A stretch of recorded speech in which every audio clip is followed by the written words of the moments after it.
Good morning and welcome to the Genesis Mission Summit 2026. We will begin promptly at 9 a.m.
Good morning. Thank you for joining us for the Genesis Mission Summit.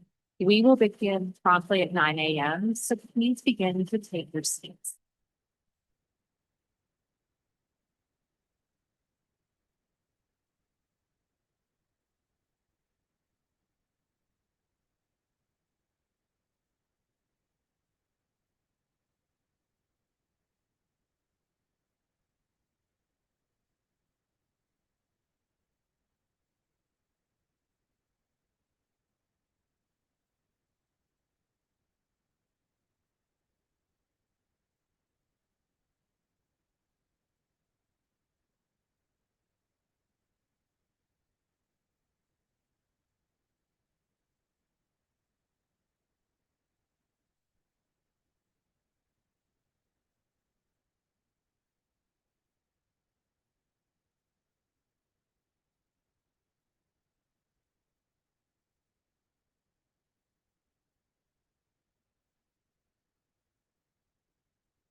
We will begin in a few minutes. Please take your seats.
Good morning, ladies and gentlemen. Please take your seats. We are about to begin.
Ladies and gentlemen, good morning and welcome to the Genesis Mission Summit.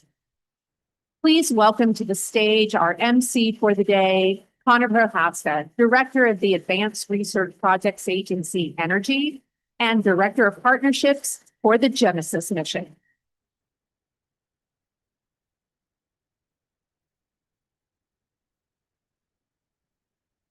Thank you. Who's ready to get this thing started? Yeah. I think everybody can feel the energy in the room. This is an exciting day. We've got a day full of panels, leadership speakers, breakout sessions, and technical sessions. We're going to talk about how the Genesis mission got to this point and where the Genesis mission goes from here. And that's why there's so much excitement. That's really the meaning. Because everyone here, everyone involved, watching online around the world, here in this room, knows that there's an immense potential and opportunity.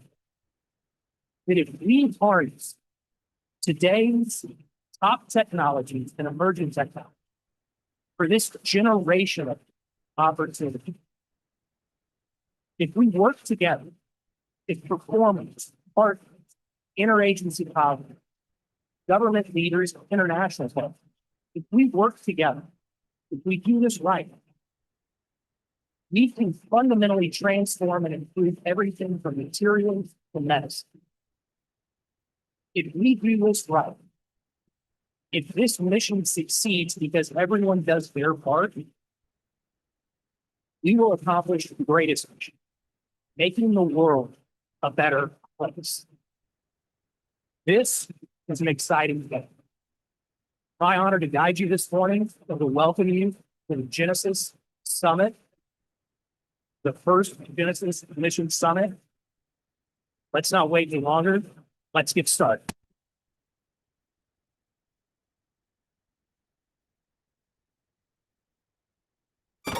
America has always reached for the future first. And now, the Genesis mission is set to go faster and farther than anything that came before. We're in the midst of a computing revolution that is going to transform the practice of science and engineering in America. We're on the path to doubling America's scientific productivity and impact within the decade. This past year has been one of the most dramatic accelerations of the prioritization of technology in the history of American government. In a short time, Genesis has secured major investments from federal agencies, industry, and international partners, and launched the Genesis Mission Consortium, bringing together public and private partners to collaborate on discoveries. We've identified some of our nation's greatest scientific and technology challenges across energy, discovery science, and national security. The world's brightest minds across the national laboratories, industry, academia, and philanthropies are working together to solve these challenges. The Genesis mission, to me, is an opportunity of a lifetime. Our growing community of partners has access to the Genesis Mission Platform to leverage AI, high-performance computing, quantum systems, and extraordinary scientific data sets, and the capabilities of all 17 national laboratories, including new next-generation supercomputers. The future isn't waiting. It's already happening. We have plenty of evidence that this AI-assisted methodology is working. We're seeing it in advanced manufacturing, in the simulation of the electric grid, and we are seeing it in microscopy. Every new partner strengthens the platform. Every breakthrough expands what's possible. The Genesis mission is unlocking the next era of American scientific leadership.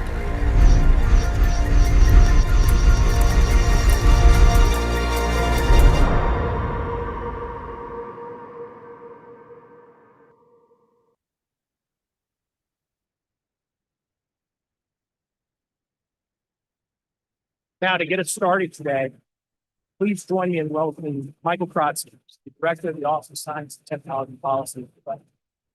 Michael serves as President Trump's Chief Advisor to Science and Technology. I've known Michael for a number of years, and in this role, the Trump administration, he does what we would want for any leader from the White House to do. He provides extreme vision and excels us, or pushes us to excel. He also provides us the resources and the top coverage to make sure we have what we need to see the agencies and the science students. So please join me in welcoming Director Michael Krotzky.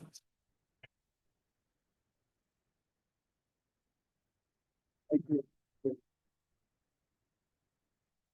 Good morning, everyone, and welcome to the Genesis Mission Summit. It is really exciting to be here with all of you today and to know what this gathering represents for all of us.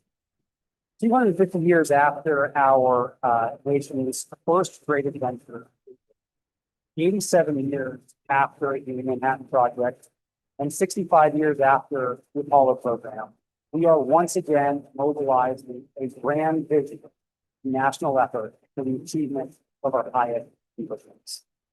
When President Kennedy declared that Americans would set foot on the moon, told the world that such a lofty goal would serve to organize and measure the best of our energy. Now, at the dawn of artificial intelligence, with the Genesis mission, we are set not just one goal, but many. Now we choose not to just have one IoT, but the many franchise. America's greatest scientific achievements have been born of national mobilization, paired with construction. The Genesis mission is the next chapter in that tradition. We work together to harness AI to find the discovery at a scale no one else. That is what brings us here today. And that is the spirit that motivates the bank. So thank you for being part of it. Many thanks especially to the new Secretary Wright and Secretary Gill and all the speaking sources for everything that you have done. When President Trump launched the Genesis Mission in November of 2025 as America's premier AI for science, we tasked us with building a discovery engine that would double the productivity of American scientists. And we first heard this goal from Secretary Rice from 2064. Took a second to figure out whether or not that was a good idea. And I think it takes only someone to play this song. They trust, they feel it, Now today, we are celebrating the combination of Peerless ongoing efforts with initiatives from a number of other agencies, NSF, Department of War, HHS, NASA, USDA, NIST, DHS, DOD, and many more. Together, we are proud to announce that we're bringing more than $5 billion in total commitments to AI and science across the planet. The challenges that we have set, we will continue to set with focused America's rights on business scientific that will underwrite American prosperity, define technical progress, but something. Genesis Mission sets out to produce a new operating model for American science, reinvigorating and modernizing the federal government's partnership academia to both basic and deep. In short, it's not just a whole of government program, but a full initiative. We see that in the way we do this. Just yesterday, I published a report to the president on reintegrating the National Science Science University. AI for science and advances the ocean in particular, culmination into the reality of production. As I wrote there, to realize the Genesis Mission requires us to address four key issues that it otherwise needs to be covered. The first is problem. The second is institutional capacity. The third is data stuff. And the fourth is the integration of AI capabilities with experimental instruction here. The grand challenges in national effort making up the Genesis today address all of these problems. Put us on a path to achieve ambitious goals. The challenges fall into five broad groups, which cover the whole of American science system. We highlight the connection between fundamental and five. I want to highlight and represent the challenge of youth. And mind you, these are challenges that span across all the agencies. To help Americans live longer, happier lives, I'm particularly excited for the continuation of the AI for science effort. This is a top priority for President Trump. The continuing initiatives to be on university between academic and pediatrics. The Department of Health and Human Services will be coordinating with NIH, the FDA, support research for laboratory AI. We break genomic imaging and pathology and clinical data, multimodal models, and learn from. This will enable robust models simply for multiple array of and guide precision care and to drive reliability and affordability in American care environment. Really, the Department of Education for partnering with developers, material manufacturers, academia, laboratories, infrastructure owners, and other markets revolutionize construction manufacturing. AI can run structural energy and material data sectors in multiple capacity factors, leading breakthroughs in design, maintenance, and cost effectiveness. To rebuild American industrial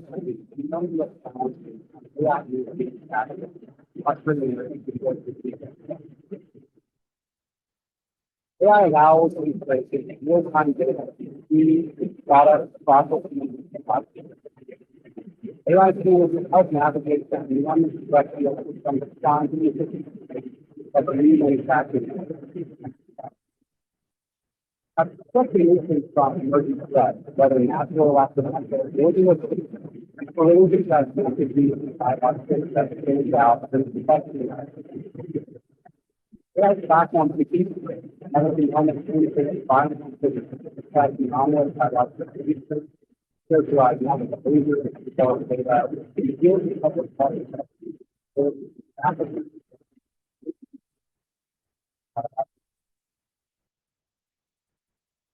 I'm worried about the rest of the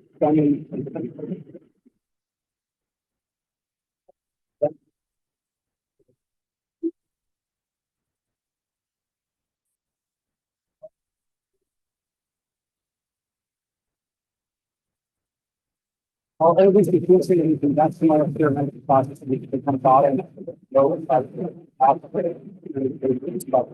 maybe by AI, you have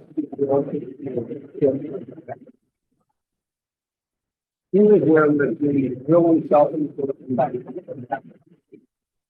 the application of AI to be done, conduct of science, that's thought about. And this is a virtual site where we're supposed to tell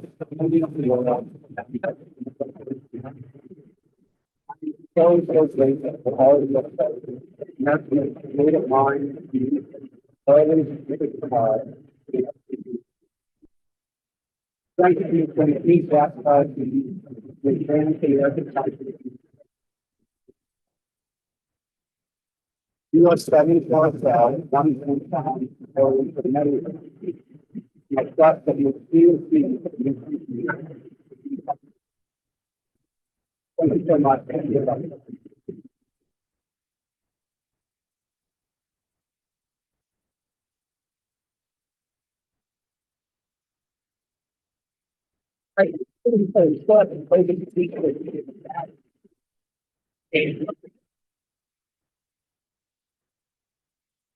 Next is my privilege and honor to introduce Secretary of Energy. Secretary Wright is extremely the best person to the right job. He knows the energy landscape and my job energy on. He knows what it's like, but it's not in the IT. You're going to see he doesn't use no science and technology happen. So you have a better leader because ladies and gentlemen, Secretary Wright.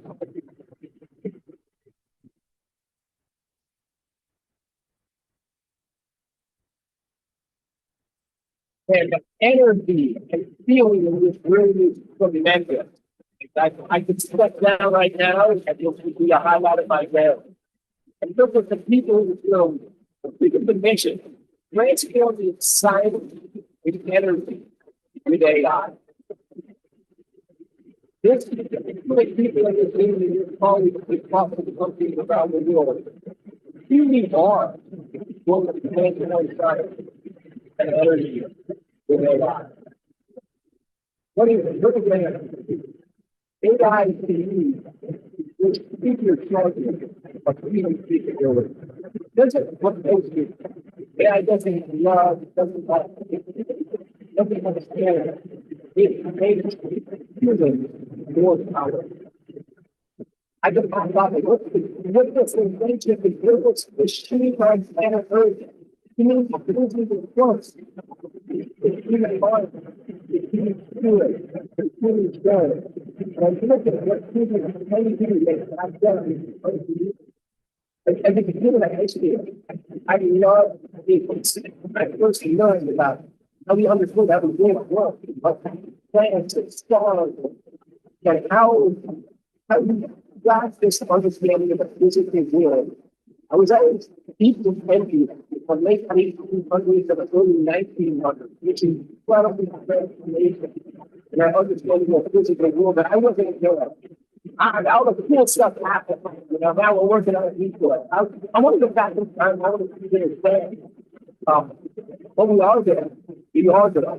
I think we may see, we will see a more rapid transformation of human understanding of nature, of physics, of how to harness benefits and technologies for humans. The next 10 years will be the most revolutionary 10 years in the scientific and energy world in human history. It is an honor for all of us to be here and be partners in this noble endeavor. People worry about it, right? Like if you look at incredibly powerful field, you're doing good stuff, bad things happen. Well, absolutely. That's also up to us. Incredibly powerful, yeah. But it can be seen as a weapon. Like,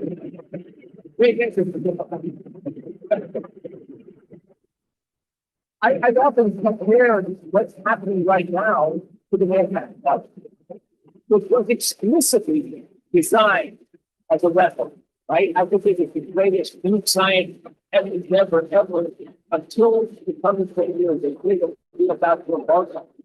But it transformed the world. Like it was a weapon, rapid efforts. We brought World War II to an end, an earlier end than otherwise would have. That saved tens, millions, hundreds of thousands of lives.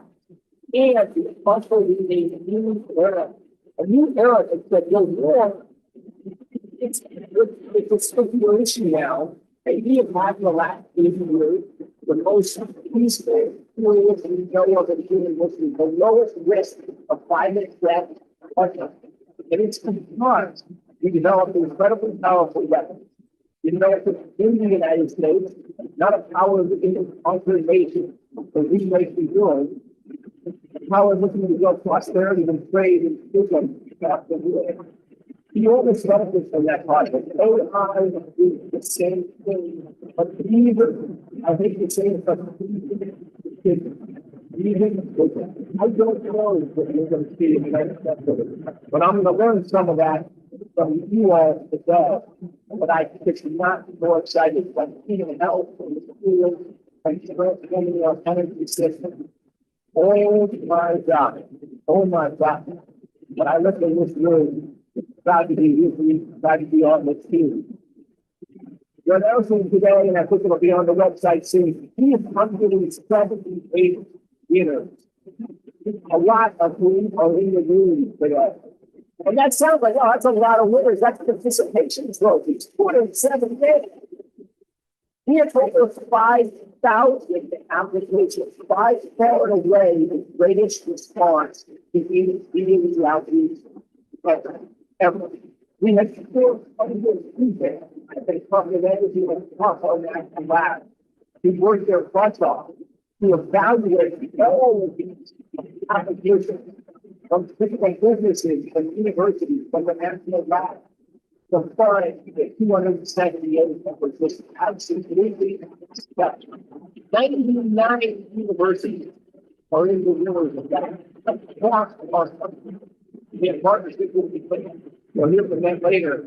This will be, of course, a broadly international effort as well. 19 companies, 19 innovative community companies are winners here today. If you know, we're going to do about a lot of things, so I got to be fast for it. These winners, we're going about critical minerals. I was in a situation in the last spring for a number of different reasons where methods were being applied against the United States because our supply chain was with a button on has a rare earth element that are used and deliver those reliably. You are good. We've got to reduce that risk with AI and scientists, technologists, and just we're going to do it. Now the chip design, our world has been transformed by semiconductors, computing, AI, computing. You're going to use AI to use chip design. Fusion energy, I think that college made several decades ago, 10, 15, 20, maybe 25 years ago, to work on fusion energy. I believe that AI is legal get there. And our fourth phase union of the biggest technology war, it's $16 million over 3 years. Is in the field of nuclear energy, the huge AI threat.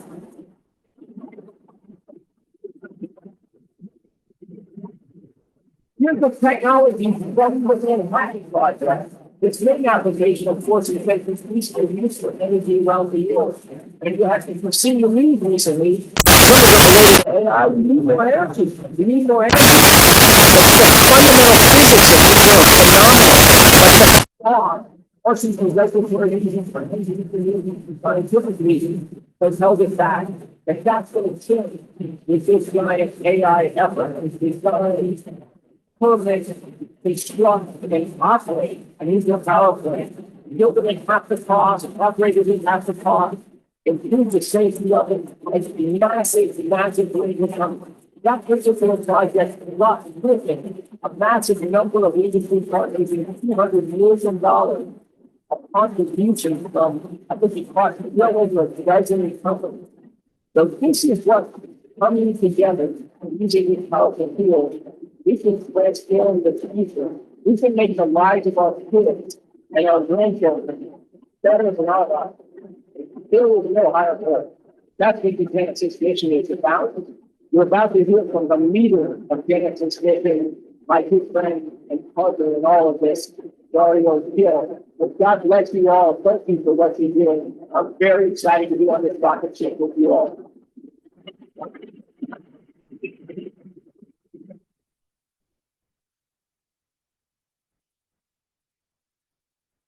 Thank you very much, Secretary Biden. Thanks, Secretary Biden. Dr. Dario Hill, Undersecretary.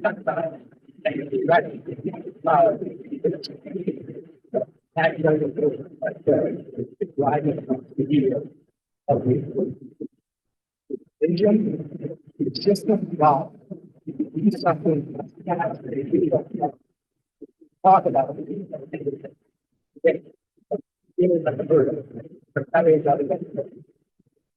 Not be hard.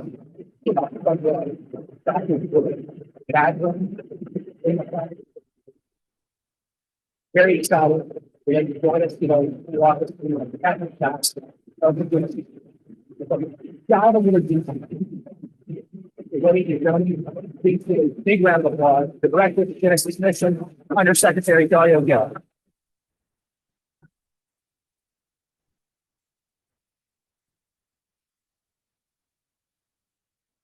Thank you. Well, good morning.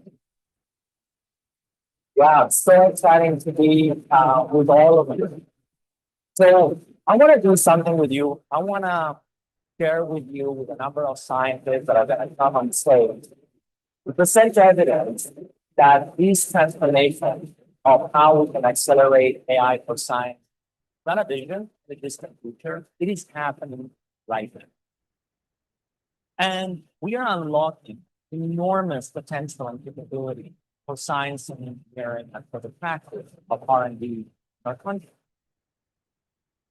Perhaps the best known example of recent successes in applying AI to accelerate discovery is what has happened in biology. We're very familiar with the terrific success of predicting protein structure, or three-dimensional structure of protein. Protein are building blocks of life. We have a string of amino acids that actually compose the three-dimensional structure of these proteins, and they can be represented with 20 letters. And there was an effort that got started in 1971 at Brookhaven National Laboratory, worked with a number of laboratories, to map the structure of these proteins. They were using experimental techniques to eliminate that with X-rays, find the diffraction pattern or especially different samples, and create this three-dimensional representation of what biology tells us it's supposed to look like. And at the time it was started, that fantastic effort, it just had about a dozen. Well, it took 50 years of an enormous community, biology, many fields, to assemble a database that had 200,000 people. And then, with the advent of modern AI and large-scale neural networks, it was possible by at Alpha, at Bitcoin, at the AlphaFold, to build 200,000 structures.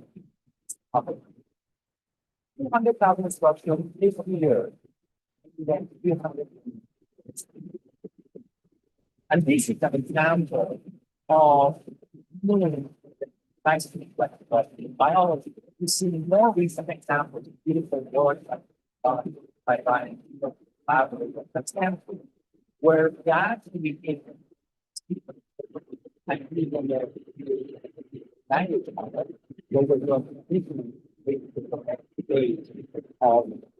the system. And it's amazing that a model just trained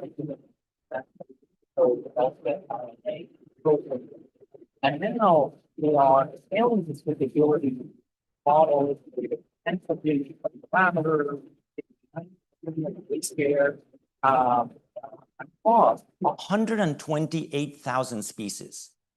So you see this intuition that biology has this complexity that we have struggled as a scientific community to understand. And now we have a new toolkit with which to be able to encode the complexity that is present in these biological processes, and now finally start to tame that complexity, find new levels of understanding.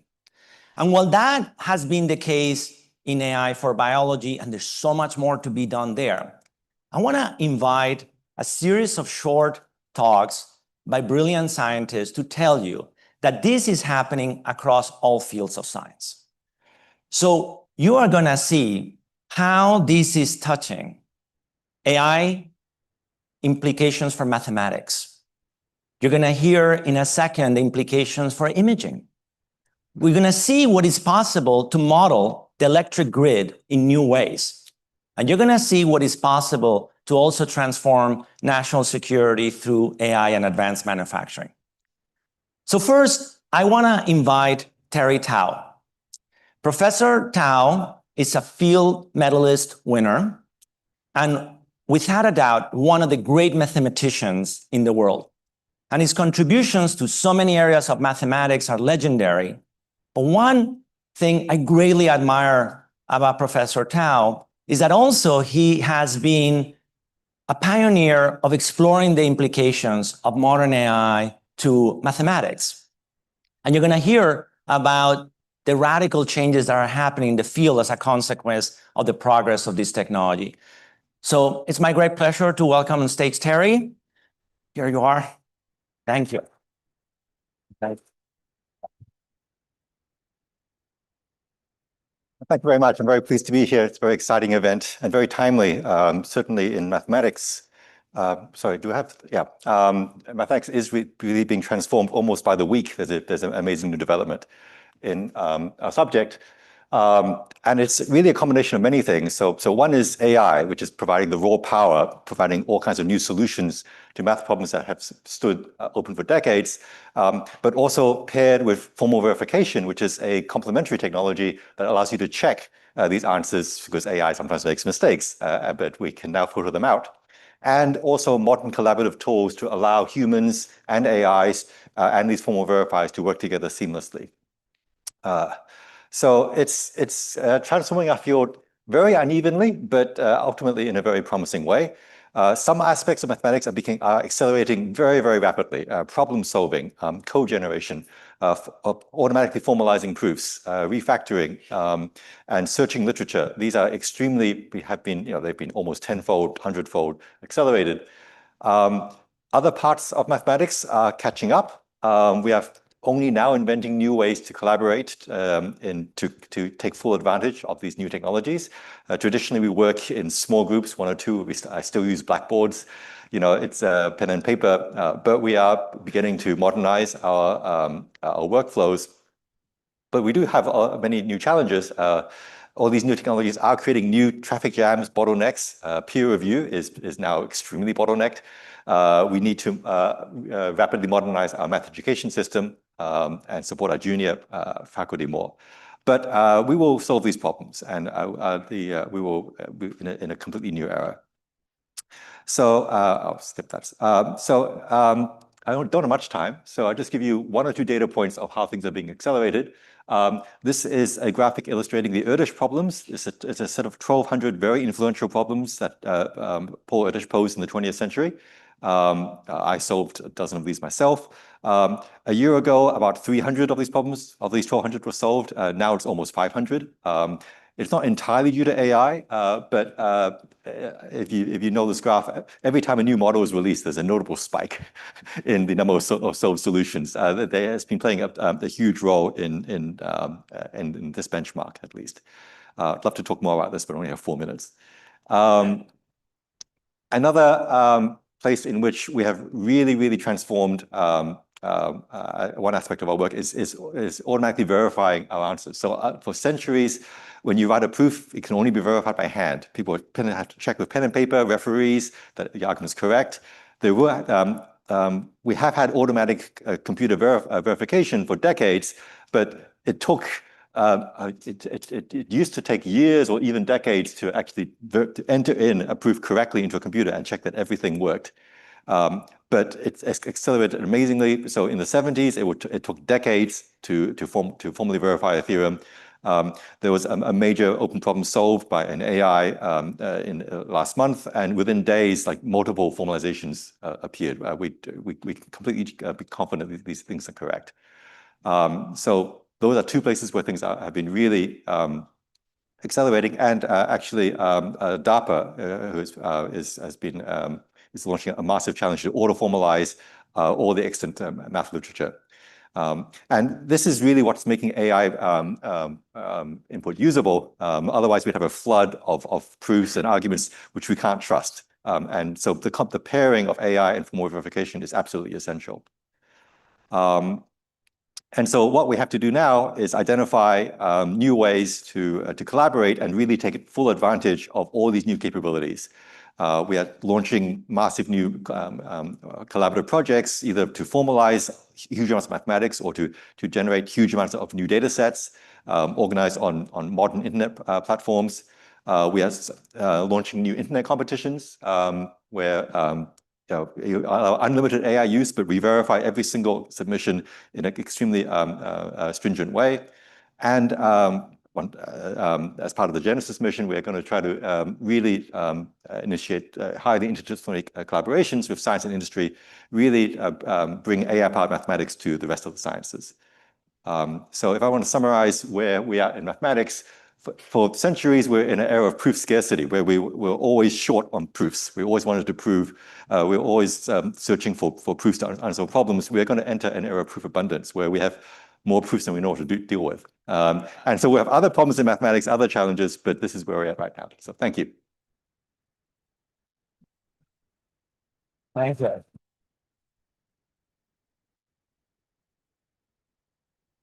Thank you, Terry. So my next guest that I want to invite on stage is Laurent Chapon, who is the Associate Lab Director of Photon Sciences at Argonne National Laboratory. Under his leadership, the Advanced Photon Source in Argonne became the world's brightest synchrotron in 2024. And he and his team have been pioneering the implications of AI for imaging, and he's going to show some amazing results. All right. Okay. Thank you, Dario. Well, thanks very much. It's super exciting. So I'm going to switch gear and tell you about how AI is accelerating science at the scientific user facility that we have in the complex. So many of you know the US is home to the best scattering facilities. I'm talking about light sources, neutron sources in the world. They generate a huge amount of data, right? So this large machine actually our entry point, one of the entry points into the macroscopic world, down to atomic precision. And they're wonderful. They produce beams of X-rays, of neutrons that are billions of times brighter than what you can do conventionally. And this is really, really amazing. I'll show you what we can do nowadays through an example using a microchip. So what you see on this screen here is a microchip. The field of view is about 50 micron. That's actually smaller than the thickness of a human hair. And with advanced X-ray technology nowadays, you can go in 3 dimensions non-destructively and inspect such microchip to the finest detail. So you see here all in red, all of the metal lines. You can go deep, you can probe different layers and things like that. This is really amazing, down to the smallest feature at the nanoscale. Now, the sensors that we use are not recording like a conventional camera. We're not recording directly a representation of reality. they are recording a very complex pattern that encodes this reality. So most of the game is actually to go from what we measure to this wonderful image and video that I show you here. So how do we do that? Typically, in a conventional experiment without AI, which was the case not so long ago, you do an experiment, you collect data. By the way, this facility together collectively measure the equivalent of 150 million movies every year. That's a huge amount of data. Then you use advanced computing, mathematics, solvers, analysis to actually get the insight that you want to get from this structure. And so where the experiment side takes only a few minutes or hours, the rest of the data analysis pipelines can take days, and in most extreme case, weeks. So with AI, everything is changing.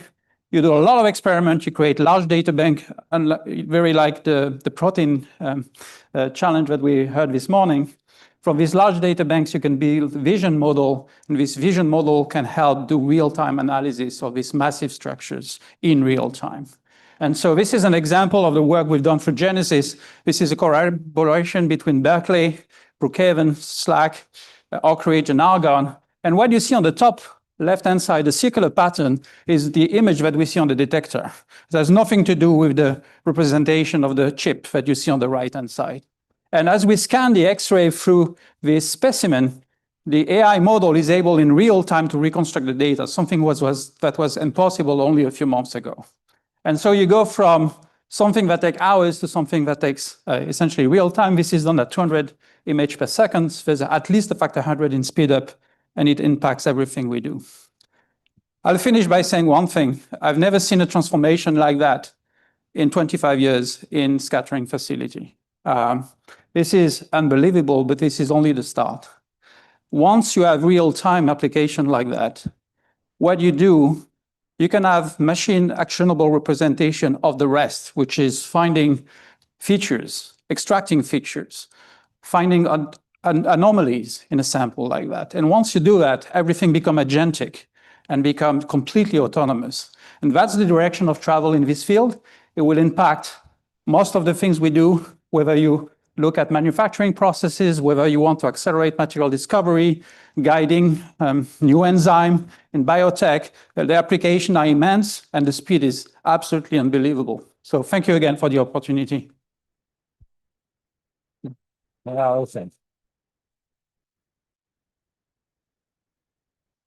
So from the very small to the very large. So I am going to invite now Dr. Hendrik Hammond, who is the Chief AI Scientist at Brookhaven National Laboratory and also a professor at Stony Brook.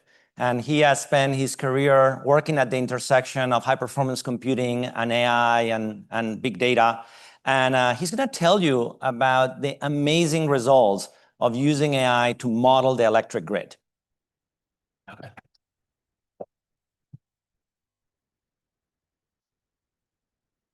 Okay, so I'm very excited to be here. The electric grid is arguably the most important critical infrastructure, powering literally everything we depend on. The electric grid is also one of the largest and most complex systems humanity has ever built. Right, there are 200 million access points in the US, 15 million transformers, 10 million energy resources, 7 million miles of wires, and much more. It's all interacting nearly at the speed of light. Now, to control this grid, we must very carefully control, balance the flow of electricity through this vast network. If we don't, disaster strikes, right? Outages can occur. However, we must not only control these flows in the moment, but also in hours, in days, in weeks, in months, and even years ahead. And that is really where the challenge starts. Because the future has many, many possibilities. Demand, generation, weather is all uncertain. So when you combine all these possibilities, the number of plausible scenarios which we must consider can reach billions and even more. However, today, we only analyze a few, which is crazy considering that we are in the midst of a massive and unprecedented expansion of our grid. Now, here's where AI can come in, where AI actually must come in. So instead of doing it the old way, taking a few scenarios, each is being solved from the beginning iteratively with complex and somewhat slow physics solvers, we've built actually grid foundation models which learn the direct relationship between topology demand and energy consumption. And because it learns it directly, it's much faster. And that's what we need. Now, unlike language foundation models, which are trained on text, our models are trained on the language of the grid. That means voltages, power, frequency, across a broad set of conditions. So the model learns how to predict the physics of the grid, enabling us to evaluate billions of scenarios rapidly, not only rapidly, but also accurately and robustly. Because as you can imagine, grid AI modeling is a national scale challenge. We're collaborating across the board with utilities, hyperscalers, universities. It's really a community effort. Now, we've already achieved speedups of up to 1,000, but don't worry, we're not done. Without AI, for example, data center interconnection simulation studies take months, sometimes years. Now we can do it literally in minutes. Without AI, we plan and operate the grid scenario poor. But with AI, we can remove the blindfolds. Without AI, the grid's complexity, the grid's uncertainty is a challenge. In fact, it's a threat. It's a nightmare. With AI, it can actually be a huge opportunity. So I want to leave you with this. AI is often considered to be a burden on the grid. But with Genesis, the opposite can actually be true. It is actually a huge opportunity to build the most secure, affordable, and reliable grid for the American people. Thank you. Thanks, Johan. All right, and my last guest for this plenary talk is Siva Rajamanikam, who is a distinguished member of the technical staff at Sandia National Laboratories, and he is going to show you an amazing project in the field of national security. So, Siva.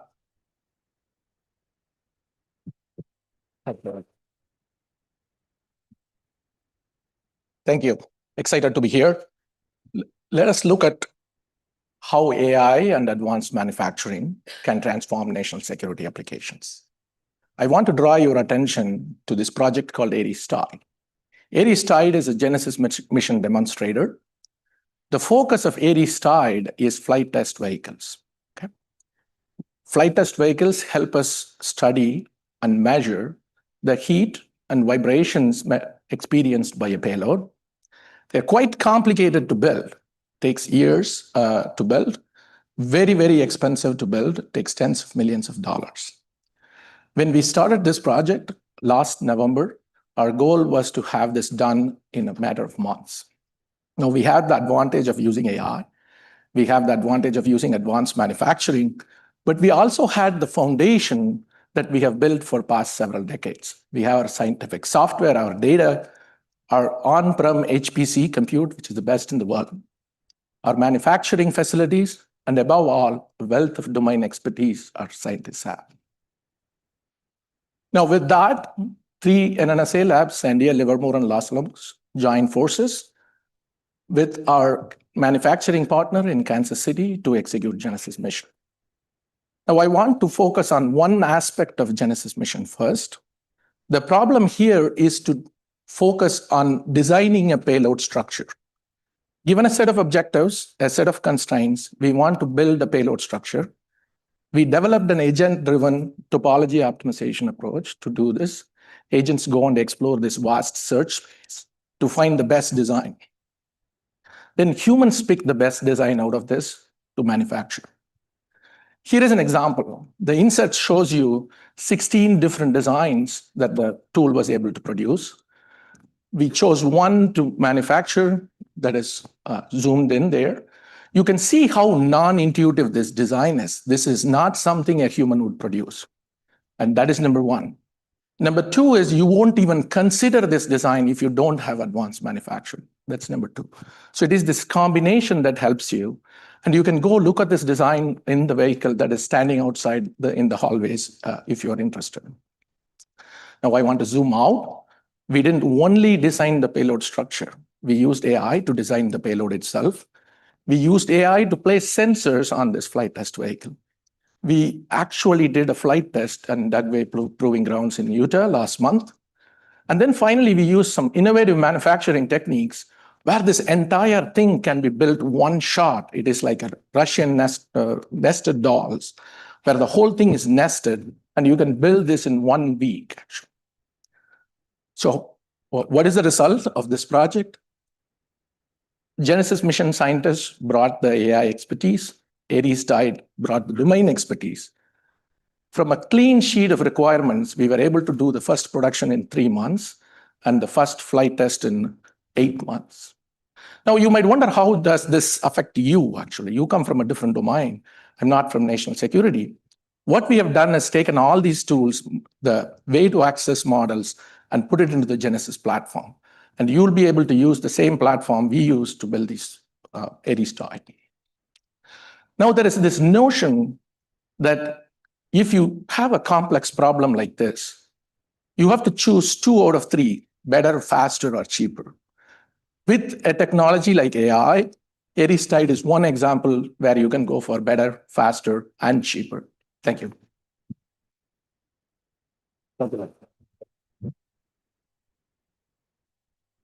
Thank you. Wow. I find that really compelling and persuasive. It tells you that this is happening right now.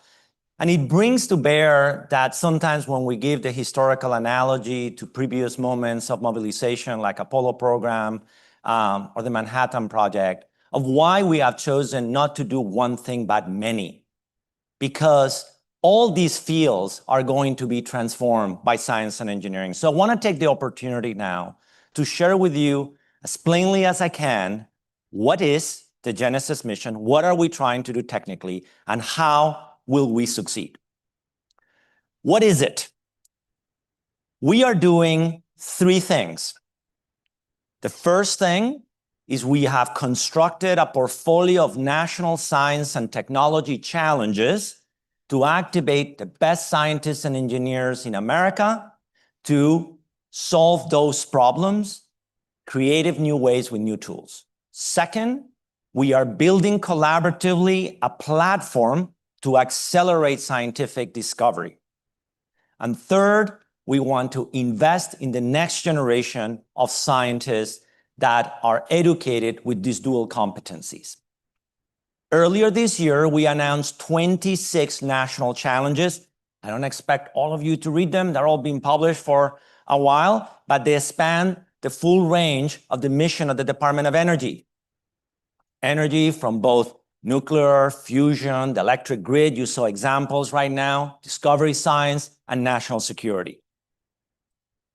Today, Director Kratsios announced that now the Genesis mission has 20 federal agencies that are coming together. This is an outstanding moment of uniting the full strengths of the federal science and technology ecosystem. As a result of this expansion and partnership, we are expanding a subset of the national challenges. You see here highlighted in green, areas in which we're expanding the scope of the original challenge as a consequence of the collaboration with other agencies. And we're adding new ones, now spanning space, human health, defense, and veterans health. We're incredibly exciting. So this is a new set of the revised set of now 33 national science and technology challenges. We will keep refining and expanding as appropriate, but this now reflects the full strength of these 20 different agencies and departments coming together. Now, with just the original set of 26, earlier this year, we selected 21 of those and put a call for proposals, the RFA that Secretary Wright announced the results of. Today, we're announcing 278 awards with over $250 million of funding.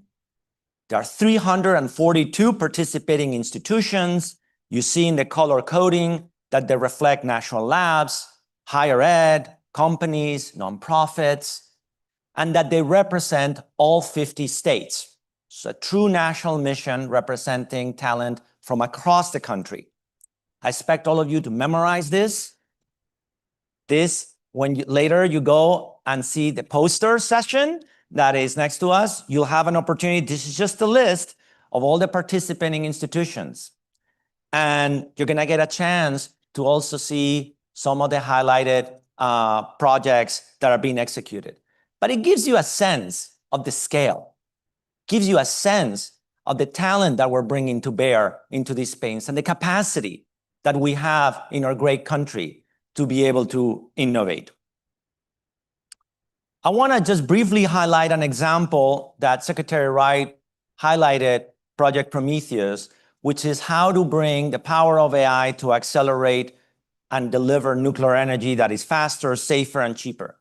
I highlighted not only because it's the first example of the phase 2 of the awards, I want to also share with you that we will be announcing the remaining of the phase 2 awards by early fall, hopefully early to mid-September. So we're thick on that process.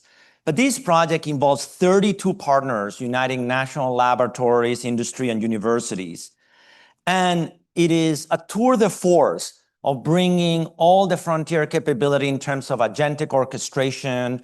How do you do persistent digital threads and physics-informed surrogates? A surrogate, an example of a surrogate is what you saw Hendrik discuss in modeling the grid, where you can go and instead of having those sort of ab initio physics-based simulations, you can do something much more efficient than before, as well as provable cyber assurance. So this is going to be a magnificent project whose end goal is to dramatically lower the cost and the time to realize the nuclear renaissance in the United States. If you're a PI, one of the things I want to do for you, one of my gifts I wanted to give to you is each one of you giving you a challenge coin. Because you are the inaugural teams of what will be many teams to come. So if you could just take a minute, if you're in the audience, and maybe raise your hand and stop up if you're a PI or a participant in one of those projects, we would love to celebrate you for a minute. Okay, there you are.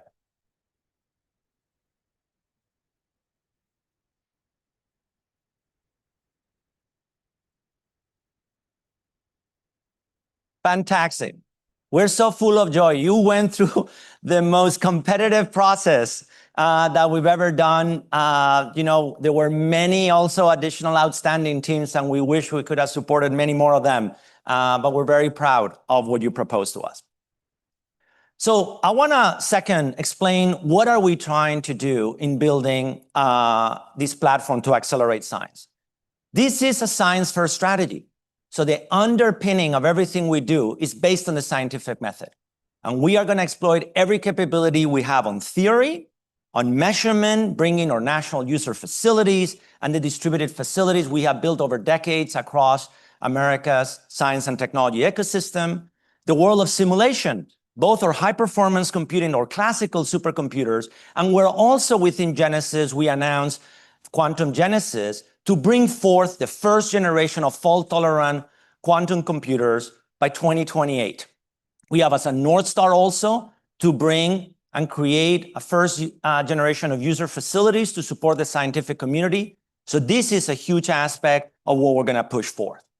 We're bringing AI models and agents, and the capability that they bring to bear is that they can encode and semantically connect scientific knowledge and realize a dream that has been in the field for over 300 years since Leibniz. That we can take all knowledge and encode it and represent it efficiently in a new representation. These models now can reason and efficiently predict. You saw examples that we experience every day with LLMs, but you saw what Hendrik and others showed with surrogate models, where we can dramatically accelerate simulation. And interestingly and fascinatingly, we can create an act. We have agents now that can write code and can take action and execute complex scientific workflows. Now, with this capability, we are envisioning a future where we create an internet of science. In the original internet, the end nodes of the computing of the devices were computers, and the orchestration was a TCP/IP protocol. In the modern world of an internet of science, the end nodes are both computers and scientific instruments, particle accelerators and telescopes and microscopes and additive manufacturing, and the orchestration is enabled by this agentic capability that can pass through complex scientific understanding and workflows and orchestration. Now, you saw the example a minute ago of Aries Tide, where multiple national laboratories and a manufacturing environment allowed agents to use high-performance computing and simulation codes and additive manufacturing to execute a project that was multiple times faster than what you could do before.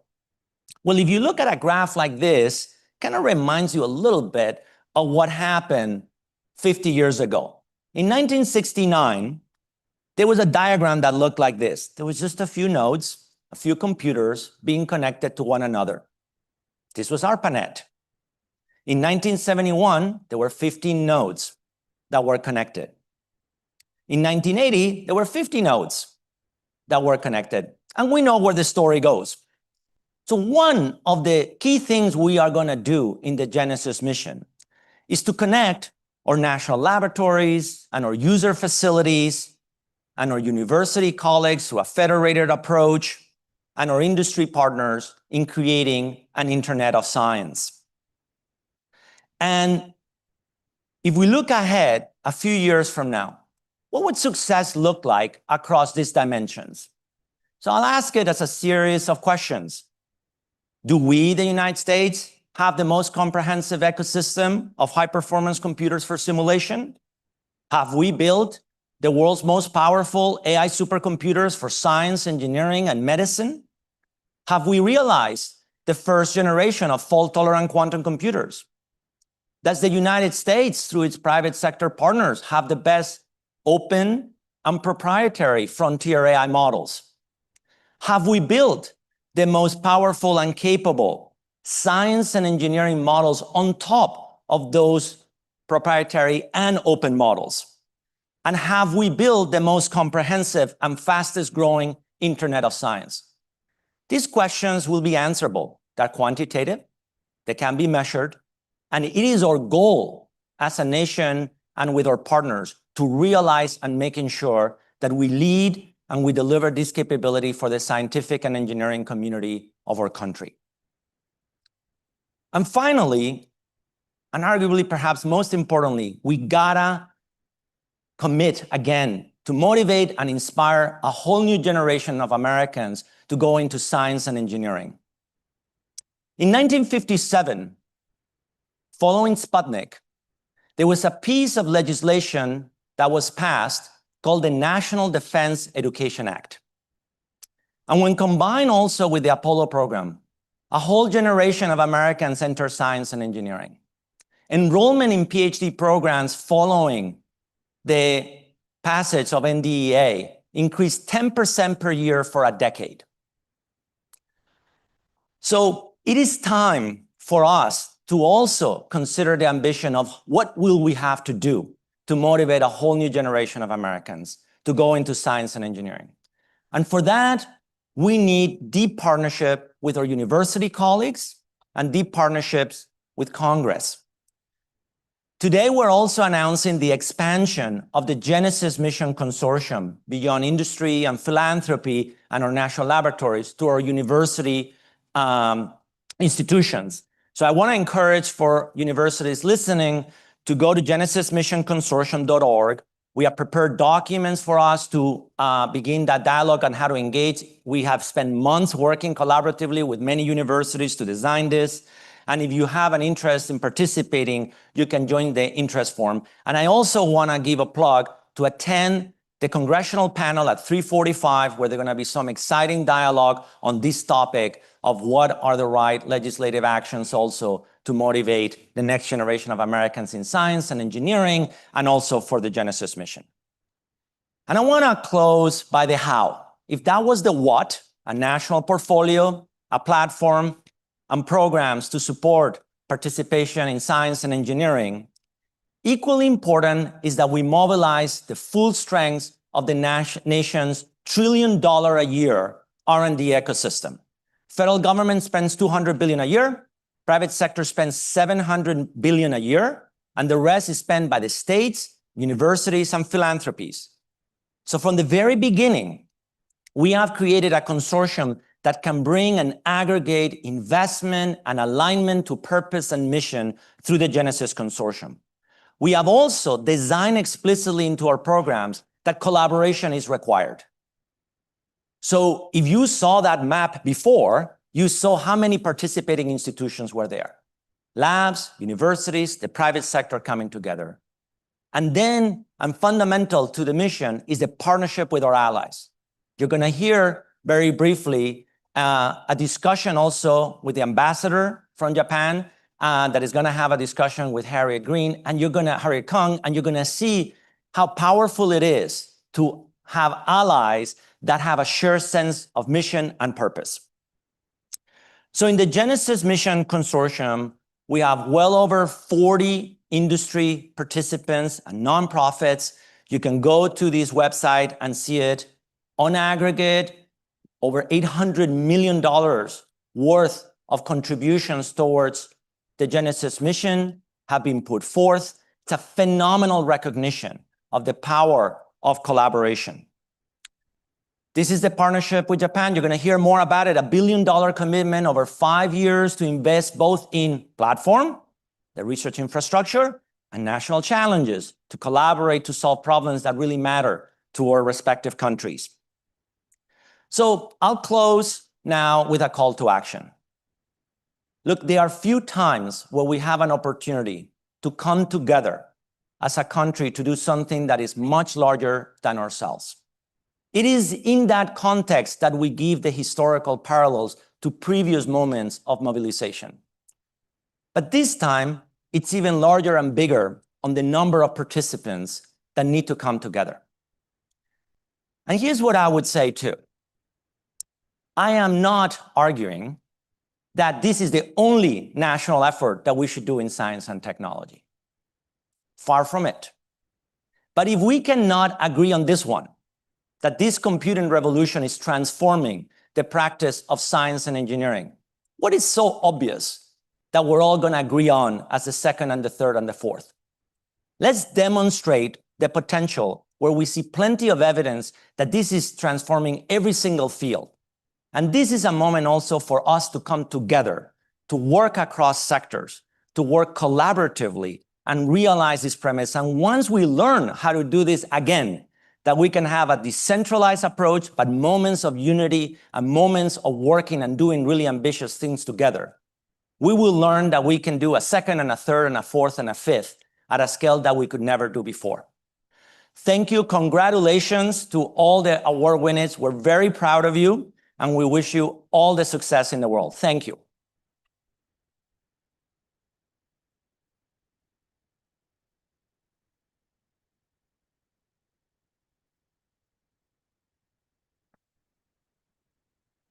Okay. The first time, like it was the first time that they had done like the full direct teachers connection and everything.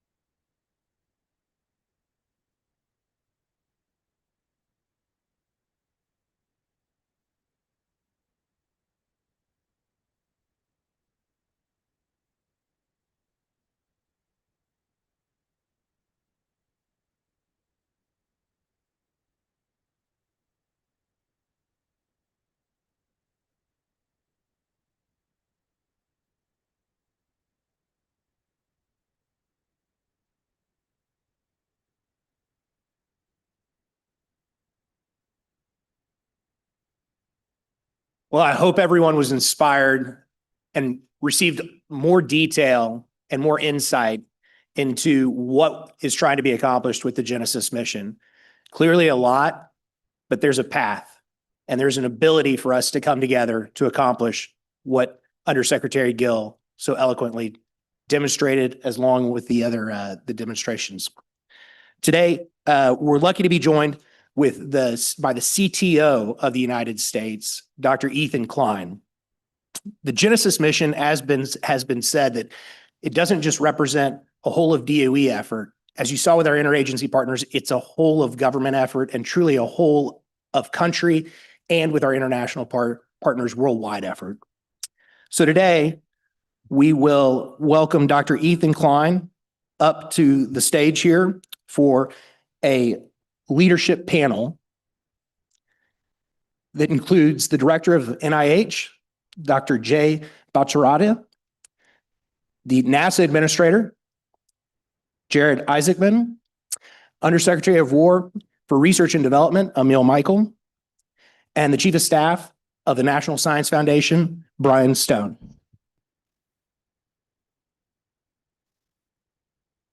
Okay, come on up, Ethan. Thank you all for joining us.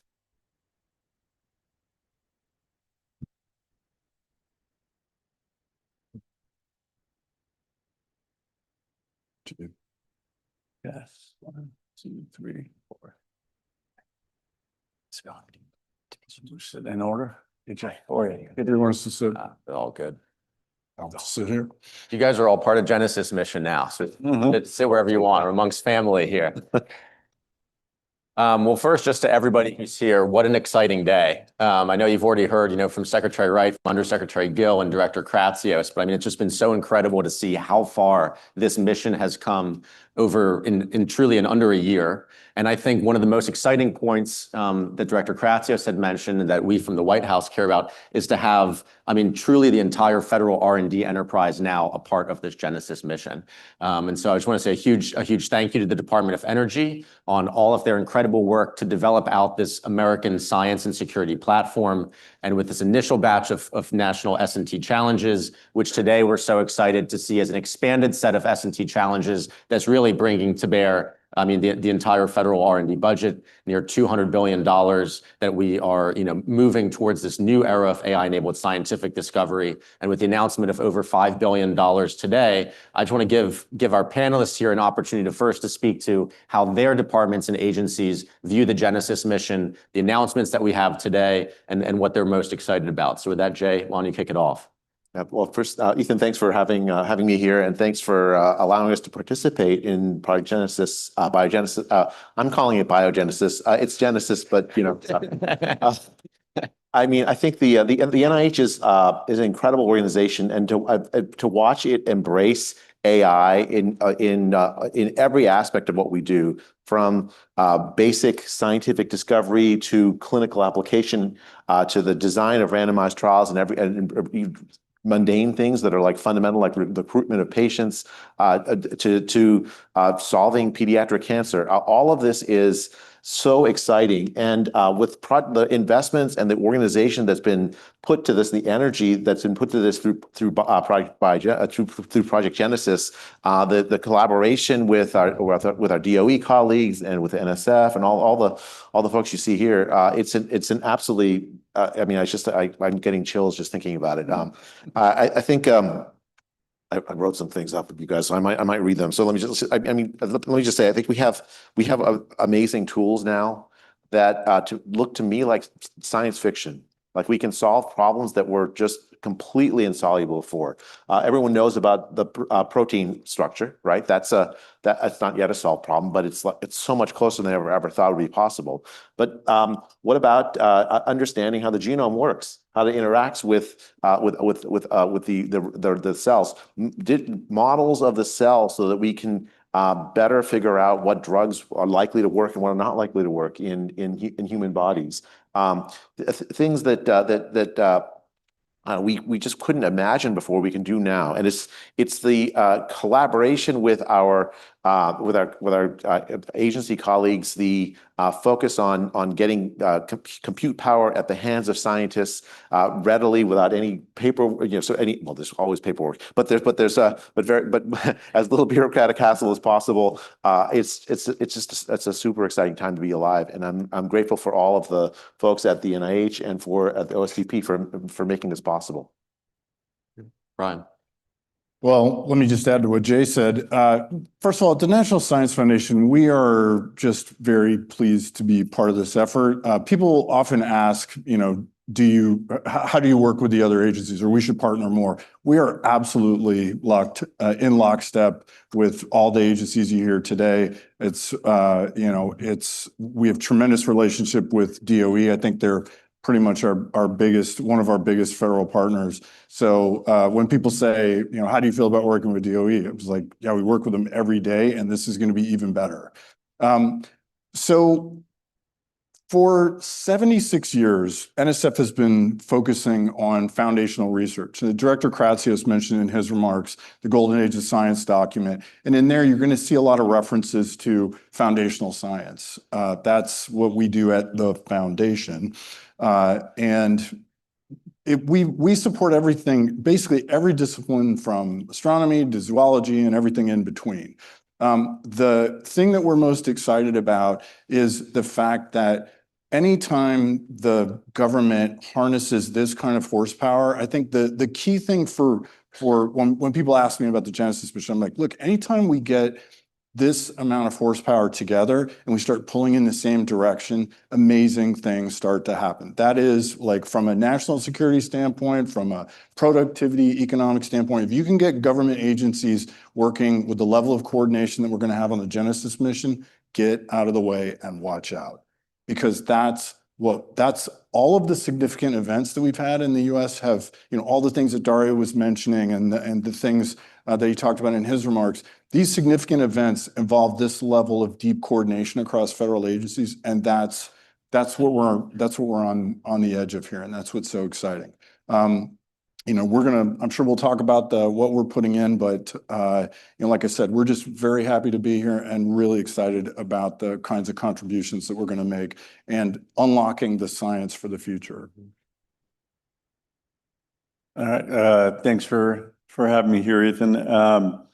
Department of War, people sometimes forget we're a department of 3.5 million employees, active duty, civilian, and we run schools, hospitals, military bases. People live on ships. We have really all kinds of different avenues where we gather data. We need intelligence, and we do so many things that being able to contribute to this mission gives us both a lot of things to contribute across all these dimensions and a lot of benefits to get, which is why we're able to contribute, nearly $250 million just this year, and next year about $1.4 billion to the Genesis mission. So really big numbers that we're proud of, because we think the collaboration between DOE and Genesis and Department of War is going to be so important. When you just think about things like quantum computing, biomanufacturing, dynamics, all the things that go into the variety of things we do at the department, quantum sensing data, you name it. There's so much we could do together. We also have a big compute initiative because of how AI is becoming more important in every facet of what we do from a war and defense standpoint. Combining that with what's being done at the Department of Energy for energy is going to be one of the most synergistic, amazing things we could possibly do. And I'm really excited we're starting this term with this kind of energy and this kind of commitment from the people up here. Thank you. Thank you. Well, first, just want to say how incredibly grateful I am at NASA for the Genesis mission.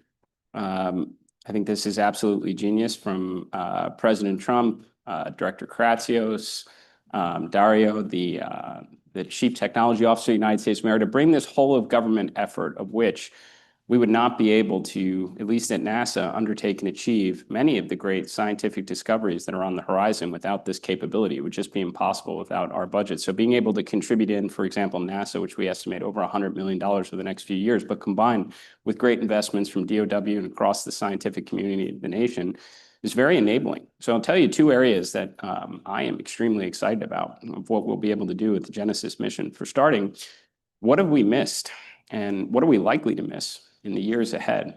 To give you an example, just through archival data, I mean, NASA has accumulated enormous amounts of data. A teenager last year, you might have seen some of the headlines on this, through NASA's archival data with off-the-shelf AI applications, discovered a new galaxy. Now, you would think that's something we probably shouldn't overlook. There happen to be over 2 trillion out there, so I guess it's not that unusual. But this problem, or perhaps opportunity, is only going to get bigger in the years ahead. For example, on August 30th, a Falcon Heavy will launch the nation's greatest exploration asset ever, the Nancy Grace Roman Space Telescope. So to put this a little bit in perspective, you're talking about 100 times the field of view of Hubble with 1,000 times the scan rate. Right? We're going to get an awful lot of data. And we were just talking actually before this started that when you combine the Vera Rubin Observatory from the National Science Foundation with the NEO Surveyor Telescope, we're going to be able to catalog potentially all of the dangerous asteroids in a very short period of time, which will give us opportunities for planetary protection missions in the future, which again is just incredibly exciting. So you think about access to AI for what we may have missed, what we may learn in the future, answers to questions we haven't even thought to ask yet. And then the second is when it comes to technological development, you have an appreciation, it's hard actually to have an appreciation for the scale, of our solar system, let alone the Milky Way galaxy around us in the universe, and to overcome that tyranny of distance in the pursuit of world-changing scientific breakthroughs, right? We are going to have to leverage AI in partnerships with DOE to advance new forms of propulsion. I mean, we are reaching the limits of chemical propulsion, which releases just a negligible amount of energy and matter. So as we look to fission-based propulsion mechanisms or fusion, which is another obvious evolution of it which we're still talking about fractions of energy potential of matter before maybe we get to some of the really exotic stuff that help us pursue and extend our reach into other star systems. So all of these endeavors, which are really exciting to just talk about, and certainly in pursuit of the golden age of science and discovery, would be impossible for NASA to even dream of achieving without the Genesis mission. So just really grateful for participation. Thank you. Well, thank you very much to all of our panelists. Maybe to follow up on Administrator Isaacman's point, to the other panelists here, are there specific challenges? We're up to now 33 challenges. That's an expanded set from the initial batch that were announced previously, both expansion of those original DOE challenges and also some new ones in there. So we're very excited to see what's to come there. And obviously for already beginning implementation on the initial batch of challenges. Are there any specific kind of topics that other panelists here would want to raise that you're particularly excited about? I think something that is so incredibly exciting about the Genesis mission is the notion that this isn't just one single area of our society or a scientific discovery that we're looking to apply AI to. This is across every area from health to education to energy to transportation. And so maybe if folks want to just to speak a little bit to some of those particularly exciting bits of the larger portfolio. Jay? Sure. One of the great frustrations of the biomedical sciences is that you have these fundamental biological discoveries, about the genome, about the cell, about living systems. But the time it takes from those fundamental discoveries to actually making a difference in the lives of patients is far too long. With AI, we have the capacity, and I'm today setting a goal of having that time, cutting that time in half between fundamental discovery and fundamental transformation of patient care. Some of the things I'm most excited about. We had 13 challenges. We scaled it down to 6 because we're still going to do those 13, but just that's another thing. One. We're going to advance our knowledge of predicting living systems. So we use AI to model and forecast the behavior of complex biological systems. This will just unlock drug discovery. because you won't have to wait until you get the animal model results in. You'll be able to much more rapidly go through all of the potential sort of interventions in silico, and then you'll be able to make advances in living systems much faster. Scaling American industrial leadership. A major problem right now we have is that all of those great advances in genetics to applied genetics, it requires cell manufacturing. We have in many ways ceded that leadership to the Chinese. We're going to invest using AI to bring home that kind of cell manufacturing technology. And it'll make an immediate difference in the lives of patients. Early detection of biological threats. That's a tremendously important application of AI that needs a lot of work. I already mentioned pediatric cancer and accelerating drug discovery and clinical translation. And finally, addressing the root causes of chronic disease. All of those are going to be accelerated with AI, with these tools that the DOE and the rest of federal government has unlocked. Well, let me start by saying we're just tremendously excited about kind of the portfolio of investments that we're going to be making.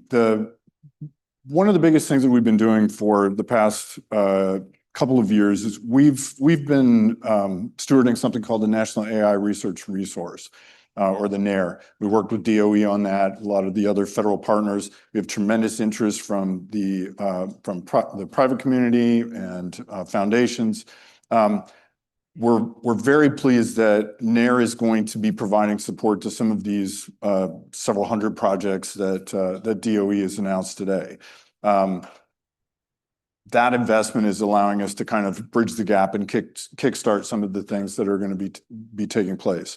So that's the first thing. Today, we're going to announce 4 major initiatives that are coming out of NSF for Genesis. The first is we're going to be investing $380 million.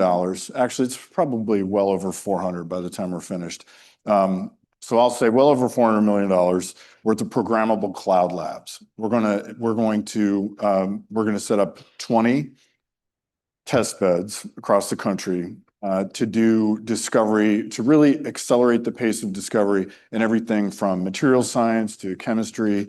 Again, we're laying these foundational investments that are going to let all the scientific disciplines that we support, which is literally everything, use that to massively accelerate the pace of discovery. So the things that, I like the fact that we were leading with the science here this morning in the 4 discussions. All the things that you heard on that are going to be replicated across every other discipline, and that's what we're going to be doing through these programmable cloud labs. The key thing is we were involved very early on in things like, the internet.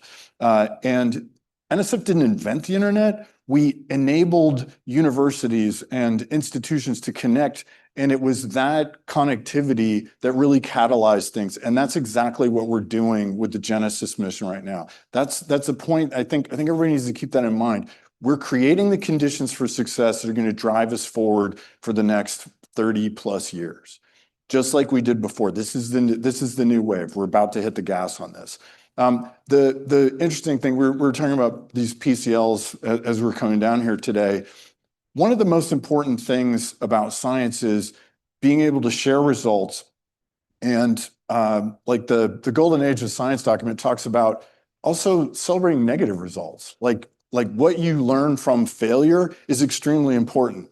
So again, our conversation was the faster you can fail, and the more you can share that with other people, the less other people will have to duplicate your failure in order to succeed. So that's what this kind of connectivity is going to do. It's going to let people share their results, and then you can continue to build on that. And that's going to be a real force multiplier for us. The second investment that we're announcing is $80 million in infrastructure, and Michael talked a little bit about that in his remarks. We are going to be making investments in data infrastructure. So the hardware, the things that we're going to need to leverage the next part of our investment, which is over $100 million in AI data-ready data sets. We have hundreds. You can imagine through all the scientific disciplines, We need to do what we did with the Protein Data Bank, which we invested in for 50 years, by the way. We need to do that across every discipline. So having data sets that you can trust and leverage, and then being able to have the infrastructure that you can unlock is going to be extremely important. Then the last thing we're going to do, which because we're NSF, we always do a Dear Colleague letter. So the last thing we'll do is a Dear Colleague letter that's really going to encourage our research community to think about Genesis as they propose to all the other programs. So there's what we're doing specifically for Genesis, and then there's that connectivity across all the other fundamental research. We're going to encourage people to use the hardware and the opportunities that we're creating. So I'm really excited about that. I think we're, if you like what happened with the PDB and AlphaFold, just wait. There's going to be a lot more of that. A lot of X-ray crystallography went into the data, so just for the record.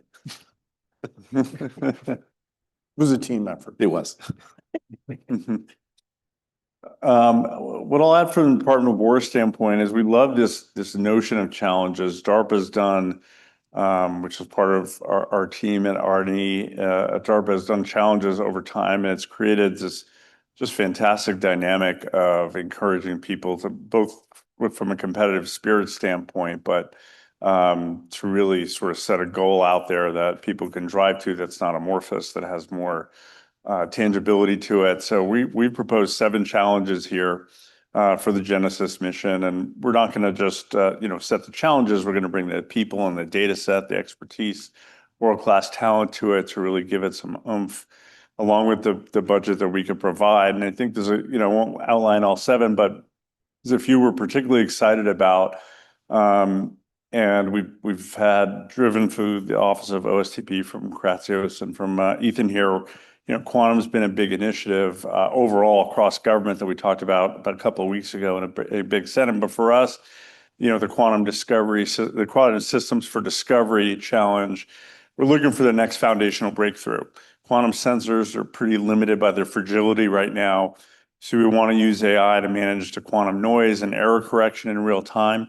If we could crack some of the basic science challenges through Genesis and this challenge, will really accelerate the transformation of quantum sensors and applied use cases like completely unjammable positioning, navigation, and timing, which is really important in a defense and war setting, given how crowded the electromagnetic space is. And when you see what happens when nations that didn't have these kinds of capabilities now all have them, to be able to block GPS, which is a very important tool for our warfighters.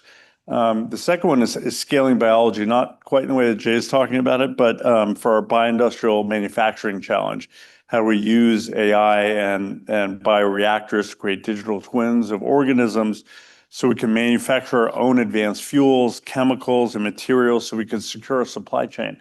Because we have a lot of weaknesses in our defense industrial base and the broader American supply chain because of our outsourcing and dependency in our adversary supply chains. You see that with critical minerals and lots of some of the other things I mentioned. And domesticating those, instead of trying to replicate the old methods that have been done before, how do we have new methods of doing it that are cheaper, cleaner, and give us more control over our supply chains? And those are the 2 I'm really excited about. And thanks for sort of catalyzing this with Genesis, because I think it forces some really good behaviors that are going to give this nation incredible benefit in the decades to come. I think that's interesting that, what you're hearing here is both from the foundational research all the way through the actual manufacturing and development of supply chains here in the United States. This really is from scientific discovery all the way through reindustrialization. Genesis is able to catalyze an entire pipeline. One question for you, Administrator Isaacman, before we saw, some very inspirational videos that harkened back to these national missions of old. And I'd welcome folks to take a look at the FY 2028 research and development priorities and science and new golden age that Director Kratsios alluded to. There's a lot of discussion there around these ambitious national science and technology missions that the president has, either signed out through executive orders Obviously, NASA has been involved with many of those, throughout its history. And I'd say even of recent with Artemis II, there's been this incredible excitement that we've just seen from across the globe with some of these ambitious challenges. You've announced obviously around space nuclear, around a lunar base. I think there's no more exciting topic. Certainly when I'm on social media or retweeting, that's really when folks get jazzed about seeing this excitement. How do you view kind of Genesis as playing a role in terms of some of these larger multi-year, multi-agency missions? Yeah, and again, very, very appreciative for the cooperation, because I can't think of any of the exciting missions that are on the horizon that in some way or another are not going to take advantage of this program. So we, as I described before, they fit generally in two broad challenge categories of, ensuring American space superiority, which in my mind is the technological development to extend American humanity's reach farther into space, of which certainly the moon base is step one on an exciting journey. And the other is just all of the data that we will inevitably gather and have already done so through past missions, and making sure we don't miss another galaxy. And I would say there's a lot that's going into it. First, I mean, it's hard enough to return astronauts to the surface of the moon. It's been more than a half century since we've been there, let alone establish humanity's first outpost on another world, like building a moon base, of which the entire phase one over the next few years is just the science of survival, as we call it, because we don't know what will or won't work. So we're going to send a lot of missions with a lot of sensors to learn an awful lot. At this point, we don't know if we're going to have to be using some of our rovers just based on plume surface interactions from big landers, because what we're talking about landing today is very different than the Grumman LEM of decades past. Are we going to have to use our rovers to pave landing zones on the lunar surface itself? So generally speaking, everything about the architecture of the lunar base is one of the highest priority initiatives that we've included in the Genesis mission program challenges. And maybe just talk a little bit on some of the scientific missions itself that are being designed end to end with AI now. So Da Vinci is an exciting mission to the extreme atmospheric pressure environment of Venus coming up. And we're taking a little bit of what we've already had an opportunity to learn with incorporating AI into some of our Martian rovers, recognizing the transmission delays make it, not impossible, but not ideal to have a human in the loop at all times.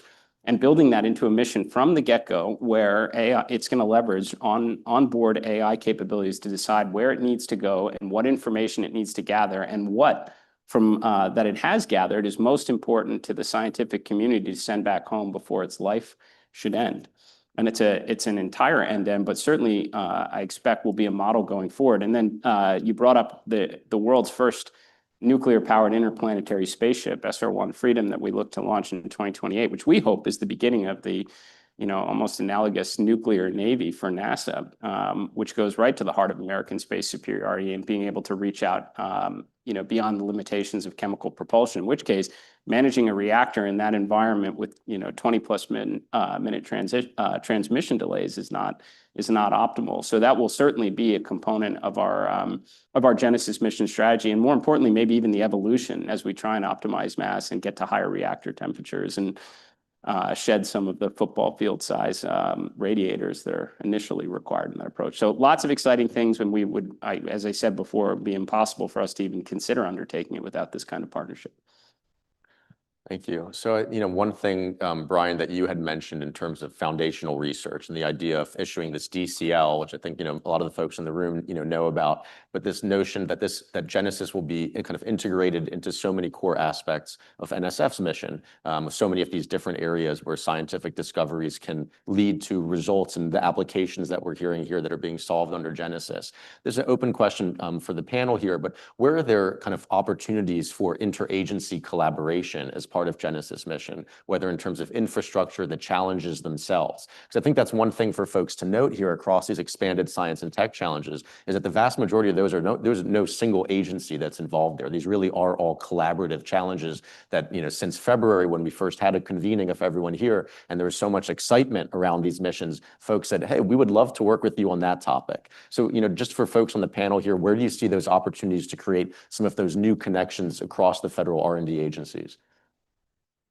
I mean, you're already seeing it here, Ethan, right, firsthand. I think the the amazing thing for me about Project Genesis and the OCP's leadership in this has been we've had a chance to convene the science and technology leaders across all the agencies of the government in one place and share ideas, share advances, share goals.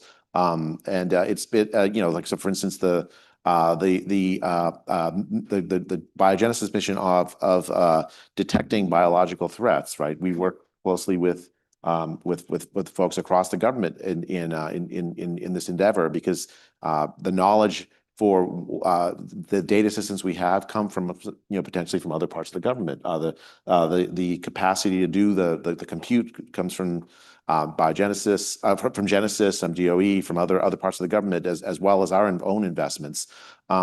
It's this all of government approach, I think, is going to this all of sort of R&D approach across the government, I think, is going to be the pivotal thing that'll make the difference in all of these amazing missions that you're hearing. Yeah, I'd like to collaborate with Jared on everything cool he just said. But seriously, I think one of the things that is one area that we all can definitely agree is important to all of this is the people aspect. We have to work together to create the workforce of the future that is going to be AI enabled, but AI literate. That's a big thing right now. What does it mean? We're going to have to develop the training and the opportunities for people to understand how do you harness this, because we serve a lot of the same communities. The people that work for all of you are the same people that we fund, and that's good. That means that people can move across the research and development enterprise, but we really need to lean into the workforce piece and make sure that we're doing everything that we can to make that American workforce is gonna power this whole thing. The other opportunities, I think one of the things we're excited about at NSF is DOE in particular and NASA and NIH, you all bring these rich laboratory environments that have very specialized expertise. I think, for example, we can, and sorry, I left out Department of War, but if we want to work on things that have applications for the things that Emil mentioned, like precision navigation and timing, or if there are things that have dual use applications, it's excellent to have that connectivity so that when we get it to a certain point, we can say, great, and now it goes over in there and it supports our national security missions. So anything that we can do to make it easier for people to transition from the private sector to universities to federal labs with that kind of seamless connectivity is going to be very, very important for us in the future. The other thing, and again, I'll just put it because all of us, I'm sure, read the R&D priorities memo at 10:30 last night. But the biggest thing is we have to create those opportunities for the early career workforce. The priorities memo, the Golden Age of Science, talks about investing in individuals and having them have these kind of portable experience that they can bring across the enterprise. And I think it's our job to figure out how to do that, either through fellowships or opportunities to support people so that if you start out as an NSF researcher and you end up working at the Department of War, we all get a piece of that. I guess I'd give a little historical opinion and then give you some ideas on cross-agency collaboration. We think about the 20th century, it was more chronological in that we had our military strength, and there was some overlap here, which led to our economic strength, which led to our technological strength in the late 20th century, where we really just zoomed out in all dimensions on technology across other countries all over the world. The 21st century is really technological dominance or strength is going to drive our military strength and drive our economic prosperity. And in an AI world where technologies, primarily or sort of rooted and catalyzed by these AI technologies, data is sort of the fuel for that AI technology. And that's federated across the whole world, but certainly across the government within our own departments. So breaking down those data silos is just something that is trite at this point, I would say, but it's a real opportunity with Genesis to combine the data sets we have across as many domains as we can. That'll feed AI, which will make our technological discovery process, incredible. And we're the only country in the world that really has quite this sophisticated, diverse data sets that we've been across our agencies. If we can combine those, I think that's going to be a big win for us. And there's examples of where that could happen in the near term. Early detection of biological threats. There's no agency that has that mission right now. But if we have the Genesis platform, we could take data from HHS, from USDA, Department of War, Department of Energy. We can really sort of create a system where we're detecting anomalous biological signatures at speed and scale, which is also important because adversaries could use these models to create novel bio threats or novel chemical threats. So these are examples of just how history is changing and how we have to think is changing.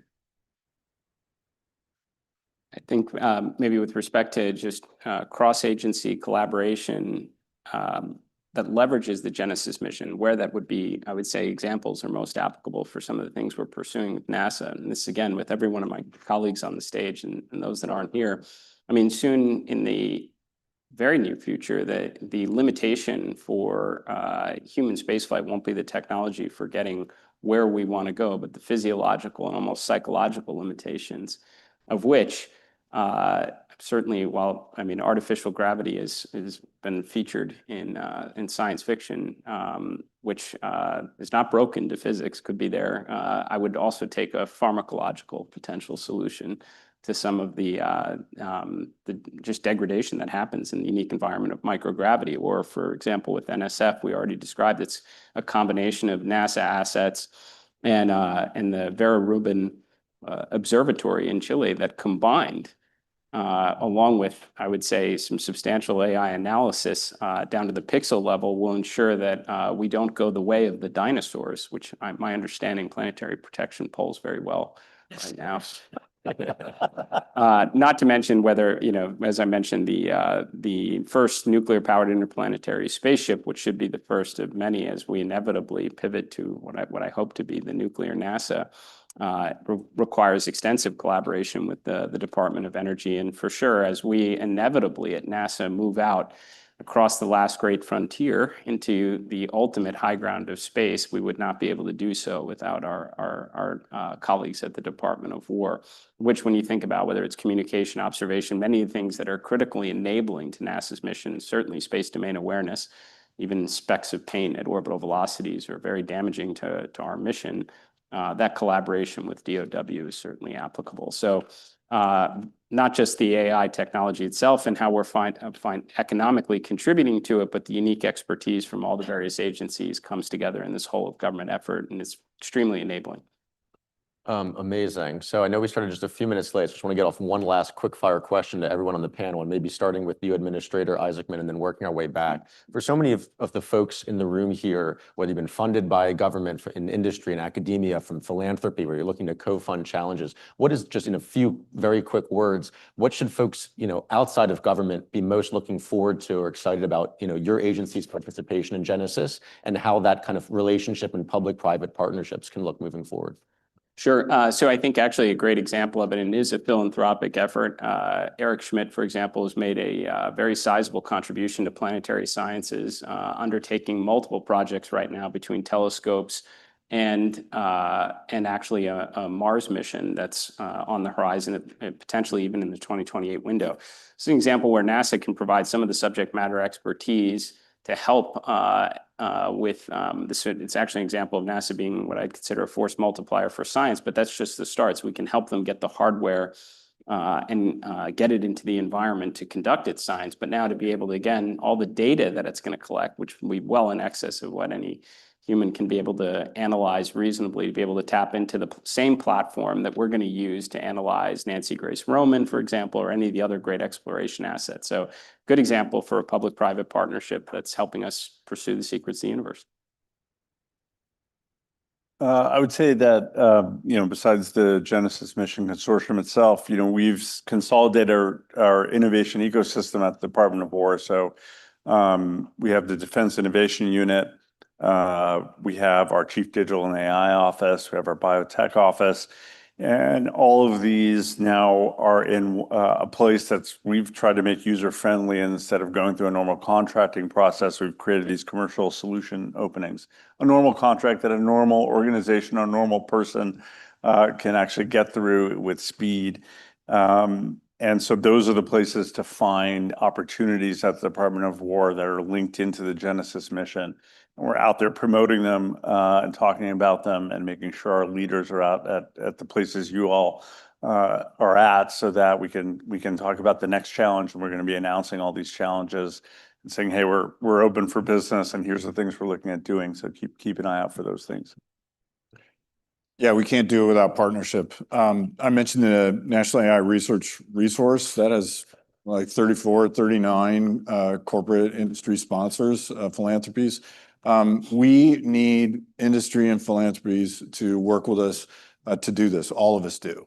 The programmable cloud labs I mentioned, that's going to be that's going to be synergized by a contribution from the Astara Institute. So, you know, all of these activities that we're going to do are going to require partnerships.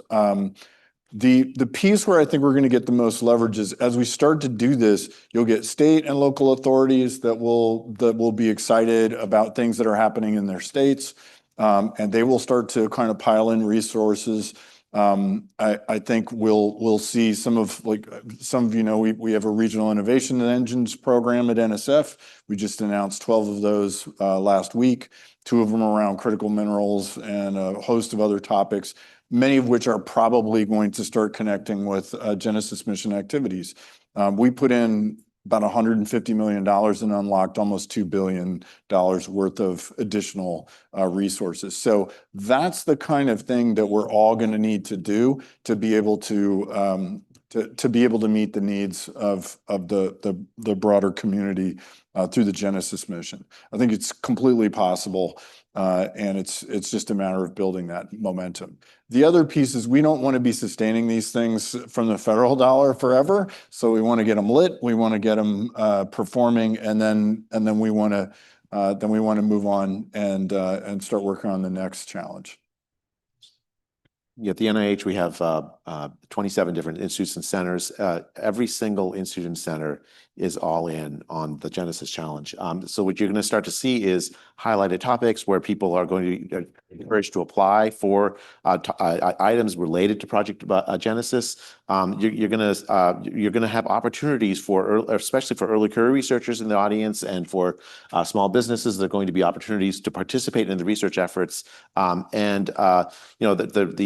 all of the NIH is going to be part of the missions. We're going to be very public about these opportunities as they come out and go forward, because we don't just want this to sit in the traditional 5 universities or wherever they normally would sit, and then and go slow. We want to go fast on each and every one of these, and that's going to involve bringing in new researchers, private industry, all to participate in this amazing research mission. Amazing. Well, thank you all for your partnership. We're excited to have you as part of the Genesis mission. We look forward to collaborating with you all and the Department of Energy on this expanded set of S&T challenges as we work to usher in a new era of AI-enabled scientific discovery. So thank you all very much.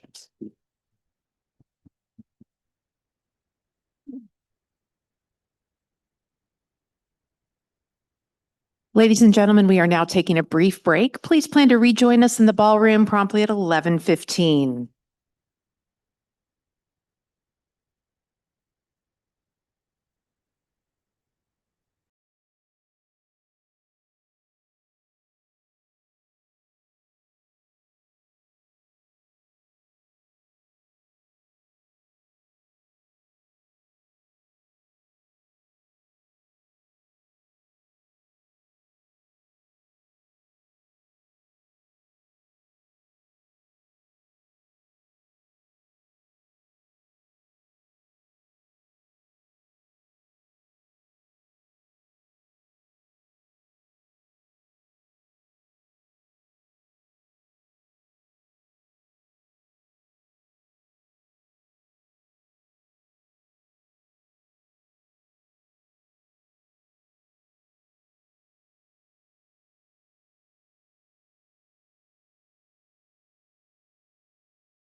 Ladies and gentlemen, please take your seats. We're about to begin.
Back right down.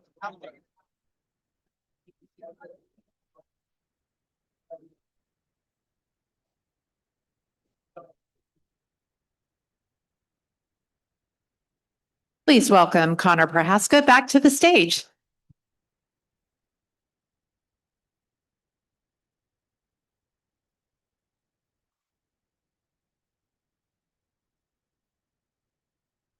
All right. I hope everybody had some great socializing and networking during the quick break we had. If we could get everybody to come join us and grab a seat, we'll get started with the next session.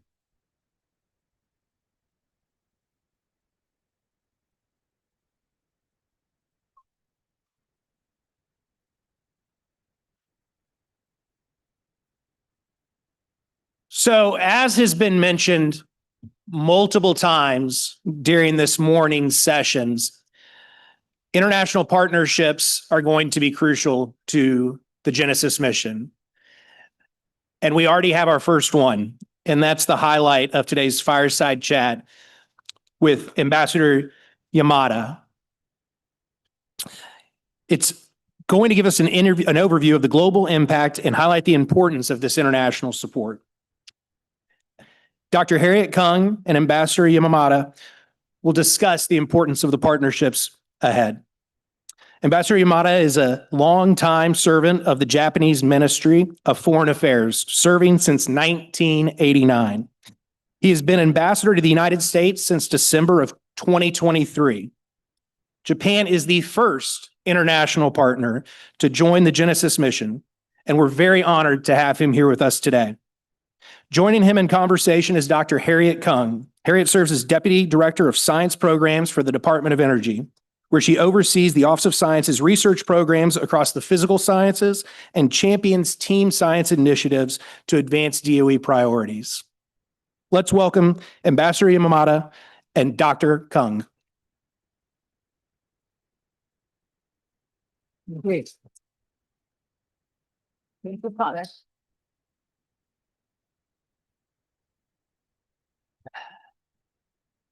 Oops. Good morning, everyone. It's a great honor for me to introduce His Excellency Ambassador Yamada from Japan to the Genesis Mission Summit today. Ambassador Yamada, we met last time at Director Crazio's meeting at the White House when we celebrated Japan to be the first international partners for the Genesis mission.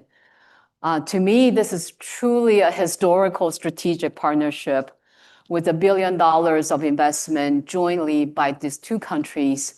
This reflects one of the most significant S&T collaborations between our two countries. And I'm especially delighted to see that the Genesis mission bringing the world's two greatest scientific powers together to tackle very significant challenges, but also accelerate discovery and also being able to unlock breakthroughs that will really advance both our countries' future. So that actually leads me to the first question. Japan has long been synonymous as the world-class technological innovation. So as you look at Japan's strategic plan for AI, can you share with us some of your highest domestic priorities for our audience today? Thank you, Harriet. First, let me say it is a great honor to be here at the Genesis Mission Summit. And we are very much proud of being the first international partner of the Genesis mission. And we are extremely excited about the future this partnership will bring to all of us.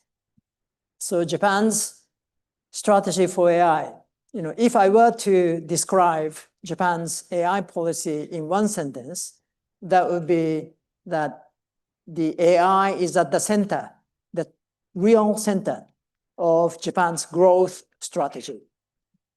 Prime Minister Takaichi, soon after she became the prime minister last year, established the Council for Japan's Growth Strategy.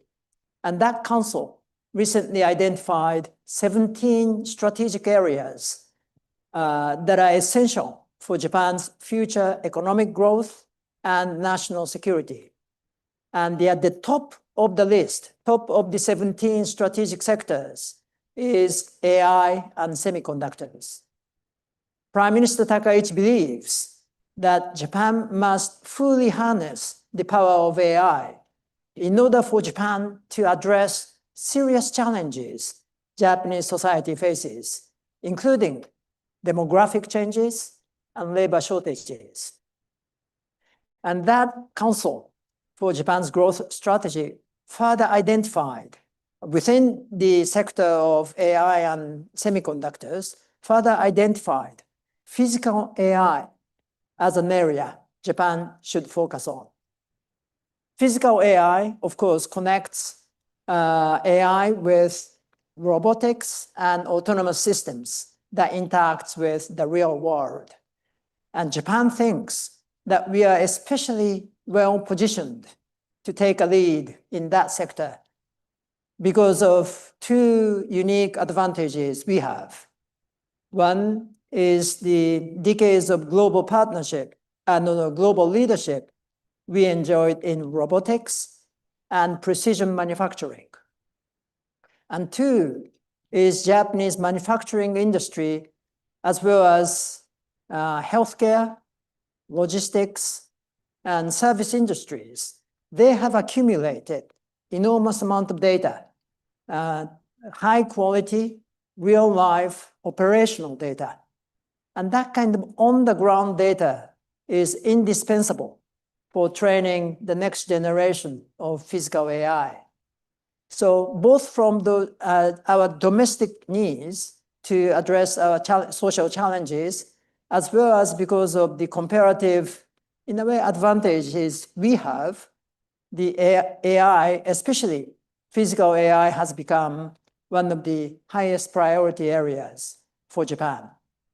But more broadly, we realize that AI is transforming the entire spectrum of scientific research, from generating hypotheses or running models to designing experiments or analyzing data.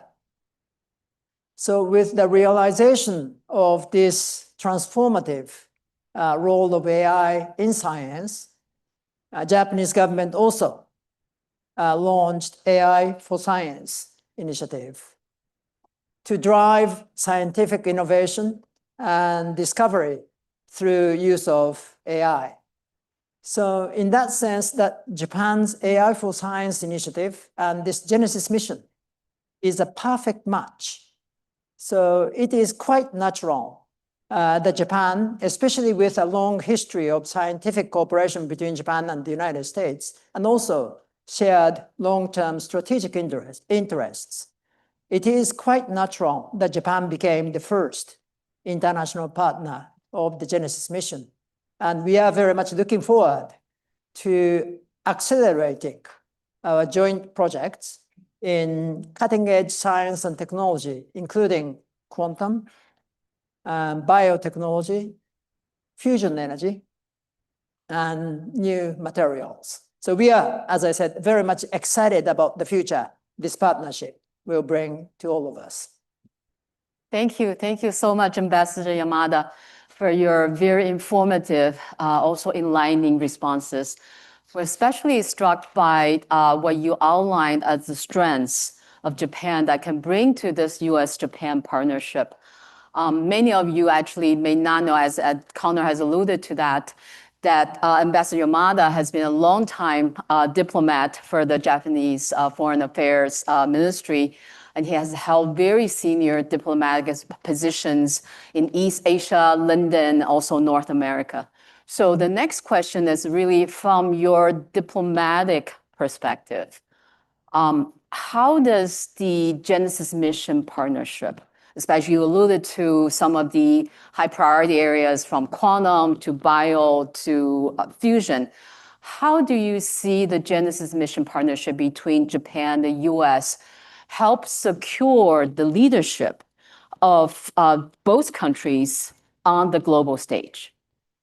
Yes, but before talking about those technologies, let me take the advantage of this occasion to emphasize one, I think, very important point. That is trust. And I believe Japan was chosen to be the first international partner of the Genesis mission, not only because of our scientific and technological capabilities, but also, and I think more importantly, because of the strong sense of trust that exists between Japan and the United States. You know, you mentioned my diplomatic experience and perspectives. So as a diplomat, I can say with confidence that today's Japan-US relationship is stronger than ever. We are steadfast security allies, but we are also very strong economic partners. Yesterday, Commerce Department announced sets of statistics which confirmed that Japan has been the largest foreign investor into the United States for 7 consecutive years. So we are not only strong allies, but also strong economic partners. And we are also close collaborators in economic security and advanced technologies.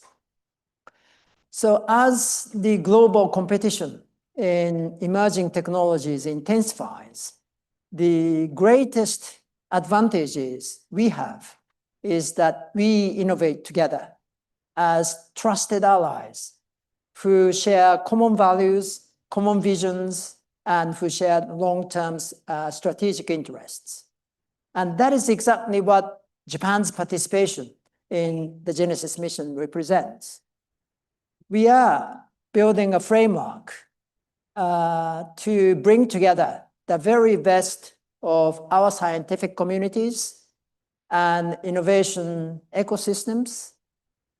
And we are generating scientific discoveries and innovation that benefits people both in Japan and the United States, while strengthening our long-term economic competitiveness and also building a future which reflects our shared values and principles. So and you talked about, so going to technologies, there are quite a few already ongoing technological cooperation between Japan and the United States. And this partnership will accelerate those ongoing cooperations and will also accelerate the future joint projects going forward. And ongoing projects include partnerships among Argonne National Laboratories with Japan's RIKEN, NVIDIA, and Fujitsu. They are working on AI and high-performance computing. And Oak Ridge National Laboratory is also working with RIKEN, and this time on quantum computing systems. And Oak Ridge is also working with Japan's fusion startup called Kyoto Fusioneering in building new experimental cutting-edge fusion energy infrastructure in this country. So by bringing together the strength of our countries, I'm sure this partnership will play an indispensable role in building our technological leadership on the global stage.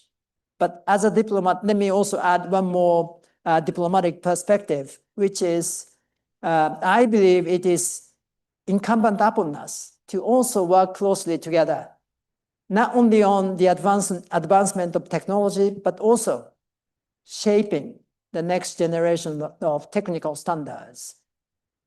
Next generation of technical standards that reflects our shared values and principles, and that benefits both Japanese people as well as the American people and the wider international community.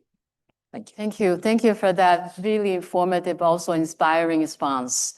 I especially would like to echo the sense of trust. I cannot overstate how much we really value Japan as our critical allies, but also trusted partners. And I think a lot of it is from a scientist myself, really grew out of our rich history of decades-long S&T collaboration from many of the physicists in the world, in the room, from particle physics, from computing that you have talked about, quantum, but also in large-scale facilities, X-ray neutron sources. But for some reason, I feel like the Genesis mission actually represents somewhat of a paradigm shift. And so from your perspective, how do you see the Genesis mission partnership between Japan and the US kind of shape the future trajectory of our two countries' S&T collaboration? Yes, paradigm shift. I fully agree with that. Japan and the United States have enjoyed long history of scientific cooperation. And actually, Japan-US Science and Technology Cooperation Agreement dates back to 1980s. So Japanese researchers in Japan and the United States, we have built significant amount of records of close and successful collaborations. And that enabled Japan to be the first international partner of the Genesis mission. But this emergence of AI represents a genuine paradigm shift. And AI is transforming the way scientific discoveries and innovations take place. That means the way we cooperate, international cooperation on science, must also evolve. We have to move faster, and we have to make bold investments in order not to be left behind, but also to stay at the cutting edge of the emerging technologies. And with that understanding and with strong determination, Japan decided to join the Genesis mission. And Japan and the United States, as you said at the beginning, Japan and the United States each committed to invest $500 million in this Genesis mission over the next 5 years. And already 11 priority areas have been identified for our joint projects. But what is important about Japan's participation or the partnership with Genesis mission is it's not just allocating funds. It is creating a new ecosystem where we combine governments, national laboratories, universities, researchers, industries, and startups from both sides of the Pacific. And I think that is the real paradigm shift. Instead of collaborating projects by projects, we are building an enduring innovation partnerships that will generate scientific innovation and discovery, which benefit both our peoples and strengthening our alliance and ensuring that next generation of breakthrough discoveries will be achieved by us rather than others. So that is what the Genesis Mission Partnership, I think, represents. Thank you. Thank you so much. I realize we're at time. So let's thank Ambassador Yamada for a wonderful fireside chat. Thank you. Thank you. Thank you. Thank you so much.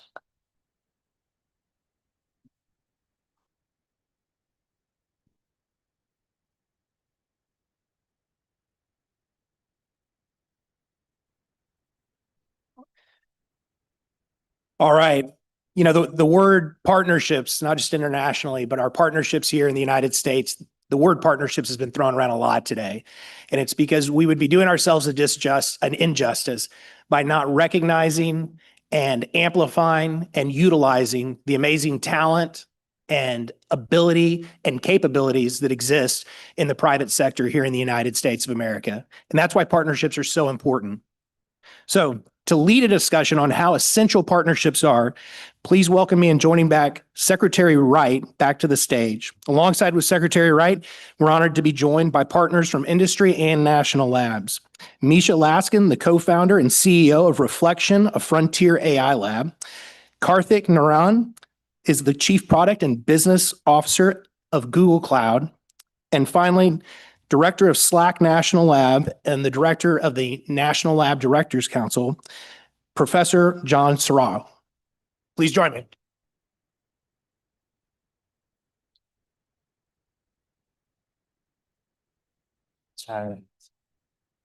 Don't worry, you won't have to hear from me much at all.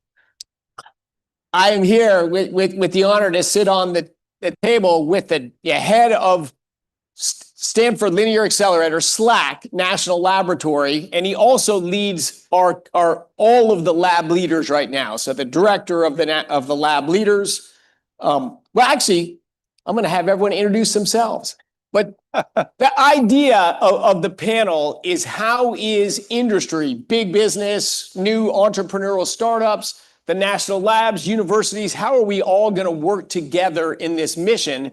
And I'll give a tease for the next session. You'll hear Stephen Schaefer, who's the head of Oak Ridge National Labs. Very early on in this project, we're like, we need to move fast. We need to do things differently. And we made a reach out then. Who wants to build computers fast? Not a normal procurement process, fast. We have a system already running, less than 12 months from discussion to running an awesome new machine that you'll hear about. Hats off to Lisa Su from AMD, who jumped on a plane to come say, we're ready to build starting tomorrow. And HPE, the integrator who built this system. It's a tremendous story, but it's the story of collaboration, labs, industry, researchers. But why don't we have everyone introduce themselves up here, and we'll start with you, Misha. Well, first, Mr. Secretary, thanks for having us all here. It's a real honor to be a part of the Genesis mission and supporting science in America. I'm the co-founder and CEO of Reflection. We build open models, American open models. So you can kind of think about the difference between the closed models and open models coming out of China. We're building that variant in America to support the government and our enterprises here. Dario says we have to lead in open models and proprietary models. Are we going to do it? I think we will. I think we have all the capability here, and there's the right kind of commercial now incentives and community incentives to build an open source frontier intelligence laboratory. Fantastic. Karthik, you work for Google. I think I've heard of that company, but tell us about yourself, about your focus. Thank you, Secretary Wright, for having us here. Karthik Narayan. I lead product engineering and all the go-to-market capabilities for Google Cloud, and I represent Google. And proud to be founding member partner for the Genesis mission. And we genuinely believe, like the Genesis mission believes in, that in the age of AI, scientific discoveries and economic prosperity are an eventual outcome, and we want to be part of it. And we've seen this firsthand when government, labs, academia, and industry come together, what could be achieved. We had an early example with AlphaFold, which got the benefit of publicly available scientific protein data from the protein data bank, supported by Department of Energy, and bringing the capability of that data and private AI capability, just resulted in a Nobel-winning outcome. And we genuinely believe that this mission, by being part of it, we would be able to jointly enable 20, 30 more Nobel-winning scientific discoveries. That's possible. And the last point that I want to make is, in the introduction, is not only are we a founding member, but we are proud to be making an in-kind commitment today of $40 million on a couple of things. Number one,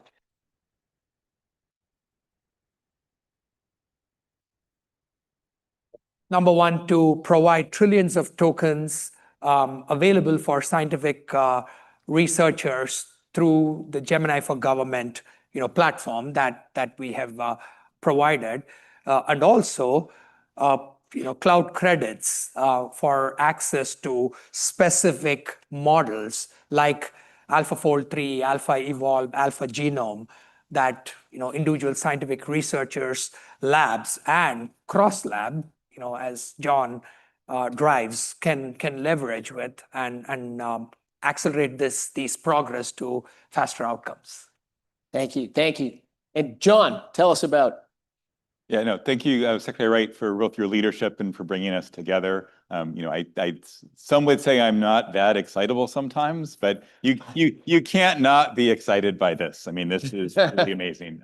As you said, I'm the director of SLAC National Accelerator Laboratory, so I definitely have a favorite of the national labs, and that's SLAC. But more importantly, and I think my role in the panel is that I am this year's chair of the National Lab Directors Council. And so I think a real feature of all 17 of the national labs is us working together. I think all of my 16 other lab director colleagues are in the room, so that's just a measure of how important Genesis is to us. And with no disrespect to my colleagues, what's even more exciting is to see all of our colleagues from the labs who are participants in the Genesis proposals that you announced this morning, sir. It's truly amazing. It's part of why we're all here, and it's just really looking forward to what comes next. So, John, we seem in everyone's in agreement that we want the United States to lead in AI. That's a high challenge. But tell us, what do we need to do to achieve that? And what are maybe we blind on? We're not thinking about, and it's going to trip us up if we don't change it. And then I'm going to come to Kartik and Misha after that with the same question. What does it take to be the leaders? So, well, I stand by the comment that I just made about how exciting things are. This is actually the least exciting day for Genesis, because tomorrow is going to be even better, and the day after that, and the day after that. So I think this really is just the tip of the iceberg. And so how we get started on all the projects we announced, how all of those national challenges challenge the overall platform to make it even better and harder, it's just going to spiral up from there. So how we bring together the challenges and the platforms grounded in the data really is the opportunity. And I think success will look like, Daria articulated some metrics earlier this morning, but when we look back a month from now and say, that was kind of slow and not that exciting, that's actually the real progress to be had. And I'm totally bullish that's what's going to happen. Okay. And Kartik, what are we getting right? What are we missing? How do we create an ecosystem that leads the United States to lead in AI?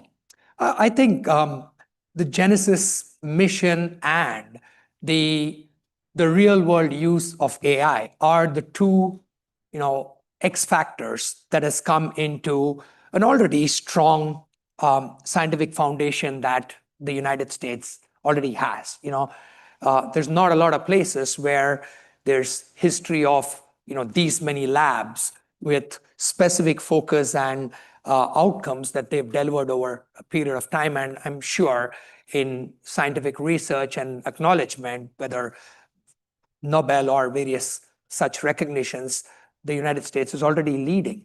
But AI has come to an age where suddenly you can unlock the private data that was available for, at the disposal of an individual researcher to all the researchers in the same lab.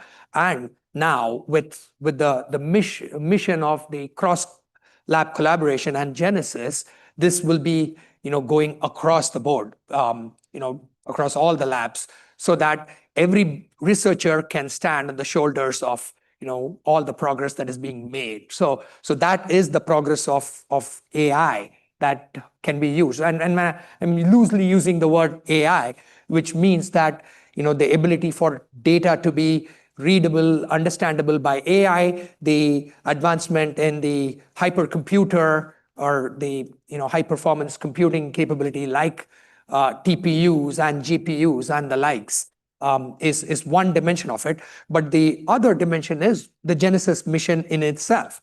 And John and I were talking, and when we made the investment, this additional in-kind commitment of $40 million, we said that this is for the Genesis mission. But if you look at Genesis mission, there's no one lab, or there's, I come from a commercial world, so I use the term P&L. It's not one, P&L to go to. This naturally forces, in a good way, all the labs to collaborate so that they're able to build things that are reusable, so that you are able to get more for the R&D investment or the scientific investment, federal investment that is going into scientific research. I think this goes to the exact statement I think the Genesis mission made, or Secretary, probably you coined that, to double scientific discoveries in the next decade. For that to happen, you need both efficiency and effectiveness, and that is what Genesis mission would bring to the table. Great. That was Dario's goal, but I'll take credit for it now. Thank you, Dario. Misha, the same question. What is it that we need to do to make this environment so we thrive here across our country, and of course with our international partners as well? But how do we make the U.S. the leader in AI and AI for science? I think the difference, between science in the U.S. and anywhere, say 10 years ago and now, is that there's a new foundation on which everything is being built.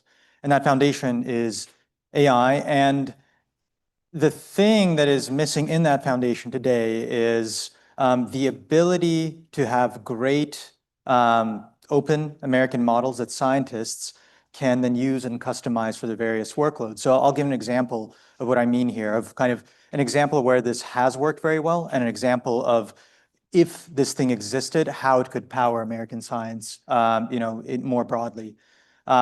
Before I was an AI researcher and now started a company, I was a physicist, a theoretical physicist.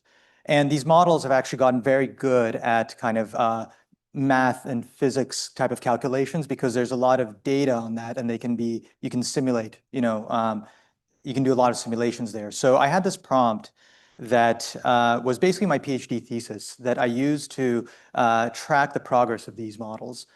2 years ago, it was falling over entirely when I basically gave it the question what my thesis was.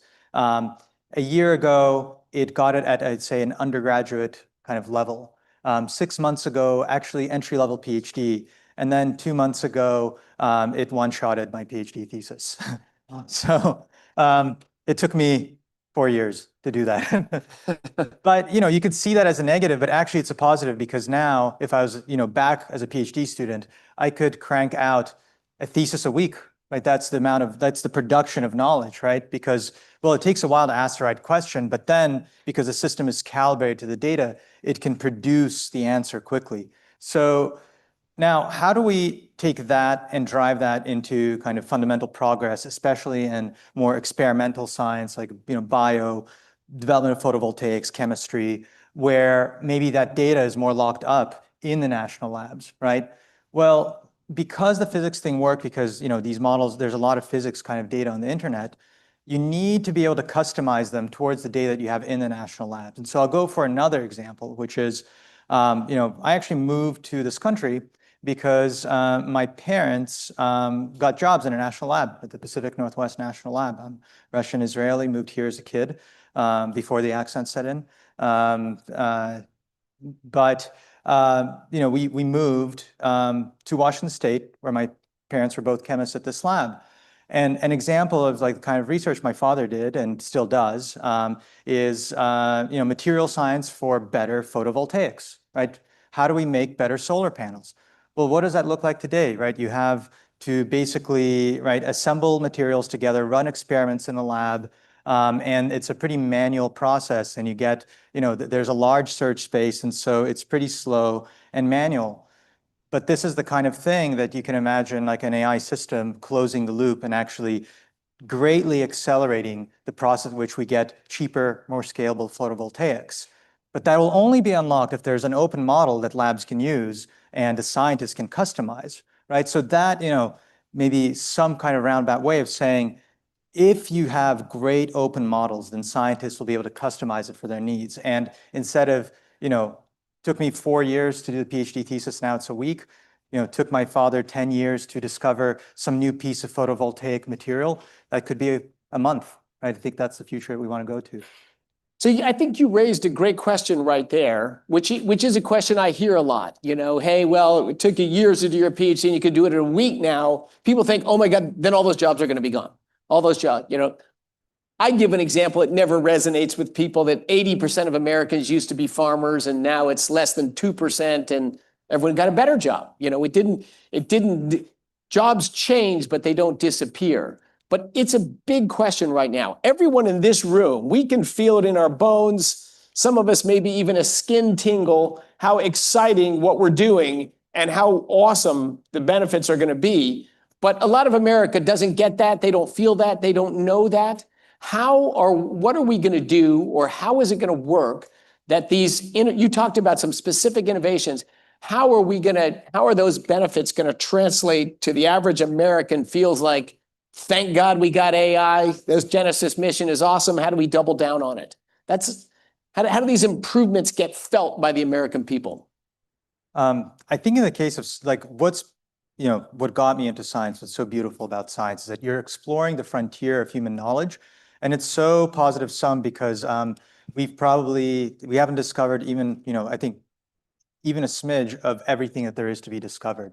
So what happens when you discover better photovoltaics? Well, you get scalable renewable energy at much cheaper prices, right? That you're able to lower the energy cost for everyday Americans. What happens when you have breakthroughs in biosciences where new drugs are being discovered faster? Well, you basically increase the life expectancy of your population because you're able to cure diseases that were incurable before. And this percolates to, I think that every scientist is actually empowered it's so much better if you see the impact of your stuff instead of 10 years. You can iterate and right within a year start seeing impact that then diffuses across the economy. I think that's kind of what it looks like, right? I think it's actually much more empowering to be a scientist, and I'd be actually really excited to go back and do the PhD in theoretical physics again, because I think I would discover a lot more than I did then. Absolutely. And Kartik, you're in the commercial world. How fast can these innovations, you and your team and the teams in this room, how fast can they be felt in some fashion by the American public? Yeah. And how can we accelerate that or emphasize it? I think, you hit a very important point that while in the bone or in the skin or in the instinct, everybody believes that AI is actually going to drive better benefits and better outcomes for every citizen out there. There's this feeling of the interim state that is a concern. And the reason it is a concern is compared to all other cycles of change, whether from agriculture, farming to other professions and several other examples, the curve was a lot slower, or the pace of that change was a lot longer. And this time it feels like happening a lot faster. that everybody is worried whether do you have the time to rotate those jobs or professions or those skill sets and so on and so forth. The good news is even in the commercial world, there is a significant pivot in the focus from a year ago, where 18 months ago, the focus was all about productivity improvements and what can be the cost reduction outcomes that could be delivered from AI, to a significant pivot of what are the new markets, how do I improve the reach to a customer, how do I create better customer experience between when they come during a sales cycle versus a customer service cycle. We've all experienced that these are two completely different experiences. One is a very pleasant experience, the other one is a very dragging experience. Or how to create newer products at a faster, cheaper, more novel ways, which is the new product introduction. I think the same elements are going to be applicable in the scientific world as well. But in the scientific world, there is also another factor. Unlike in the commercial world for all the other kinds of jobs, there is, so to speak, abundance of labor availability, or at least as much labor as is needed is available. In the scientific world, that has never been the case. You've always been short-staffed on the scientific research population, or people who want to do scientific research. Now, by focusing on removing the rote tasks, and I'll give you an example. In the National Laboratories of the Rockies, we actually use Gemini agents to automate electron microscope calibration. No researcher is going to go back home after a month of effort feeling accomplished that I calibrated the electron microscope. What they are really interested is to start doing their research with a calibrated electron microscope. So what we did with the Gemini agents, we built a full automated workflow that reduced 90% of the effort to be completely automated by AI agents, and also did this 8x faster. And now the ability to get started with your research is much faster, and the funding, the federal funding or whatever funding that they have got, industry plus federal funding, can be used more towards the actual research rather than the labor hours spent on doing the rote tasks and so on and so forth. So this is just one example of activities that could be done to make things better. And last but not the least, we talk about all the research scientists who spent 4 years. I don't know whether we have the count of the research scientists who dropped from PhD after doing it for 2 years, 3 years, 5 years. I think that will be a meaningful percentage. And the reason that they drop out is because they are trying to make progress on one thing over, and we say that, they don't need as much, validation on a daily basis, but everybody likes validation of progress, and AI will give them that validation of progress a lot better, so that they would be at research for longer and they would be able to do more scientific discoveries than ever. So AI is going to make it more fun to be a scientist. I think that's huge, and among that constituency, we've got them. But you think the public is going to feel it through better services and products? It's going to happen fast enough that they're going to have better experiences and feel better. People will like that, right? Absolutely. And there is generally this notion by public on anything that is non-commercial, whether they're indirect dollars, tax dollars, and other indirect contribution, whether that is getting its right yield or productivity or outcome and so on and so forth. And they would see and appreciate that there's a lot more that's coming out because of technology, so that there would be more investment, and eventually all of this is going to make, whether that is medical discoveries, biological molecular progress, or energy discoveries and so on and so forth, this would be absolutely felt. And there is also going to be a easier correlation to the cause and effect using AI so that, it doesn't feel like, it doesn't feel like a butterfly effect that, Yes. butterfly, flapped its wing in, South China Sea, and you will feel it in the West Coast of United States 2 years later. Yes. All right, so John, right now there's worry of the crowds with pitchforks stopping the data centers from stealing all the electricity and drying up all the lakes in your town. So we have a public palpable opposition right now. Talk to us about making science better and faster in Genesis mission. How's the American public going to say, put the pitchforks down, this is good? Yeah, no, so I think it goes back exactly to the premise of the question, and especially for we as national laboratories who are principally federally funded, we need to own the feedback. It's the taxpayers and the citizens who are paying us it. So first thing, the question is fair, got to address the concerns and meet it there and be responsive. So I think there are three pieces that really address that. Importantly, this is a mission initiative. It's not called the Genesis Science Sandbox. It's called the Genesis Mission. We're actually trying to solve real problems for real people. We highlighted an example earlier this morning of we're going to use AI to make the electric grid better. So it can be net positive. Yes, it might take a few more electrons to do the math, but the output is much better. So it's a mission. It's not a sandbox. That's vitally important. The other part that I think this panel portends is it's about the partnerships. We, the labs, play, and at least in my judgment, an essential role in the research and innovation ecosystem, but so do our university colleagues, and especially so do our colleagues in the private sector.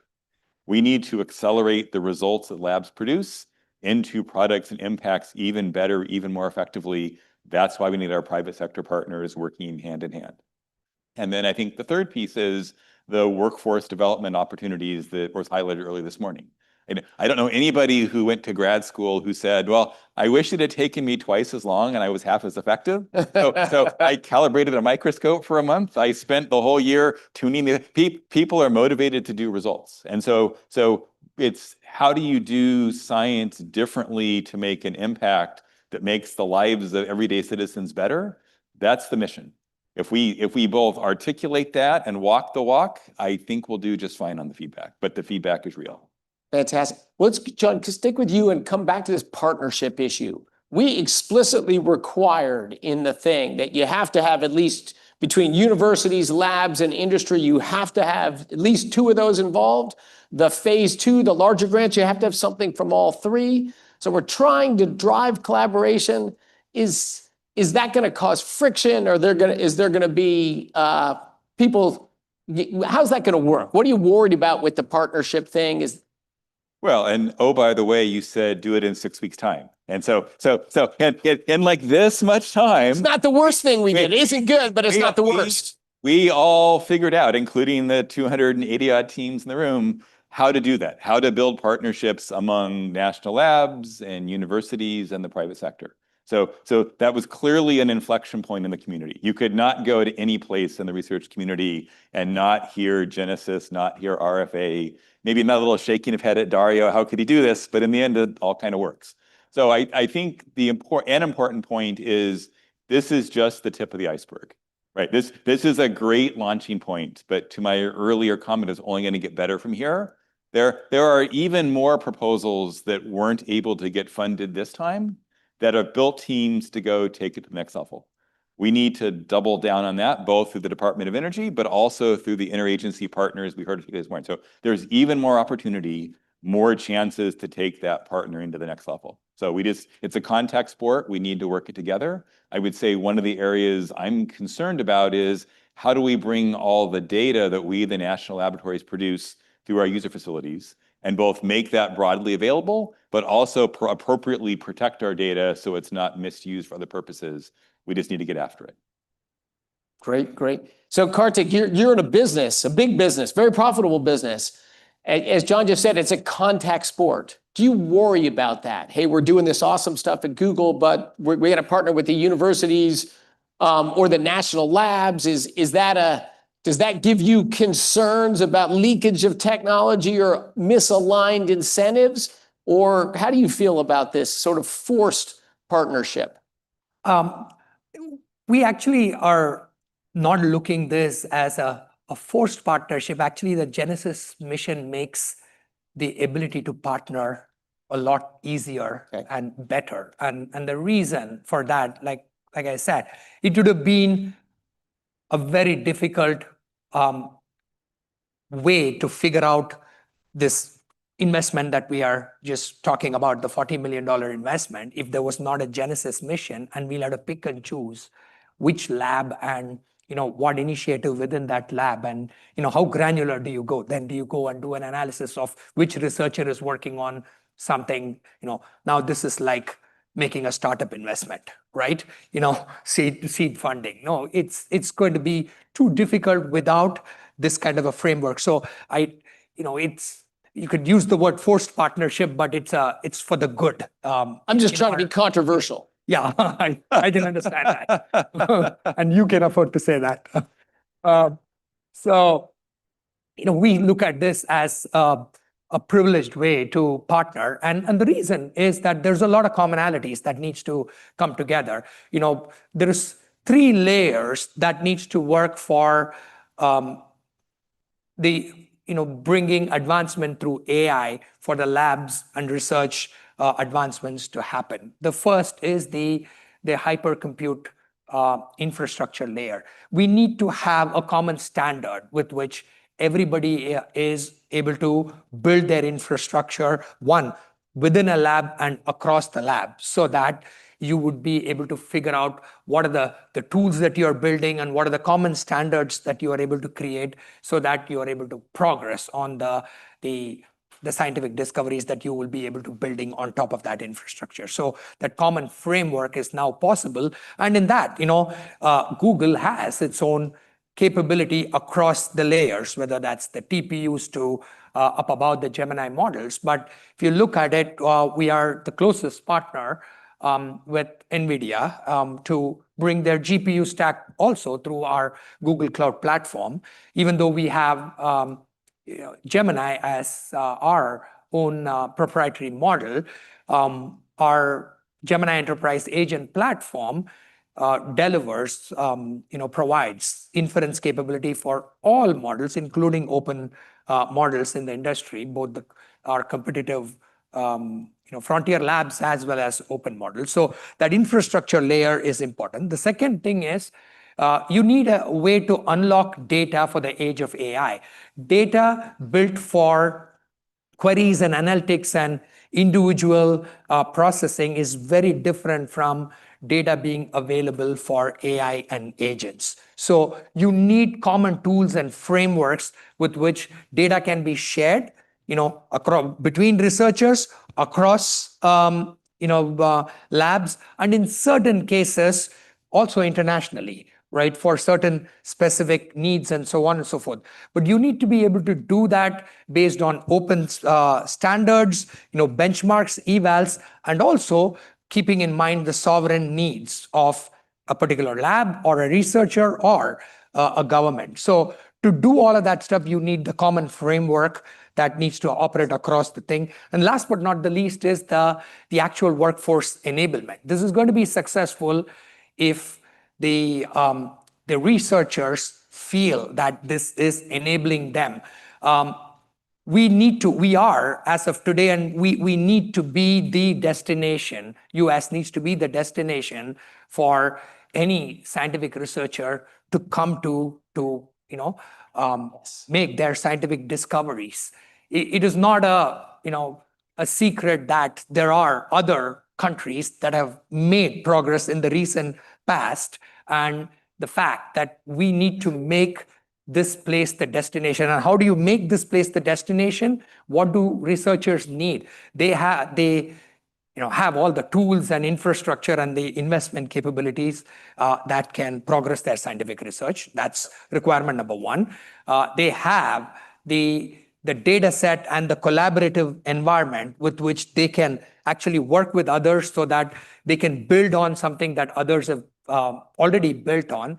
And last but not the least, they also need to feel that they are able to actually create this reverse the full feedback loop between industry and academia and labs and government, so that they are getting a sense that their research actually has useful outcomes and is going to be able to help the general public. So you need to create that environment, and we have work to do there. Awesome. Well, all right, we're going to go to the tricky, the intellectual questions, sort of deep questions. So I'm going to start with Misha, since he completed his PhD in a week. Oh, or it took you years, but it was only a week's worth of work. So maybe I should start with John, but I'm going to start with you, Misha. It's relevant for your business. So I remember 30, 40 years ago when I was young, there was this movement that open source software. We had Unix had been around, but there was Red Hat, and we're not going to need commercial software anymore. It's all going to be open source. And I think it's shaken out to there's a certain chunk of software that's open source, a certain chunk that's proprietary. But I look at AI, and all the coverage in the news is sort of the proprietary frontier models from American companies that are awesome, awesomely powerful, so scary to some people. And then we hear most of Chinese efforts are in the open source domain.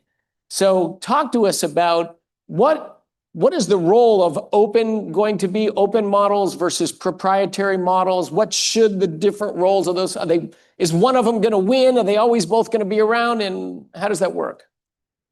I think it's a really good question. And and I don't think it's a this or that. I mean, you can kind of, if you forget where the models come from, you can, like, the market demand is for both, right? And if we always will be for both, they're both going to be around. Very much so. I think that it's actually very similar to previous software technology from this perspective, like operating systems, right? Operating systems that we use on our most kind of consumer devices tend to be closed. But the operating systems powering most computers in the world actually tend to be open because, the ease of customization, flexibility, and permissiveness around them just makes them sort of spread like wildfire. And so I think that the one thing that is probably happening right now, that there is a geopolitical issue between American and Chinese AI, but it's kind of being muddled with, a separate issue, which is closed and open technology. And those two things have nothing to do together. It just so happens that we're in a world where, there's great proprietary models in one country, great open models in another country. But fundamentally, I think the equilibrium state will be that there are great proprietary and open models in America, in China as well, right? There's nothing to do with kind of the geopolitics of it. It just has to do with, hey, American enterprises want both closed and open models for different workloads. The Genesis mission will require both closed and open models for different workloads, right? That photovoltaic customization thing, you'll need an open model, and something else you'll need a closed model for. So it's not a this or that, but I anticipate, like open source software and the internet, and that the majority of token consumption now and in the future will be dominated by open models. Like today, most tokens consumed are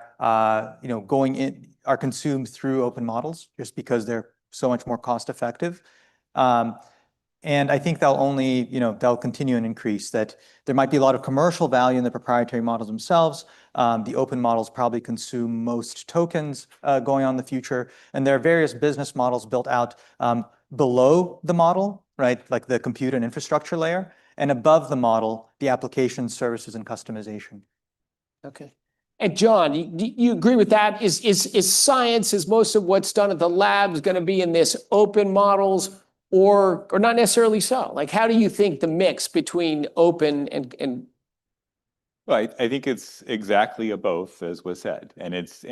What we're doing in Genesis is just a microcosm for what we, the national labs, do in general. The science frontiers we're advancing are the most compelling parts of science. And if we want to be world leaders, we need to engage with the international community and be open. And the questions we're pursuing are national security challenges. That's why we're doing it. So you've got to get the balance right. Within the labs, we've developed this rubric called a managed research environment.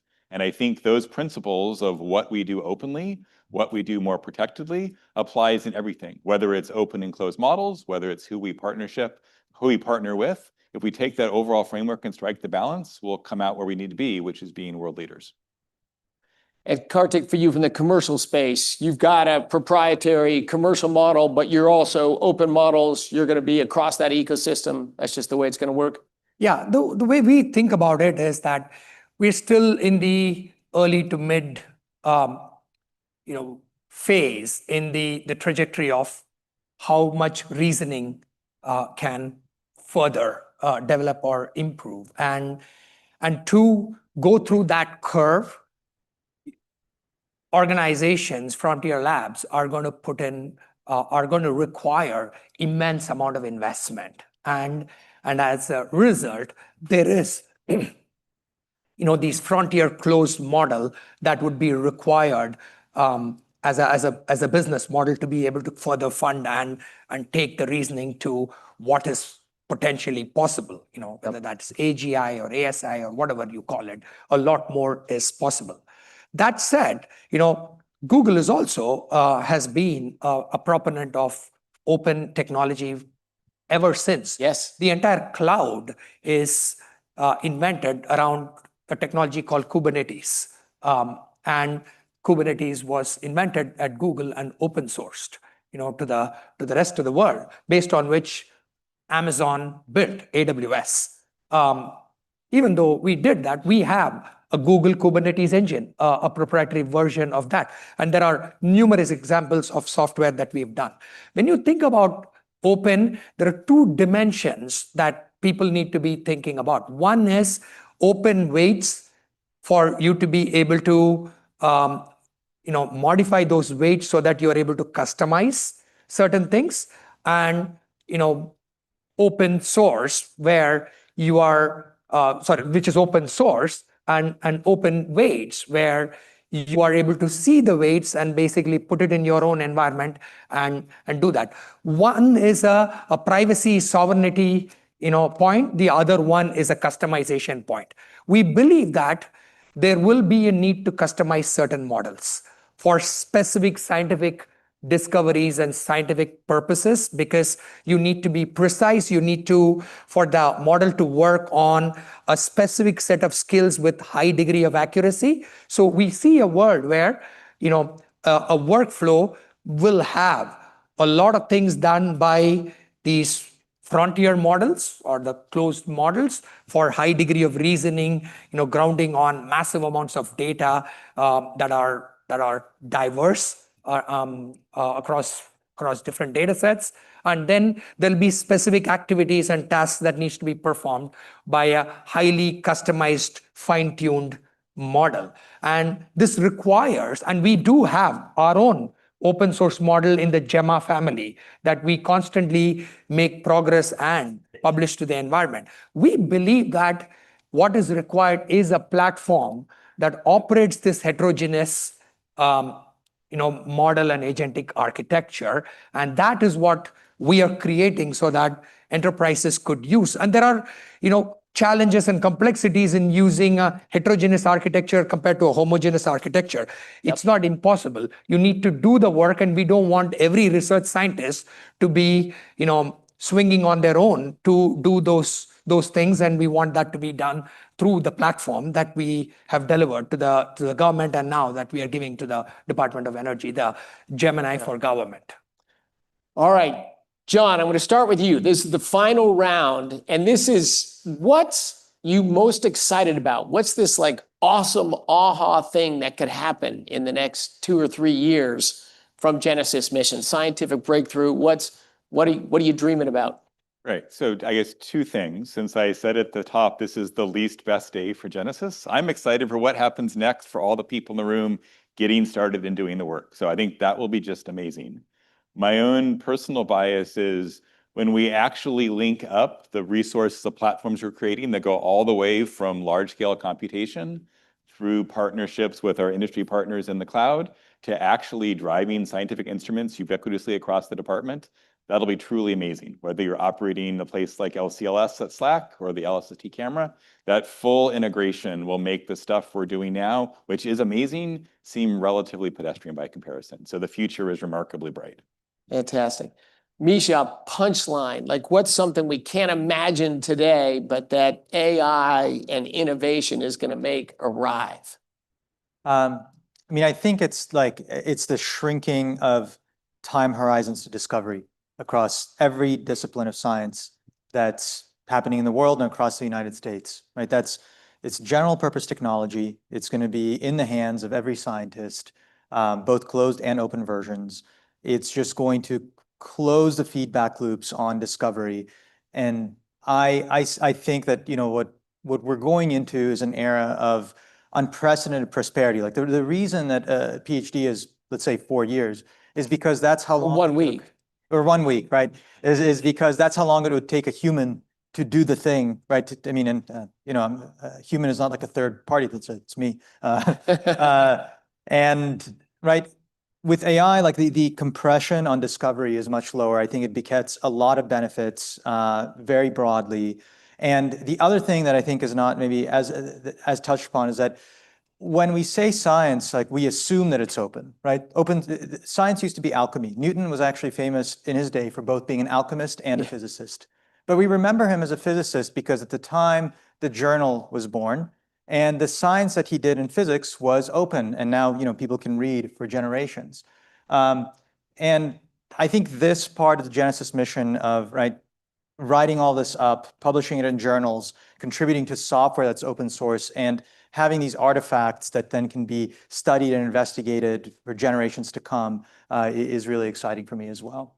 Awesome. Kartik, punchline, what are you excited about? I think there are 3 things that I'm excited about. Number one is that we have an opportunity to give a wholesale upgrade of the capabilities that American research scientists will get to drive, better scientific discoveries and put America as the clear number one, head and shoulders above anybody else in the scientific discovery, whether that is the AI infrastructure upgrade, modernizing how data, is used, as well as all the tools that they would need for AI to do that. So it's going to be like there are times when, the US highway system was created or, several such projects. This could be that moment of a wholesale upgrade of capabilities. That's number one. Number two, I think there is a huge opportunity in fields of, whether that is energy, fusion, or biological progress, that is absolutely in the horizon. It's not going to be decades, it's going to be within a decade. That's possible.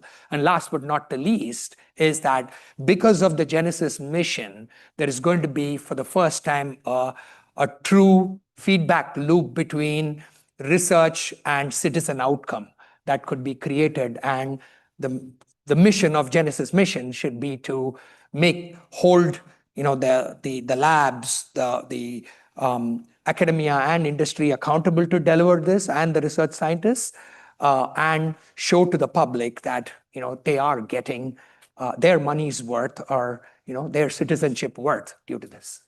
Fantastic. Well, 3 pieces of data or datum that show me the world is going to be bright. Thank you all so much.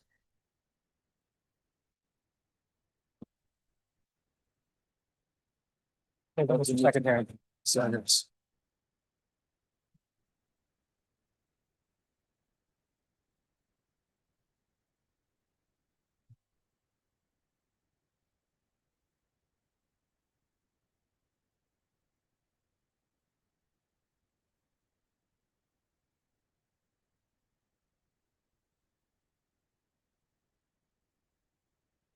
Well, this is exciting. We're talking about the progress that will be done as we go forward with the Genesis mission. But what we're about to talk about is the tools and capabilities that have already been started and are underway and are being built right now. So I'm going to introduce today Brian Spears, who's the Director of AI at Lawrence Livermore National Laboratory and the Technical Director of the Genesis mission. And Brian has been, when Genesis was just a twinkle in some eyes, was already writing down plans and coming up with solutions on how we could make it a reality. And his work is going to be one of the most important pieces of the Genesis's success, the work he's done and the work he will do. So please join me in welcoming Brian Spears to talk about Lux.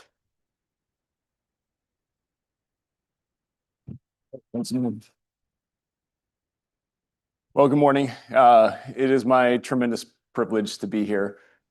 It's great to be here with our government leadership, our lab leadership, our partners, and all of the technical team folks that are gathered. With that, I want to say I'm going to take this moment and speak directly to the challenge teams that are here today. So if you're a challenge team, my words are coming straight to you so we can show you what we've done and what we're bringing you. And if you're not on the challenge teams, you get to watch the nerd-to-nerd connection between scientists and the wild. So enjoy the ride as we go forward. So first, for everyone who's gathered here to get the science done, welcome to the team. This is an amazing moment. Together, we are the vanguard. No one else has tried to do this before. The combination of a computing revolution with national interest to build a capability for the nation to advance those challenge problems.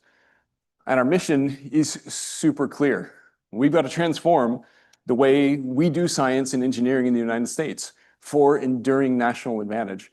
It's just very exciting. It's a tremendous opportunity. I describe it as a once in a few lifetimes opportunity, and it's an incredibly weighty responsibility as well. So welcome to the team, new members.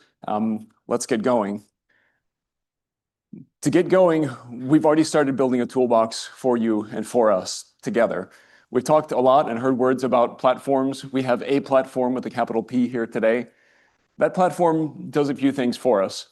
First, it capitalizes on frontier AI that come from all of our partners in US industry. Those capabilities now power AI agents, specialized pieces of software that you can say accomplish a task and have it go get that task done. A new thing that allows you to do a PhD dissertation in a week instead of 4 years. It's the AI agent harness that's powering that. None of that means anything in this room and what we're doing if we can't take all of the specialized expertise from the challenge performers and their user facilities and the 8 decades of build out the Department of Energy has done since the Manhattan Project and pull that all together. The data, the facilities, the key experimental capabilities, the high consequence production facilities. Connections are the next critical piece that we have to put together. All of that has to get wired in. We have to have models, talk to 3D printers, talk to laser facilities. And those are pieces we can put together from the Genesis technical team. But another critical piece is the hub. And what we're asking for you guys to do is to bring your capabilities in and integrate them so that we have all of those facilities, all of the AI in one platform that can execute closed and self-reinforcing loops to bring the flywheel effect we've been hearing about all morning. And that gets integrated in one architecture that federates all of these things. We absolutely cannot do it alone. We have to do it with our partners. And that's part of what the Genesis Mission Consortium brings to us. Lots of resources have been invested, and those are coming online right now. So for example, a few of our key partners, AWS, Microsoft, Google, and OpenAI, are bringing to you, the challenge teams, frontier token streams in the form of ChatGPT and Gemini, cloud compute and storage, some of which you heard about just in the last panel, specialized AI models that you can use to go attack these challenges for the country. Plus, Genesis and the DOE are bringing leading scientific data, AI models, AI agents, tools, the paths to go find new compute that you need to get your jobs done. What does it stack up to? More than $150 million of AI resources that are waiting for you. So divide that out, and you thought you were getting your awards to your PIs, but you're also getting hundreds of thousands of dollars of AI capabilities to make you the best equipped AI for science teams that we can possibly make you. So I hope you're excited. It's a super cool capability to use. I've already been using it in the background. I promise you, it's awesome. So what are we going to do? The platform has you in the very center of it, you challenge team performers. And we hope very much that you will use the agentically driven workflows that are made capable by the platform to go solve your portfolio problems and show the nation what those critical science solutions look like. But don't only use the tools that we bring you. You absolutely have to bring your specialized tools, your best self, your subject matter expertise, and the things you're going to build to the table to go solve those problems. And then we want you to come back to the Genesys technical team and show us what is working. What is it that only you knew that has to be integrated into the platform to make us successful in this nation scale effort? And we will integrate that into the platform with a capital P and make sure that it's really successful. But that's not the only responsibility that you have.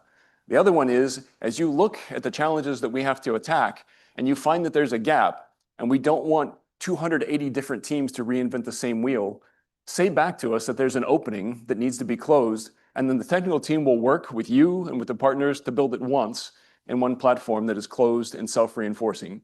So this is what we're going to do. It's cool to put it in a diagram. It's better to just show you what it looks like in effect. So I'm going to step aside and let you watch a really great demonstration of the work our technical teams have already done, the product of hundreds of folks who I promise you have slept less than anybody did, even those of you who were delayed on flights getting here. So let's watch that, see what it is, and marvel at what the team has done.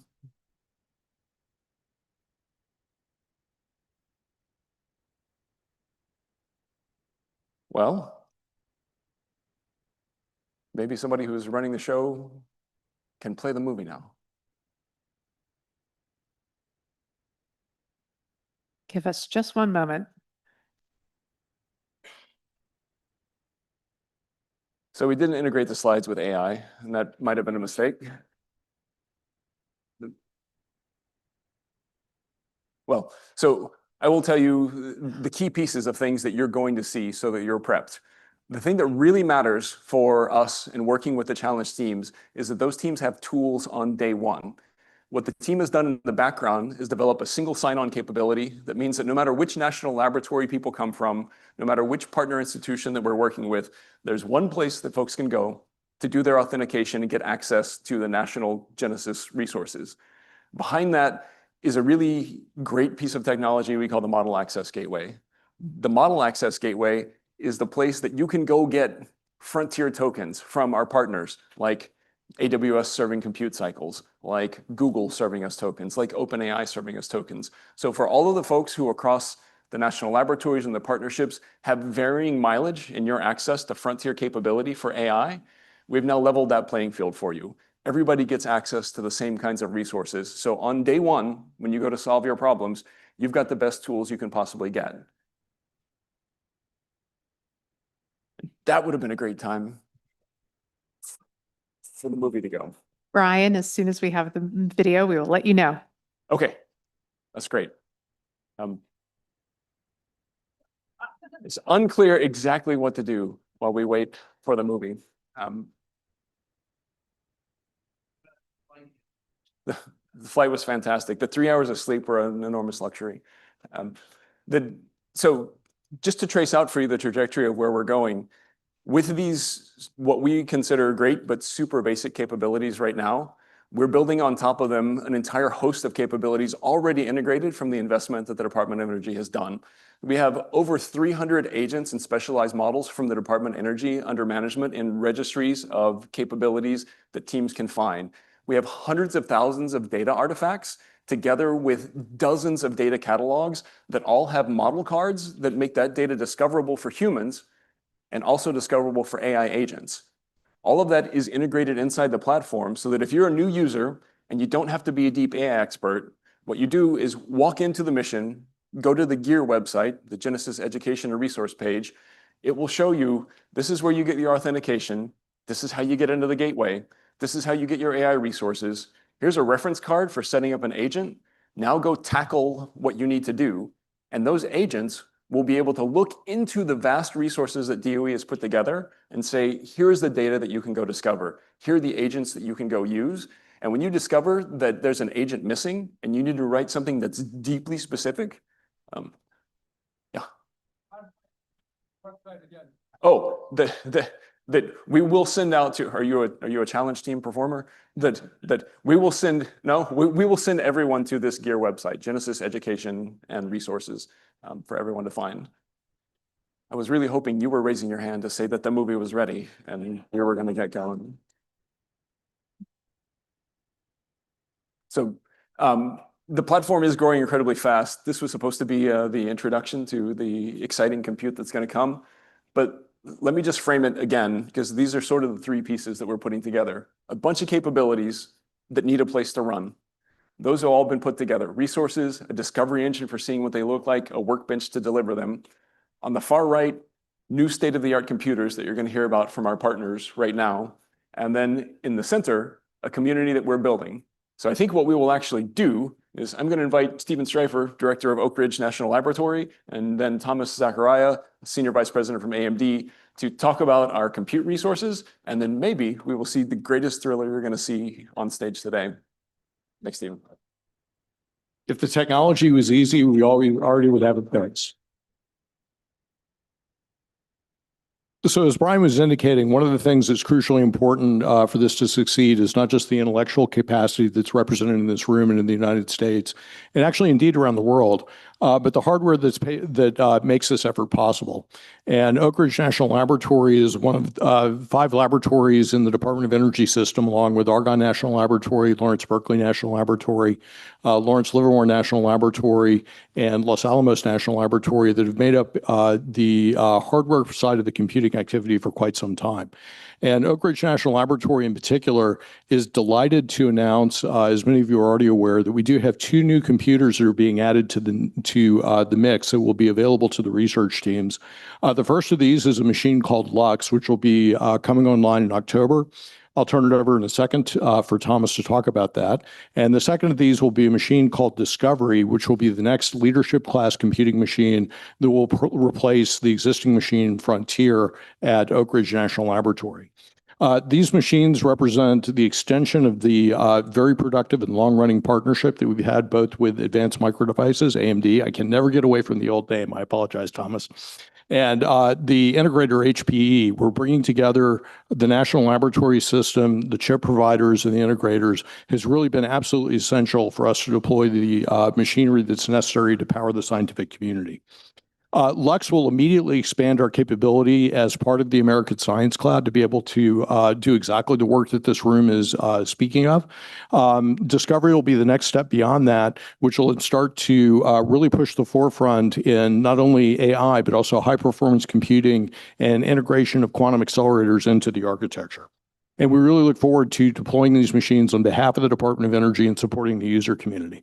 Now, with that, let me welcome Thomas Zachariah, the Vice President for AMD, up to say a little bit more about Lux and the deployment there. So please, Thomas.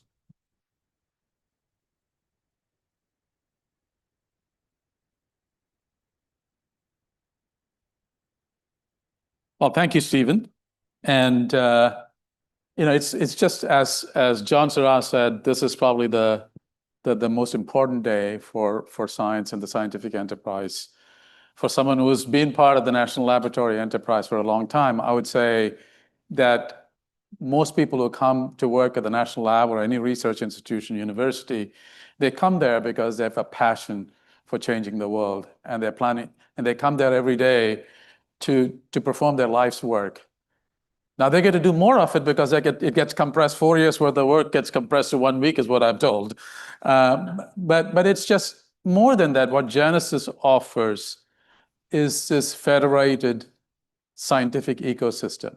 People come to national labs because there are these unique tools, whether it's high performance computing, light sources, neutron sources, et cetera, et cetera. And now you have all of that available at your fingertips. And the possibilities are really unimaginable. So this is really an exciting day. I just want to take this opportunity to convey Lisa Su's congratulations to all of you, particularly to Secretary Wright and Undersecretary Gill. This has been a program that has really progressed rapidly, and congratulations to all the awardees. Now, Stephen described the remarkable capability that ORNL is bringing to the Genesis mission through Lux and Discovery. From AMD's perspective, what makes Lux truly significant is that it represents a new model for scientific computing. For decades, scientific computing has been centered on simulation. AI changes the paradigm.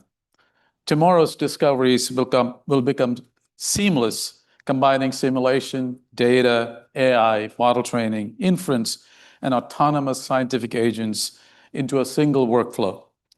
Presumably, that's what you're going to show.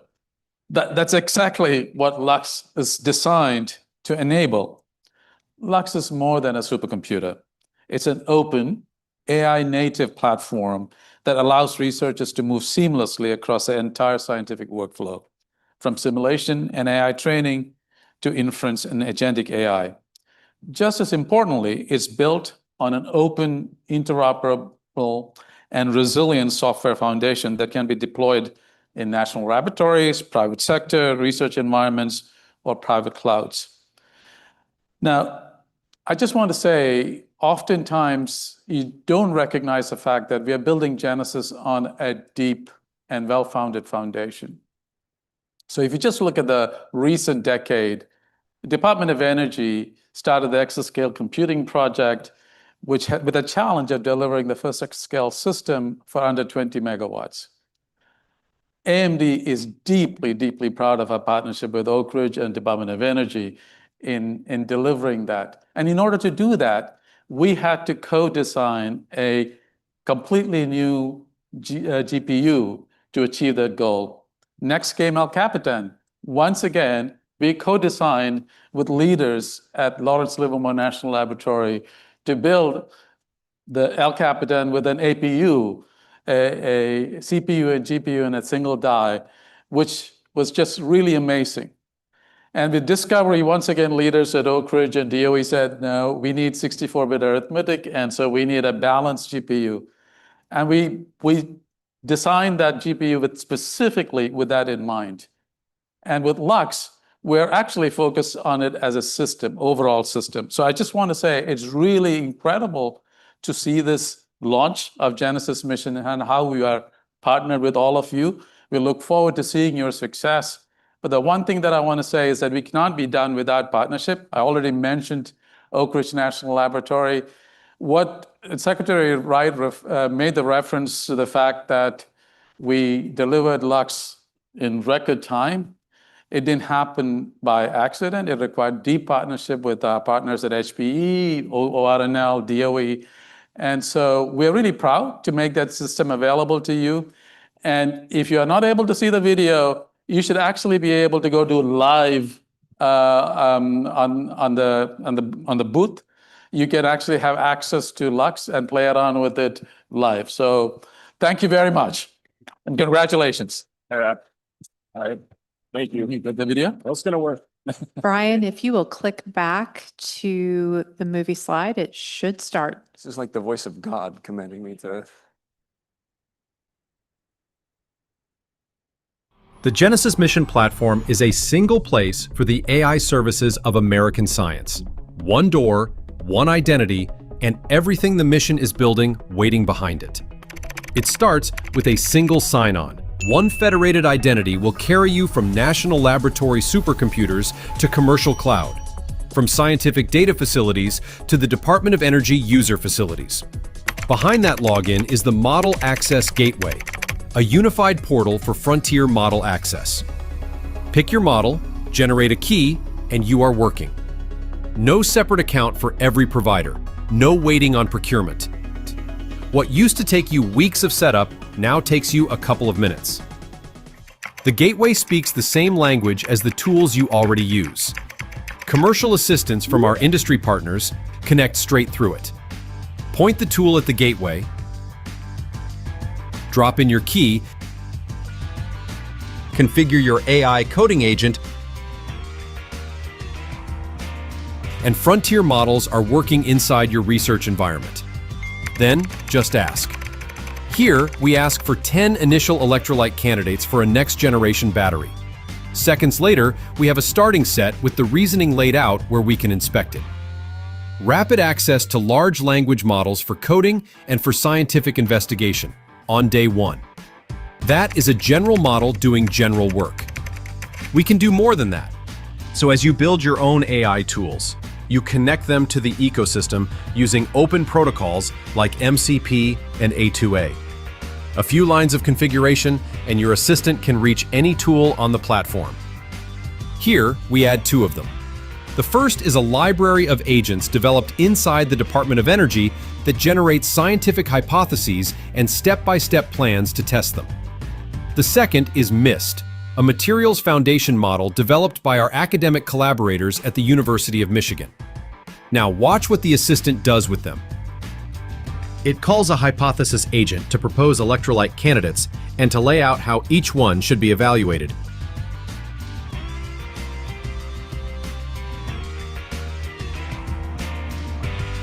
It hands those candidates to MIST, which scores their properties. It brings the scores back, then writes the summary, the figures, and the report. These pieces work together because they sit on the same platform and speak the same protocol. The result is a complex scientific workflow that's greater than the sum of its parts. That is the whole idea. Every tool a laboratory or a university brings to the platform unlocks the scientific power of the national labs and of American academia for everyone else on it. The tools are not only models. With simulation agents and MCP tools developed inside the DOE, the platform doesn't just reason about science, it runs it. Here, an agent takes on inertial confinement fusion, dispatching a full suite of simulations across leadership class systems. The runs land, and with one request, the agent reads its own results, writes a plan for the analysis,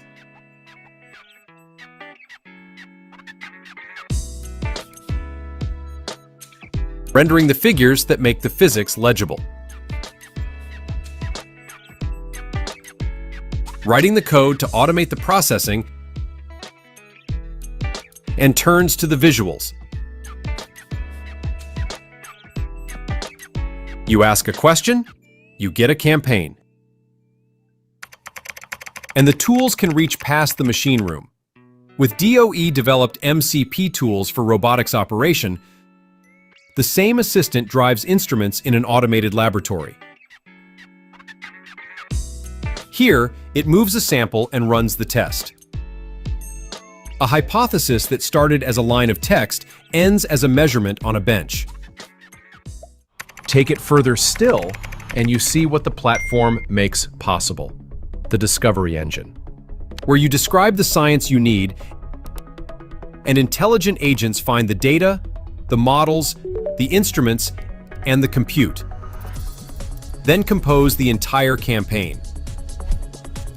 Every action verified, every result traced, and flowing back into a living body of scientific knowledge that is ready for the next researcher and the next agent.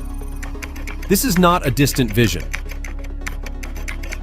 The platform is beginning to accept users, the tools are landing, and the door is open to researchers, to universities, to industry, and to our partner agencies across the federal government. Your missions, your data, and your science belong here too. Bring them. The mission has begun. Genesis Mission Platform, built together, discovering faster.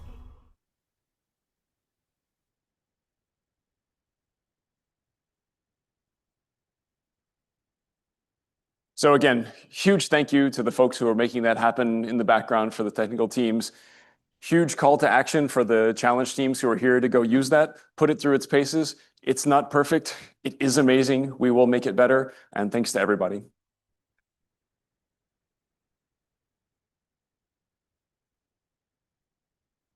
While we pause our programming for lunch, please also visit the poster session in the on Genesis Mission projects in the Senate Ballroom, an industry showcase in the Congressional Ballroom.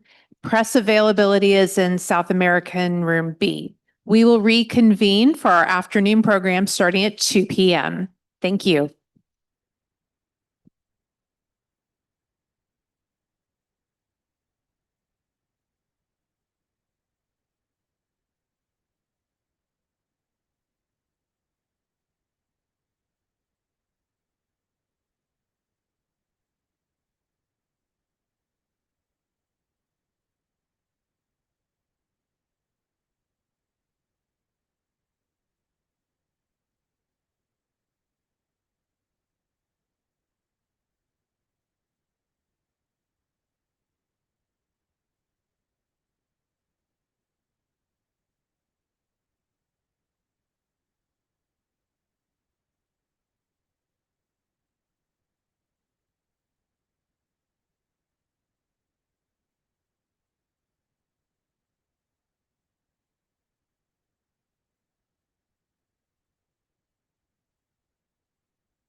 Check 1 2. Check 1 2.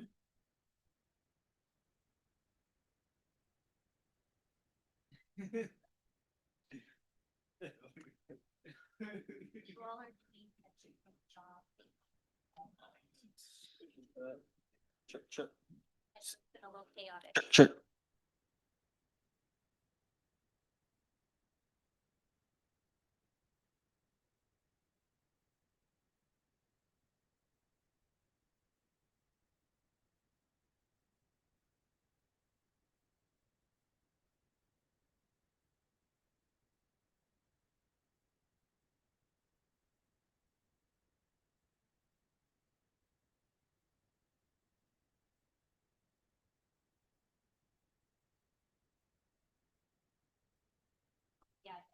Check. Check 1 2.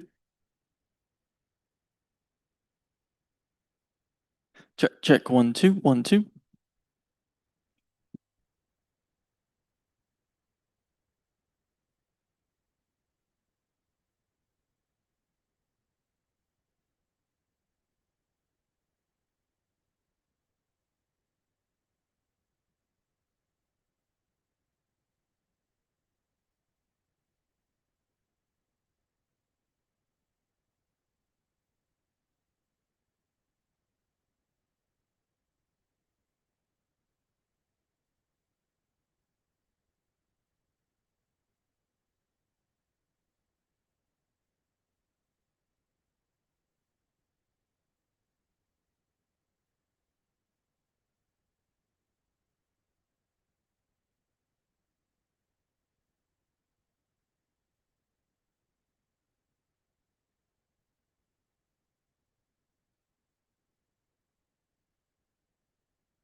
Welcome back to our afternoon session. We're going to begin in about 5 minutes. You'll notice sheets of paper on some seats. Please hang on to those for our breakout session.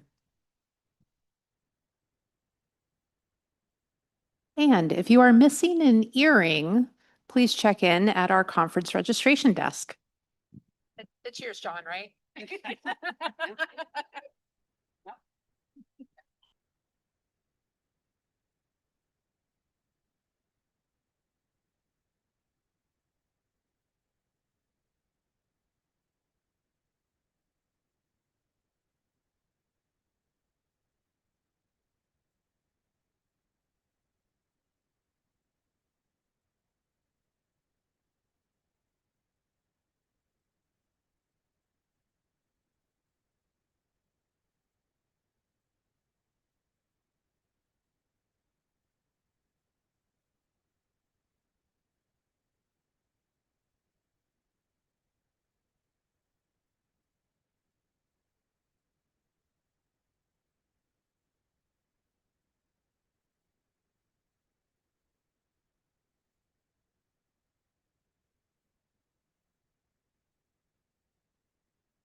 We're going to get started in about 2 minutes. You'll notice paper on several seats here. That is for our little bit later in our breakout session. So please hang on to it and get your pens ready too.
I prefer not always, like at all times, except when I'm running. Because when I get excited about something or I'm passionate, that is really warm. Welcome back to the summit and our afternoon session. You will notice sheets of paper on every couple of seats. Please hang on to that. We'll need that a little bit later in the session, and make sure you have a pen ready. Please welcome back to this. We're going to get ready for our afternoon session. So please join me in welcoming Professor Cam Muller of Stanford University to lead our afternoon panel discussion and breakout groups.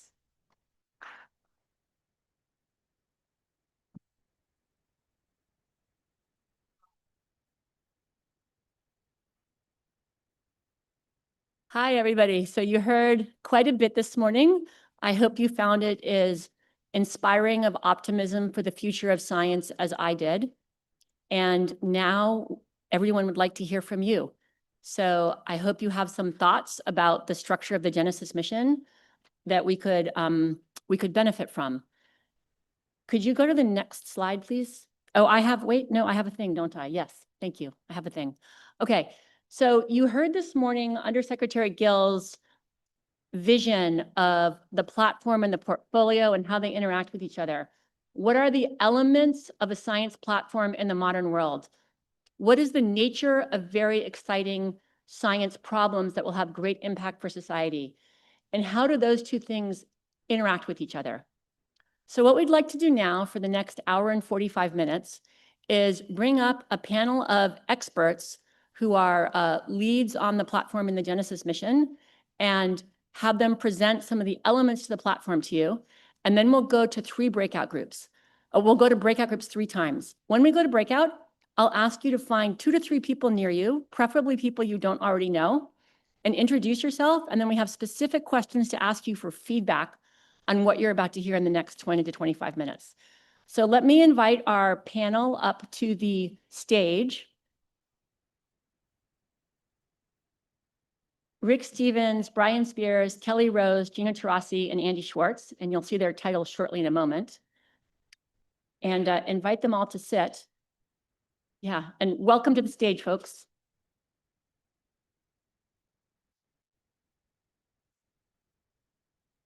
Okay, and so Rick, you're welcome to come up to the podium and kick us off. And the green button with the arrow on it advances the slide. Great. Yep. Thanks, Cam. All right.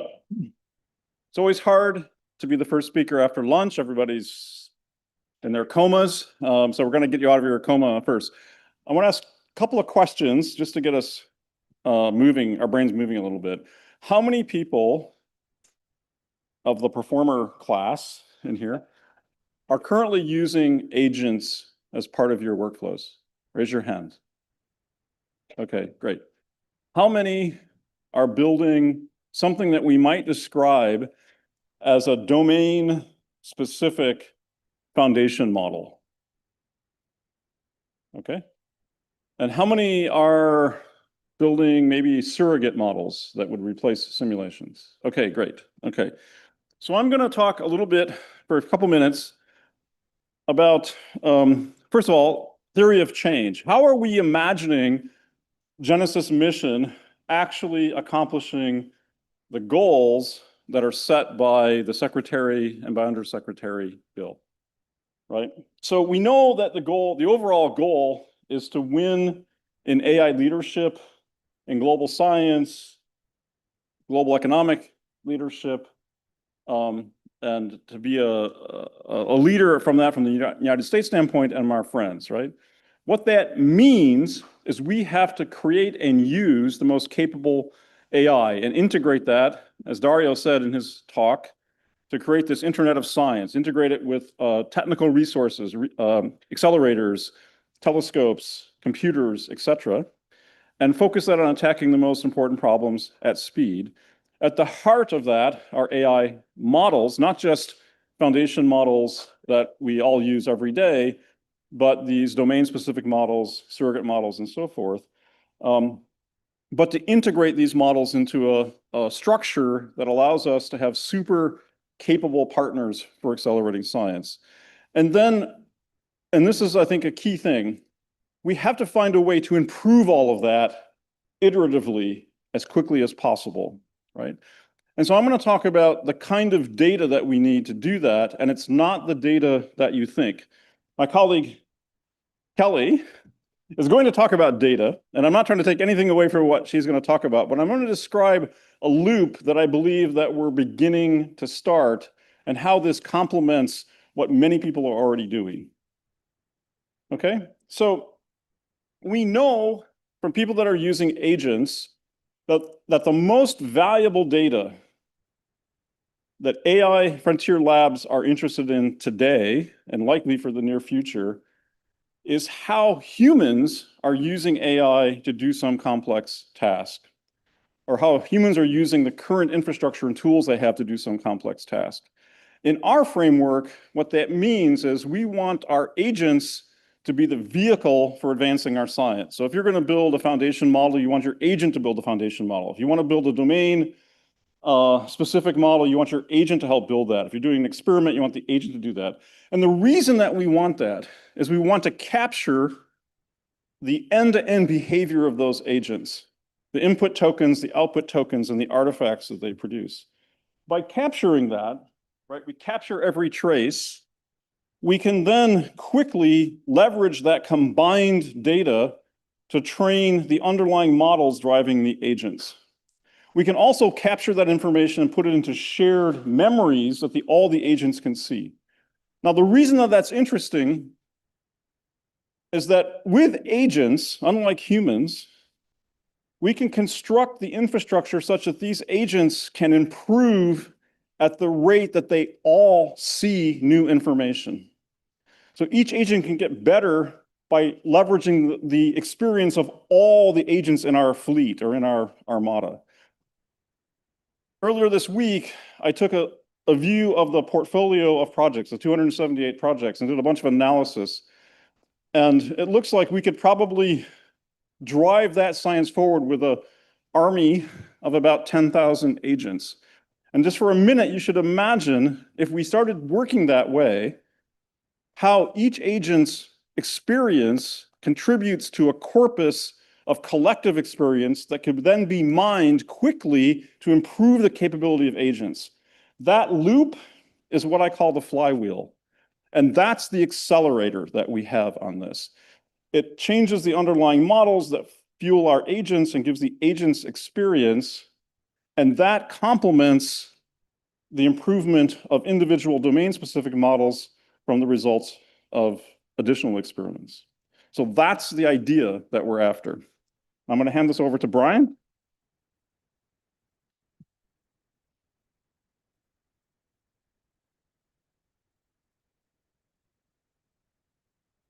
Okay, you've heard from me. There will be no movies this time. So we'll just do one slide, but I want to give it a slightly different angle this time. What Rick described is exactly the direction that we hope things go. We hope it's you with an agent-driven system collecting what we need to make it better. The thing that we do not hope is that everybody is sitting out there building everything for themselves, identical copies or similar copies over and over again. So the platform is meant to be the vehicle that accelerates you and helps you do that. I just want to make 2 points for our discussion here. One is you should see it as the resource for you. It's the one-stop shop where you come to get your frontier AI, to get the agent tools and capabilities, and you need not be an expert in attacking that. So you all got at 9:30 p.m. apparently last night, a link to the GEAR website. I'll keep saying that. So read the GEAR website where you can go see what are the tools that are available to you. Go use those. Do not go reinvent them. Don't go get them. This is the key piece of the flywheel that we need. The second is it's completely and totally incomplete. It does not have in it all of the special sauce that each and every one of you bring. So we have to have you guys clearly identify what are the gaps in that flywheel, the places where it's not smooth when it spins, so that we can follow up with the 1-2 punch that Rick and I are talking about. So let's go out and be agentic together so we can get the flywheel spinning. And don't build all of your own tools. You no longer have to. You have a nation scale effort that's helping you get the flywheel going. Come get that. And then where it's not complete, we'll build it together.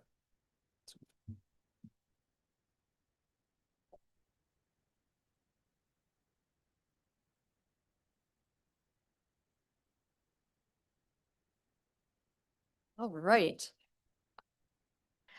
I am so excited to be here, and I cannot tell you how glad I am to hear my colleagues, like Rick, but the plenary this morning, spotlighting and emphasizing data. The data piece of the mission is what is driving and powering the innovation that you all are going to help unlock. You have to go from the start with an intentionality towards your data as being absolutely critical to success. I cannot tell you how pleased I was to hear in one of the plenaries unlock data for the next era of AI that AI is bringing. It is a different mindset. It's not linear. It's not data in and then somewhere at the end, data out. There is an iterative loop that is visualized on the slide. It's complex. At this point in time, it's scaled at proportions that defy the human imagination, but it's absolutely critical that each of your teams contribute to the data ecosystem that is going to fuel the platform, fuel the agents, fuel the Genesis mission, and the innovative future that we're working to unlock together. You heard this morning, Brian mentioned the gear.doe.gov site, gear like a bicycle gear, GEAR. For those of you that are awardees, you should have received guidance. There's a lot of really great resources in there for all different aspects of the platform and the data piece in particular. You have help unlocking your data future. Please reach out, please engage, and please start as you intend to go with data as an intentional piece of the puzzle and your success and that of the mission as a whole as we unlock this innovative future together. Thank you.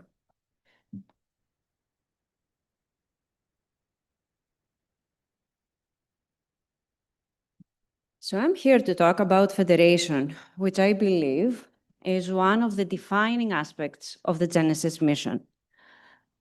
For a long time, we've been talking about supercomputers, data, models, experimental facilities as individual capabilities. The Genesis mission is asking a different question: how we can bring all of these capabilities together as one scientific instrument and as an instrument that respects the partner's autonomy and the partner's strength.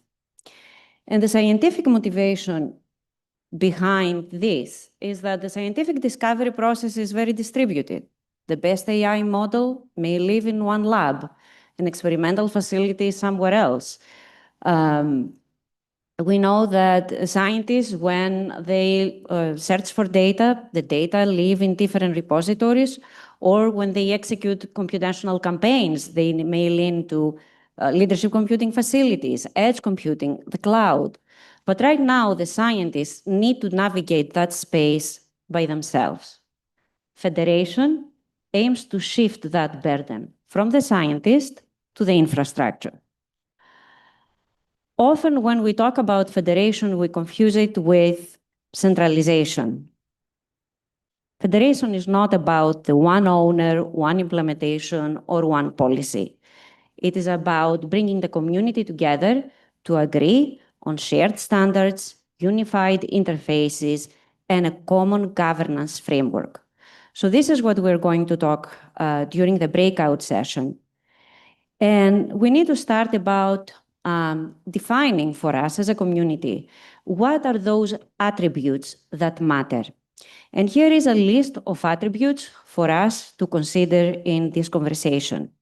We want definitely to make sure that through this federated environment, we'll have the scientists find resources that can access through a trusted identity. So we talk about accessibility. And then it's about how can this world be highly composable, how we can bring these pieces together to make end-to-end workflows. I would expect that the most lively discussion will happen towards actionability, because as we're living in a highly increasingly AI agentic world, at which point the agents start acting on their own, and what does it mean when we try to federate those agents? And last but not least, for anything that is scalable, sustainable, reliable, trustworthiness of the infrastructure and the federation components are extremely important. So these are some of the topics we will start exploring and defining as a community during the breakout session and beyond.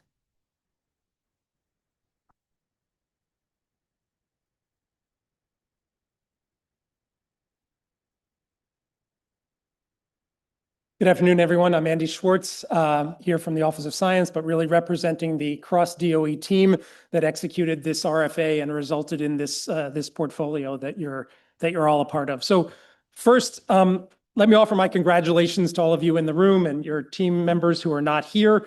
As you've already heard this morning, the response to the Genesis Mission RFA was unprecedented, and your attendance here is a testament to the strength of your science, your AI approaches, and to the teams behind you. You are really the heart of the Genesis Mission portfolio that we're talking about here. The breadth of this portfolio is awe-inspiring. You've seen this poster this morning, or this image this morning in Dario's talk. It's up on one of the posters. Both geographically, also institutionally, and topically. This is an amazingly diverse and broad portfolio, and we're super excited to have you all here. You represent 278 projects, 342 unique institutions spanning national labs, academia, industry, and other research organizations. Most importantly, I think your work addresses 95 different focus areas across the 21 challenge areas identified in the RFA. This is truly an impressive national portfolio of R&D aimed at delivering AI advantage for science and technology. As you know well, the RFA asked you to propose interdisciplinary R&D to accelerate scientific discovery and workflows through novel AI approaches. Our assessment is that you did that, so well done. Now the real work begins. Phase 1 projects, represented by most of you in this room, are expected to demonstrate research workflows that incorporate AI to accelerate scientific discovery and to provide a quantitative analysis to demonstrate that the proposed approach is on a trajectory toward transformative scientific or technological capability. Your proposals were selected based on both the strength of the science as well as the strength of the AI approaches that you proposed, and your success in these projects will be measured against both of those axes as well. We anticipate, and the show of hands I think earlier demonstrated that many of you have data and models that you will leverage for this effort. In addition, the Genesis Mission platform, which you've heard about from Brian and others, will allow for sharing developments, capabilities, and best practices, will also provide the underlying resources for data, model training, inference, and much more. We expect that your teams will engage with the platform and take advantage of it when valuable and practical, that you will participate in the coordination of activities for data, models, infrastructure, et cetera, and they will provide feedback on requirements, needs, and best practices. The upcoming breakouts that Cam is going to lead us through shortly are really intended to initiate this feedback loop between the portfolio, represented by all of you, and the platform that this incredible team, led by Brian and others, has developed and is rolling out. The upcoming breakout discussions are intended, sorry, I said that. The upcoming breakout discussions are intended to initiate that feedback loop. As Cam noted earlier in her opening remarks, in many ways, the success of the Genesis mission depends on this close integration between portfolio and platform. And we really encourage you to engage in this conversation with us. So today is, of course, about celebrating these exciting collaborative partnerships. Tomorrow, we all roll up our sleeves, get to work, and make Genesis a success. Good luck.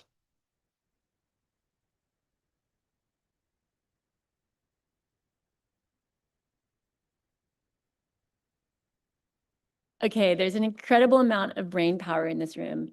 In a moment, I'm going to ask you to form groups of 3 to 4 people, and within your group to assign a scribe. Before we came in, every 3 seats, the wonderful ORISE staff and Office of Science staff set down 3 pieces of paper every 3 sheets, every 3 seats.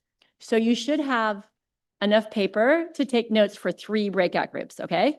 So use 1 piece of paper for the first breakout group, another piece of paper for the second breakout group, and so on and so forth. Okay, so I'm going to ask you to form groups of 3 to 4. So first, I just want to provide a sense, just a very brief sense of who's in the room. So if you're someone who presented a poster in the poster session earlier today, could you please raise your hand?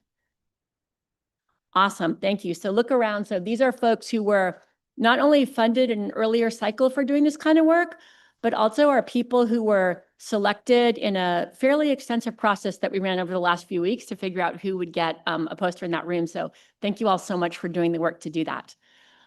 How many of you are recent, current, new RFA awardees? Yes, raise your hands. Okay, excellent. Welcome to the team. You can see we're already getting into that exponential scaling thing that we're looking for. So I think you're all probably also excited to learn from each other. When you get in your breakout group, I suggest you take a minute or two before you start diving into our topics to just introduce yourselves to each other and find out what you're working on. Again, the theory of what we're accomplishing today is really encapsulated in this image. There's a platform and there's a portfolio of projects, and those are both important and they interact with each other. We want to make clear, or at least I want to make clear, that as you work on your project, your job is to do what you need to do to get your project done. And what you heard, especially you heard very strongly from Brian, but I think you heard from everybody, is that this team wants the platform to be something that both benefits from your work, but also that you experience as accelerating your work. So they want your feedback, right? With that, let's move to breakouts. The breakout instructions are that we'll have 3 breakout groups. The lead panelist for that breakout group will present the questions to the breakout groups. You'll see them in a second. We ask you to self-organize, assign a note taker. We will circulate, and actually, is Hal Finkel in the room? Where's Hal? Okay, great. So Hal Finkel is also going to circulate. Hal Finkel is the new-ish, although it doesn't feel new anymore, AD in the Office of Science for Oscar. So he'll also be circulating.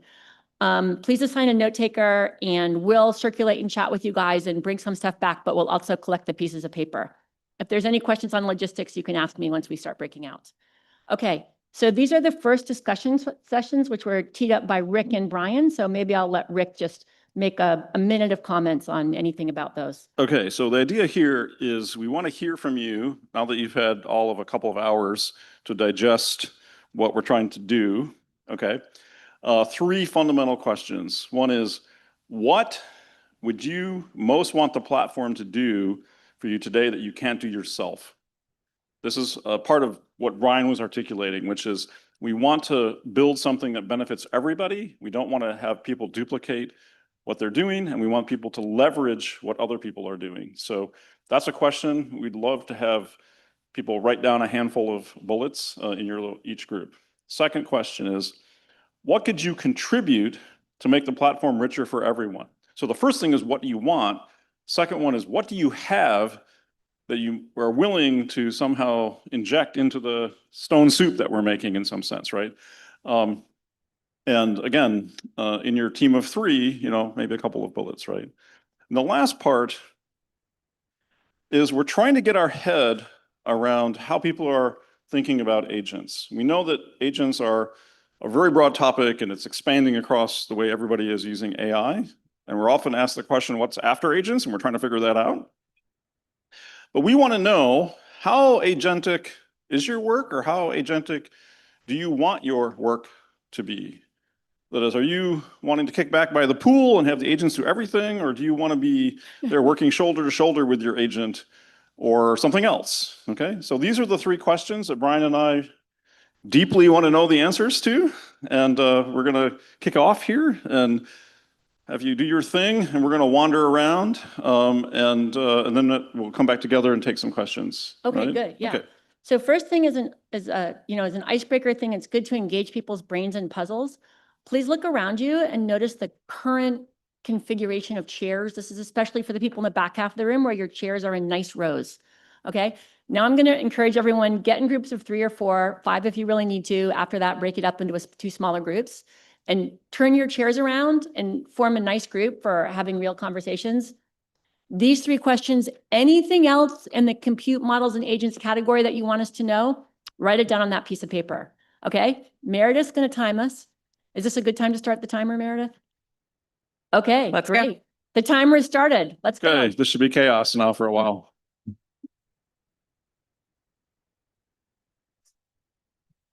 I guess so.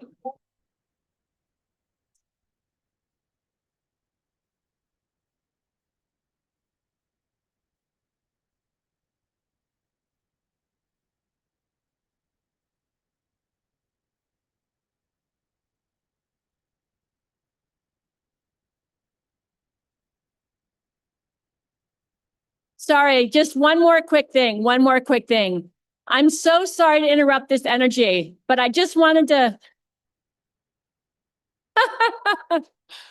Okay, folks, that whistle came from the secretary's wife. So yeah.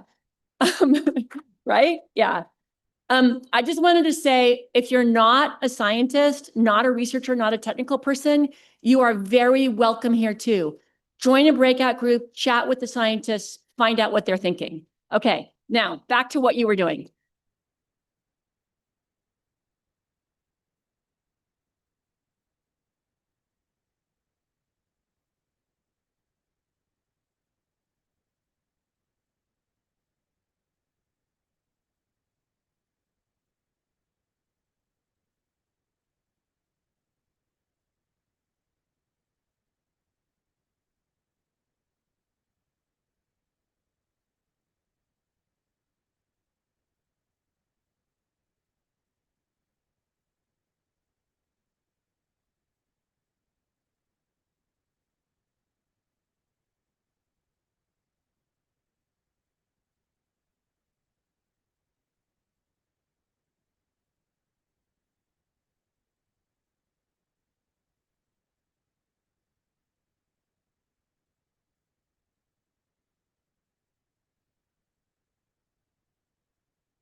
This is your 2-minute warning for this section, so please begin to capture your notes and wrap up your conversations.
All right, let's come back together. Rick, do you want to kick us off here?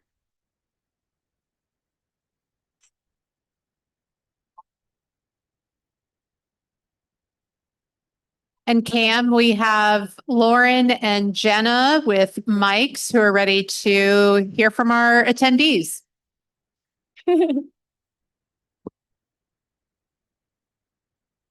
Okay, panelists, come on back up.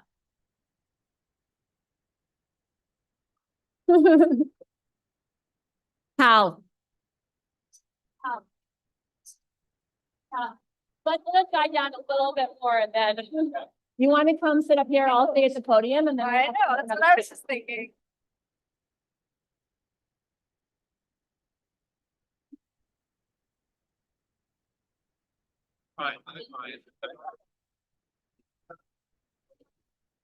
It is last.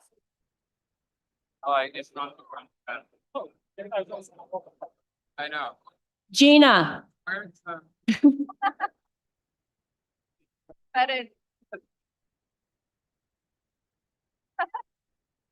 Okay, folks, maybe 30 more seconds to wrap up your current thought.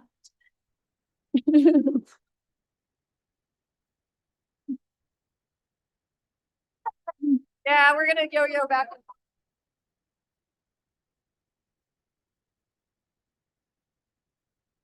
Luckily for the most part, no one needed my help talking.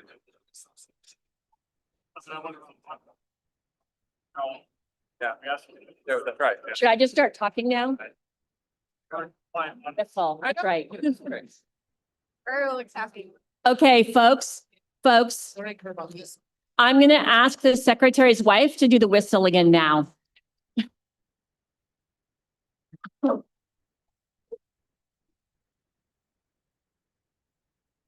Okay, excellent. I'm really glad everybody's enjoying your breakout group so much. I just want to say we really do want your comments. We're going to give you these folks' emails in a few minutes, but please, whoever's been the note taker, do feel free to use the time that we're going to do Q&A to just write down whatever else you have on your notes, and don't worry about whether it's not going to be graded on the homework. You know how we're going to analyze it, right? Yeah. Okay. But we really do want to capture the main points and just kind of like the ambiance of the set of thoughts, as well as more detailed thoughts if you have them. Now, we have time for maybe 3 comments or questions, and we have a couple of mic runners. So I'm gonna ask you all what questions and comments you have. And if you don't have questions and comments, I'm gonna ask these guys who have been circulating to cold call somebody. Okay, so who would be willing to kick off the discussion? Excellent, yeah. Mic is live. All right, so by far, I'm the least intelligent of the group that I was just with. Just want to make sure we know that. So Lucia Niemeyer, I'm coming at this from a national security perspective. The one thing I think that our group wanted to just raise for the entire audience, it's one thing to build a platform. It's another thing to have everybody inputting the platform be able to monetize value coming out of it. So I think one thing you all need to look at is there a way to monetize for the individual contributor of their IP into the model? The ability to monetize value coming back to them individually. In the history of scientific discovery, we've always had papers, we've always had attribution, but there's never been that capitalistic approach of monetization.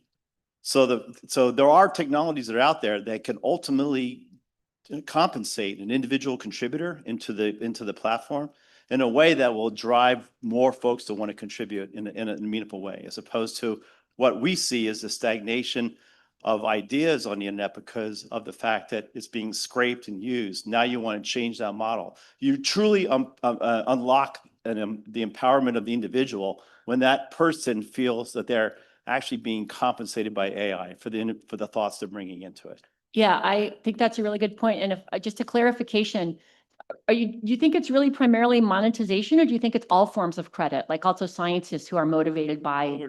Yeah. Historically, we've gone off just by pure credit. What I'm saying is that if right now we've got a country that's opposed to artificial intelligence and data centers because they don't see the value. They see lost jobs.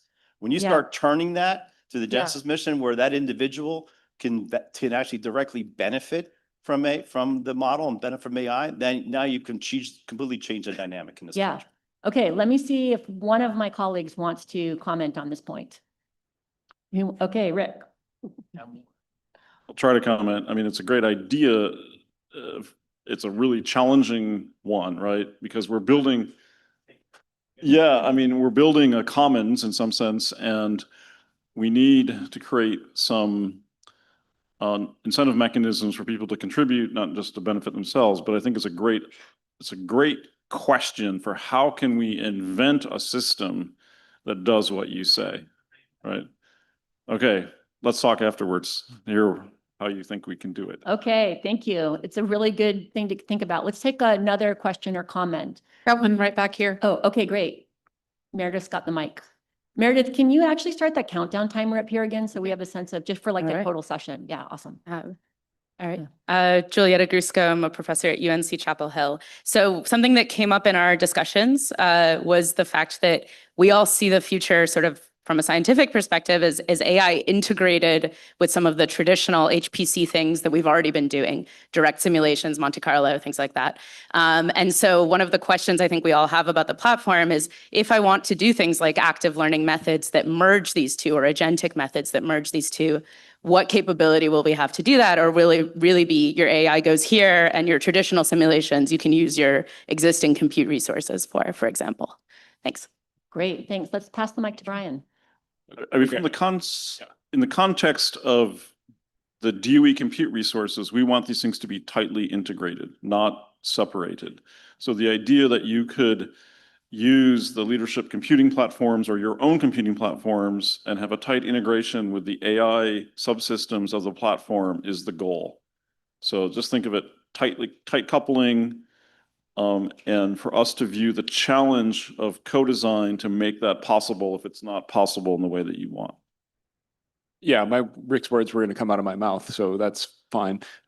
There's a technological layer that we're putting in there too. Inside the platform will be a strong memory layer that we're working on the design for right now, which will give your agents the ability to understand things, to have skills and tools that allow them to run that HPC, and to share memories of what best practices are. So we break down silos from across specific pieces inside the department and become one team working on it. So we want that tight integration, and we're going to try to deliver you a technological solution. When we're not right or we can't see the future, you guys have to say back, this is what we need, this is how we should do it. Okay, thanks. Let's take another question or comment. Actually, let's do two more. We'll do you. Yeah, that's perfect. Go ahead. And then back there. Yeah. Thank you. David Zinn from SRI International. I'm representing 5 or 6 people around in our group. All right, so our answer to the first question is, so we were talking about, when you use the platform, you should have protocols. So students logging, we logging, we need to base down some protocols people agree with. And also the platform should allow us to have new hypothesis and, innovation in there.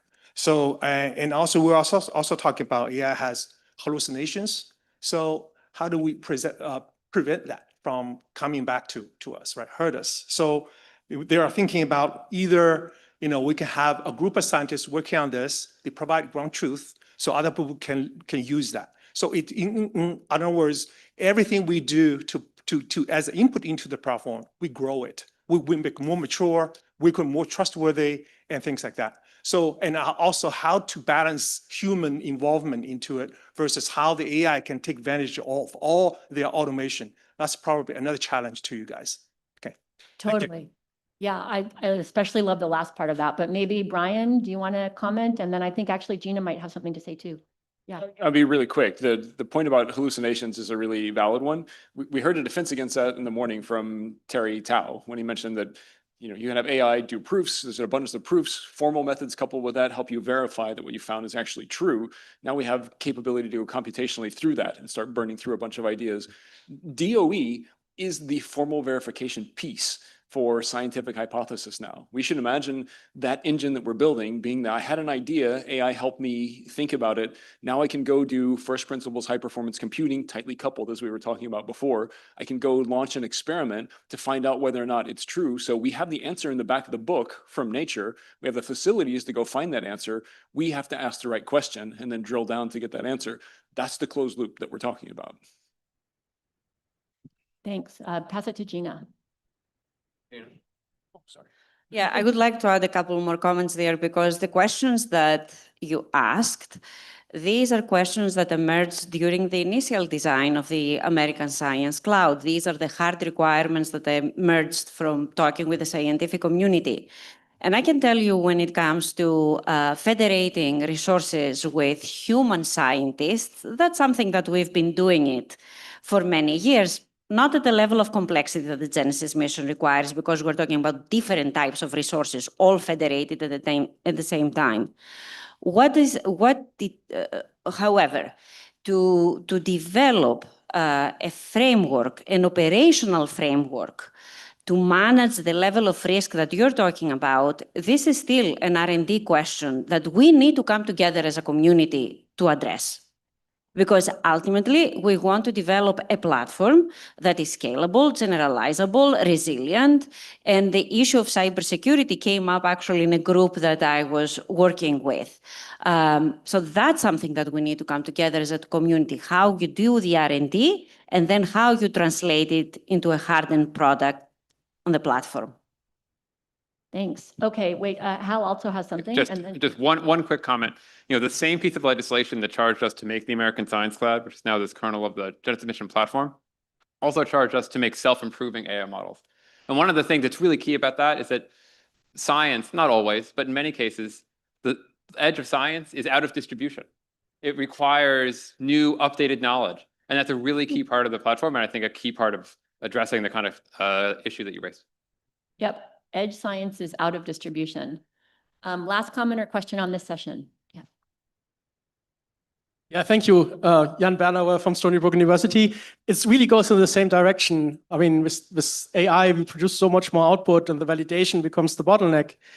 And one problem I see here is that most commercial models are trained to be very confident, right? They tell you that's the result because that's what sells it, right? And if you're in distribution, that's what you want. So maybe the platform can encourage that models actually give you a confidence score, right? The model should be able to learn how confident it is, how likely it is that that's the right answer. This would maybe guide us a little bit what we should validate first and maybe what is already secured science. Those models also constantly tell me I'm a genius. One strategy for trying that is putting models in competition with each other and adversarial loops, tournaments and so forth. And so I think the platform will definitely have that capability. We're not tying ourselves to one underlying model for many reasons, but that's one of the good reasons. And we hope that the push towards open models will be have a range of skepticism in these models. And so we need AI models that are just as skeptical as the best human scientists. So that's one of the goals that we have. Yeah, I think that was exactly the word I was going to use, Rick, skepticism. I think what we're hearing, which is great, because this is how scientists think, is skepticism, right? We take a data set, we look at it, we say, is that right? Did we get the right data, or is that an artifact? Then we do an analysis of that data and we make a conclusion. Did we get the right conclusion? How do we verify that? These are exactly the same questions we've all spent all of the scientists in the room spent their career. This is the scientific process. We're just putting a new tool into that loop. It doesn't change that scientific process in that way, right? We still want that skepticism and testing and validation and verification, as Brian and others have said. And just to amplify, the platform is more than just the agents, the models, and the compute. It's the data and the humans as well. So don't leave those out, because they're going to be really critical for that validation, calibration, and continuous innovation and improvement cycle. Okay, thank you guys. Thanks for the questions. And again, please do write down your thoughts on the paper. We'll move on to the next session now. Kelly is going to charge us for the data breakout. Turned the microphone off too quick. All right. Well, I queued up the data because the data, as I said at the beginning, is integral to this entire process. So your intentionality with your data is critical. So how is your team enabling AI readiness of your data and data services? Data is infrastructure, data is data sets. It's an integral part of this entire equation. What are your sources? How are you going to transform it responsibly, ensure lineage for accreditation and credit? Anything else? What bottlenecks or needs do your teams and data experts anticipate? Hopefully you've thought about data already. Hopefully it's part of your team. If it's not, that's okay. But start and figure that out, because that's going to be an immediate bottleneck for you. How can the platform and the tech team help? But what needs are you going to need as you evolve in this rapid pace, phase 1 deployment, with the exception of the phase 2 Prometheus team? And finally, what do you need to power secure data-driven collaboration to unlock AI-driven discovery? Not all data needs to go public. How can we manage that? How can you manage data sharing within your team and back to the platform? Are there facets of it? Are there opportunities to protect things while still enabling the scalability of the platform? What do you need to power secure data-driven innovation for your effort, but also for the mission as a whole? Break. Okay, get a new piece of paper, write the word data at the top, and let's start talking.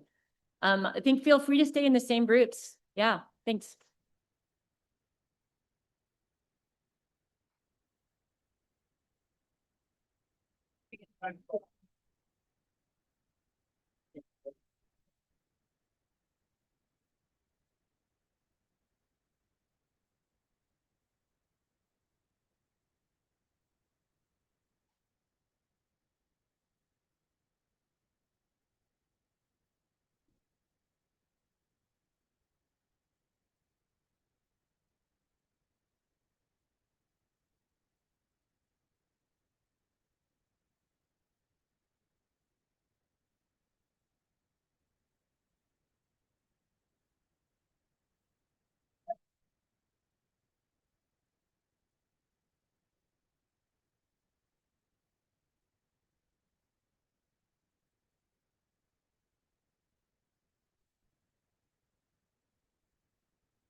This is your 1-minute warning to begin to wrap up your conversations and get ready for our discussion.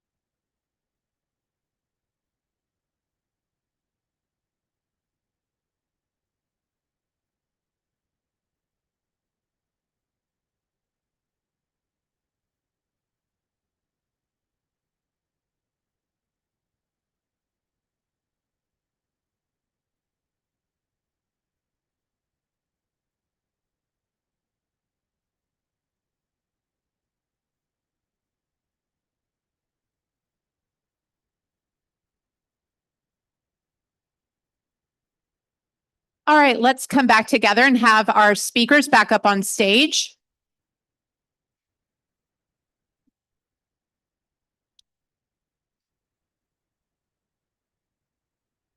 Okay, folks, let's see if we can come back together without making Mrs. Wright do the whistle.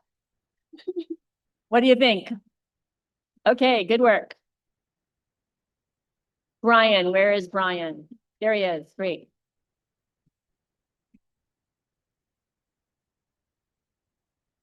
Okay, excellent. So we're back together on data. What questions or comments do all of you have after the data breakout?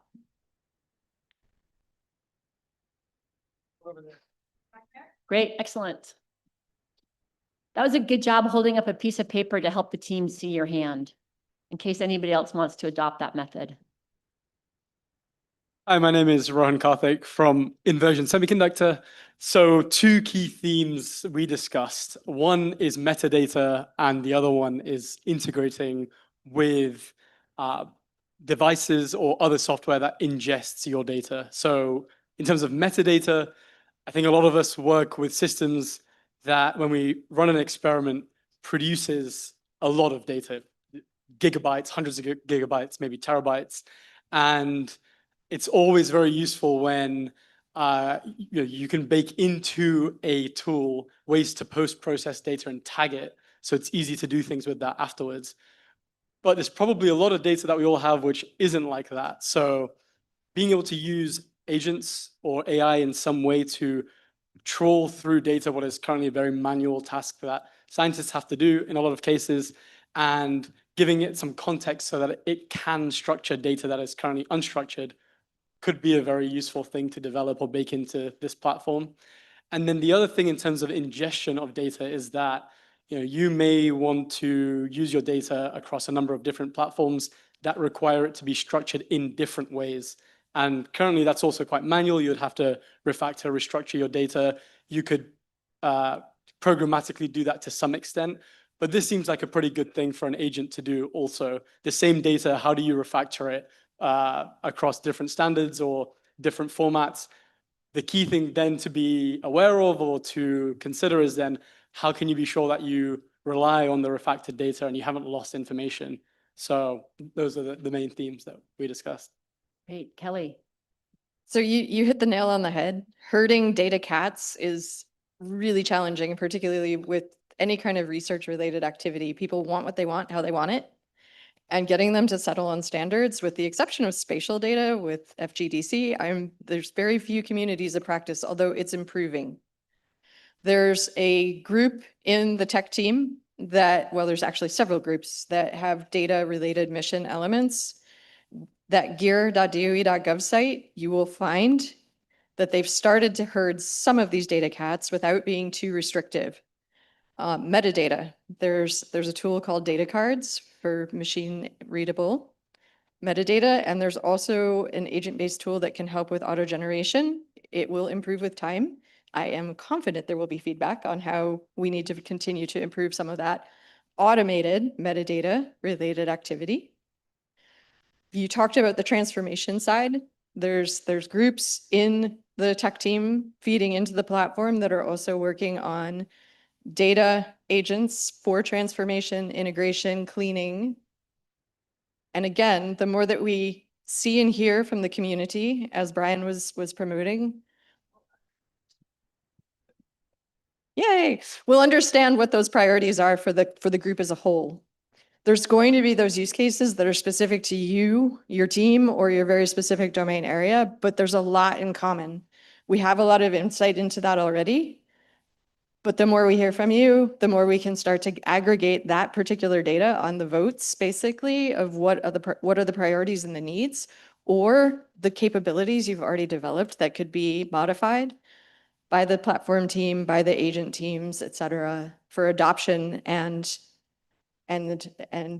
distribution to the community at large. So it becomes part of that federated feedback loop. But excellent points. Thanks. Who else has a question or a comment on data? Yes.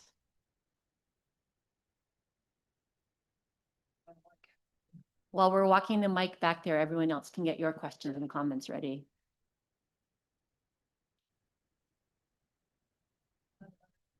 Yep. Okay. Dr. Jeremy Moldavan from Cadence Design Systems. Cadence, we do a lot of agentic AI flow. We have, really powerful tools that use those agentic tools and flows, and our customers never give us their data.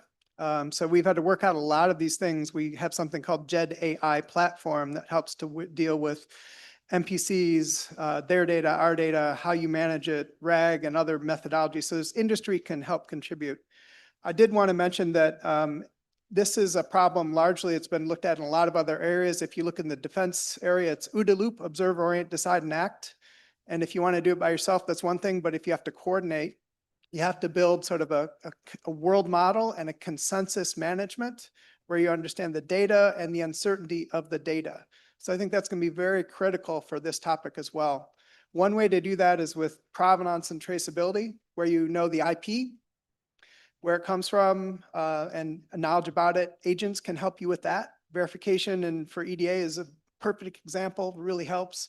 ID, so the agents and or the data products have to have an ID that's traceable through some sort of system or mechanism, hopefully some cryptographic linking. IC, which is an analytic marketplace that can perform functions on the data, allow discovery of knowledgeable information without revealing the data or moving it from a source where it exists today. That's an incredible function. I think the other comment was related to that. How could I create knowledge and awareness without giving the data away to create business relationships or technical relationships? And last is IV, an independent verification methodology to validate that the input to the data, the agents, the computational elements, and the output can be traced, and it is in fact this result. And that's critical, both the output and there's uncertainty to recorded for reuse and sharing. I'll stop with my comments. Great. Thank you. Kelly, do you want to comment on that or any of our other panelists? I mean, those are all good insights. I mean, persistent identifiers, being able to verify and also anonymize for integration and use, but then checking it back into the platform for curation, et cetera. So those are all elements that we agree that are important and are being worked on. Hal? Yeah, thanks, Kelly. I was just going to add that as far as next steps go, one of the things we're really looking forward to now is that in the Genesis Mission Consortium, we're going to be launching a number of working groups, including working groups that focus on data management best practices, on interfaces to various systems, and so on. And capturing some of the requirements that you just mentioned are really important in that context.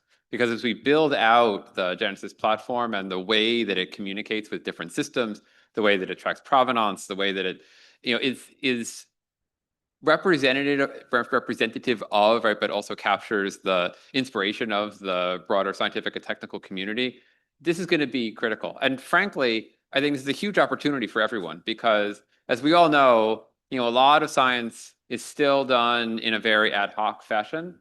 People have, their own little Python scripts that do things on their laptops and so on and so forth. And that's great. It's also the case that as collaborations grow, you tend to need a more structured approach. And so being able to capture some of those methodologies and build them into the system, I think is going to be critical. Yeah, absolutely. And Hal, since you mentioned the consortium, in case people missed it this morning, if they're from a university and they want to join the consortium, is there something they can do? Yes, there is. You should go to the genesismissionconsortium.org website, and there is an FAQ entry that has information on how you can, how a university can think about joining the consortium, think about what that will mean. And then there's a form, a membership form, that is now linked on the consortium webpage, where anyone, but universities included, can express interest in joining the consortium and start that conversation. And if there's interest, then please do. Great, thank you. And then we have our last comment or question from this session back there. Hands up.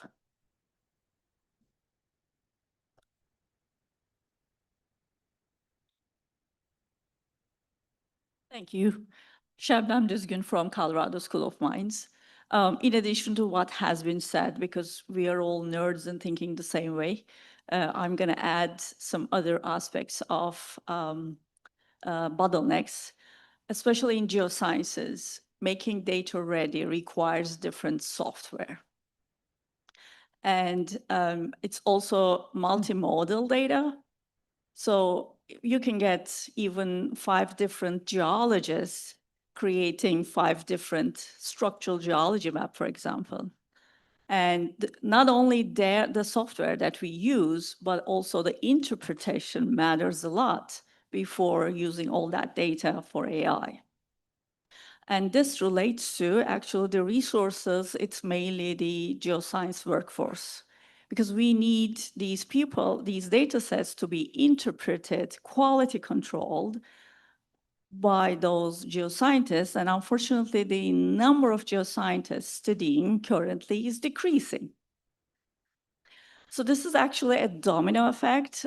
This could be an opportunity or challenge to attract people to the domain. But on the other hand, there's a dire need of increased number of people who can process these type of data. And that processing is extremely difficult to teach and also obtain products. And the other thing is it's not only geology, it's starting from geology, geochemistry, geophysics, petroleum mining, it's all disciplines. So that's actually a severe bottleneck related to any application in geo AI. Well, you're in luck because most of my degrees are geology.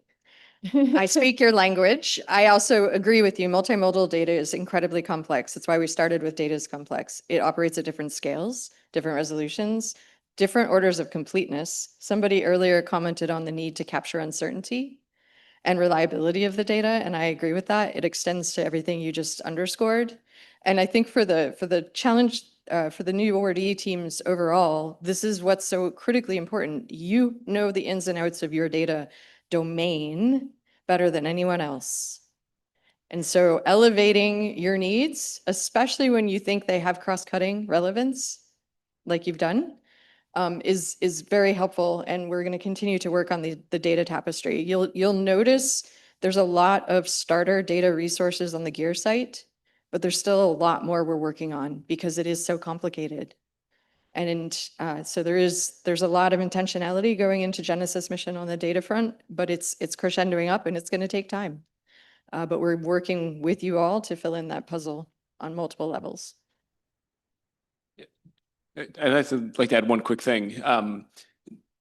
There's a notion that we in science, we love our data, we sort of nurture it and care for it, and we get it perfectly situated until we can use it in exactly the way we intend. There's this promise from AI that maybe you don't have to work that hard. If you talk to the frontier laboratories, they've got pipelines of data preparation, and they will say you're uplifting your data too much. We could have used it before that to build models, and probably you can too. I suspect that somewhere in between is the right answer. And one thing that we can do is start to build out a pipeline for conditioning the data. So one of the things we expect to build into the platform is that data conditioning pipeline. And what we don't know that you and the other RFA team members can help us answer is, what does that uplift have to look like? And we can have input from our private consortium team members and also from the scientists to understand what are the tools that need to be in that pipeline. Where is there irreplaceable human subject matter expertise where you actually have to go in and look at that thing and say, this is the label, this is the way it's treated? And where is it that I can put a pile of stuff in there that used to take a small army of postdocs and actually have it done by machine and free those postdocs to go do great things for their career that isn't slugging through data? So looking for a technological solution to that problem is great. We don't have an answer. We might build one. And I'll just close out with one other quick point. It's not just the data sets themselves. There are treasure troves of tools and applications for transforming data, using data, making it more efficient in the different models and platforms that folks are using. One of the goals that you keep hearing us reiterate is the opportunity to make those things more visible, to give people credit for those products and get them into the hands of those that need them. I was at lunch just serendipitously at the break with somebody who's former USGS, and they were telling me about a data transformation model that takes USGS maps and georeferences them and extracts the data and turns it back into from a static paper or image back into something that is actually consumable, AI ready and usable. There are gems like that out there, and there will be more coming from your efforts. So helping communicate and connect is also a big part of what this platform and this mission and this portfolio is heading towards. Okay, I think a lot of us could talk about data for a long time, but we're going to move on to federation, which at least for me is less of a native language than data. And Gina, after you charge folks with the federation questions, I have a few logistics to share. Okay, so the last breakout session is about federation. And out of the three concepts that we have discussed thus far, this is the one that is the biggest social experiment of all. We're targeting three questions. The first of all is, what does it mean to federate a resource? And in this particular case, we need to think broadly about resources. It is not just computers or experiments or data. It's data pipelines, it's scientific workflows, and actually the workforce itself. So that's the first question that we are asking. The next one, if you truly believe in federation, what are these resources that are the most valuable to you that you would like to see federated? And last but not least, if we believe in federation, if we identify the resources that we would like to federate first, last but not least, what are the challenges? And there are two sets of challenges, the technical challenges and actually the policy, administrative type of challenges that we expect that will be the bottlenecks. So please focus on those three questions. We expect that the answers will be very different going from one domain to another domain, but we want to surface those challenges, priorities across the different domains. Okay, awesome. Thanks, Gina. So just logistics for this last breakout. Again, we're going to have 15 minutes, come back together quickly. The groups were static for the first two. Think about if you have a group of 6 or maybe a group of 7, think about splitting up into smaller groups. If you look around and you see a single or a pair that doesn't have a group, invite them to join you, okay? So let's get everybody involved in the final breakout group. And then one more thing, we've been sitting for a long time. This is a little hokey, but please humor me. Please stand up for a moment. You've been sitting for a long time, just stand up. Awesome, stand up, yep. Humor me, humor me. If you're able to stand up, humor me. Thank you. Okay, now raise your hands like this. Raise your hands like this. Now turn to the person next to you. Go.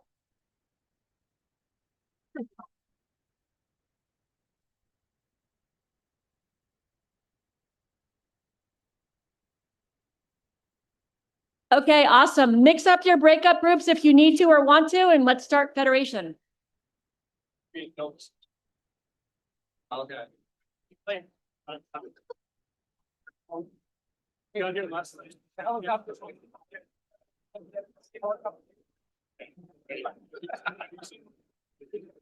Right on every side.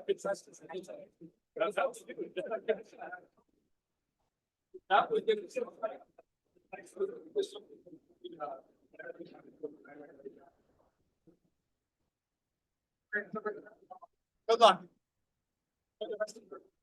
Thank you for. Like 280. No, it's good. I read that.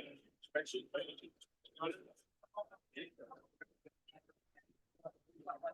Good. Yes. Sorry. It's not.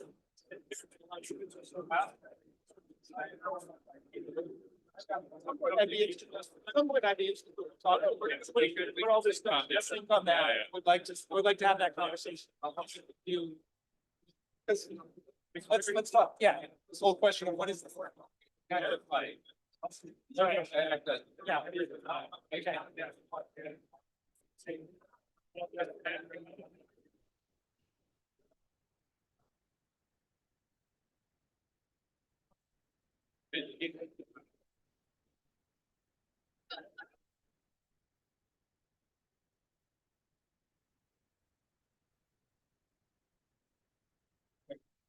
Each ones.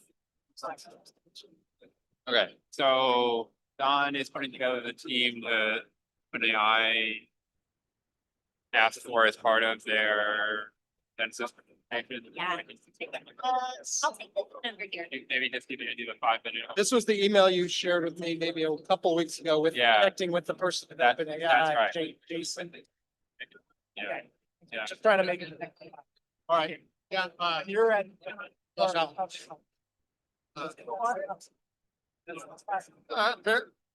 I guess they wanted Argonne.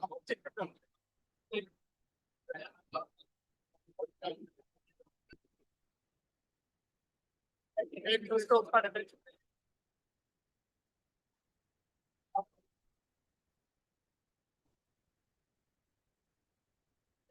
Yeah, I mean, honestly, there's a lot.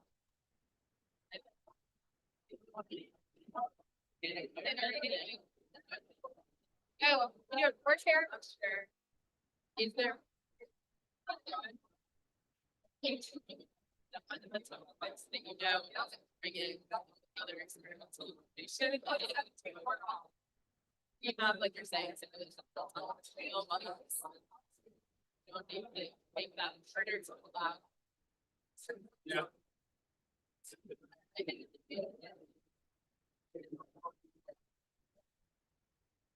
Yeah.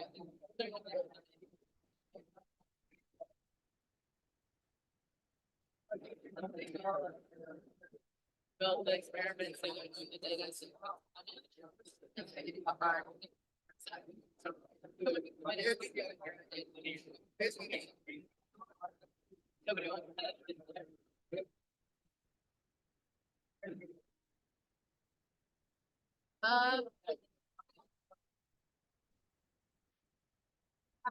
Maybe there's certain experiments where they do like there's certain ones that they think okay. You know, we have a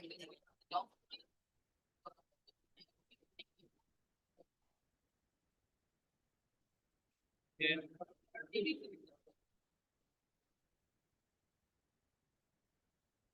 There's many things that are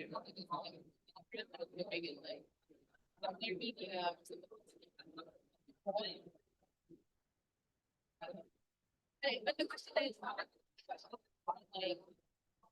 you know,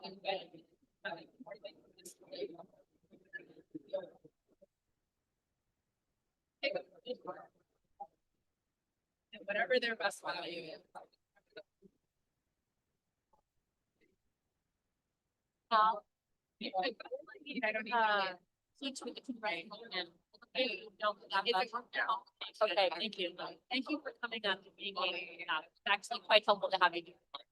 Yeah. Absolutely not a problem. Yeah. Okay, great. Oh, here, I'm holding this though. No, it's okay. Okay. I don't need Back my back up. Here, I'll give it. Oh, is it from up there? Yeah. Okay. Actually.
Mike's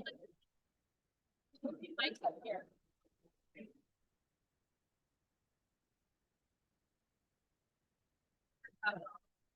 Yeah, got a hot mic somewhere, Sam.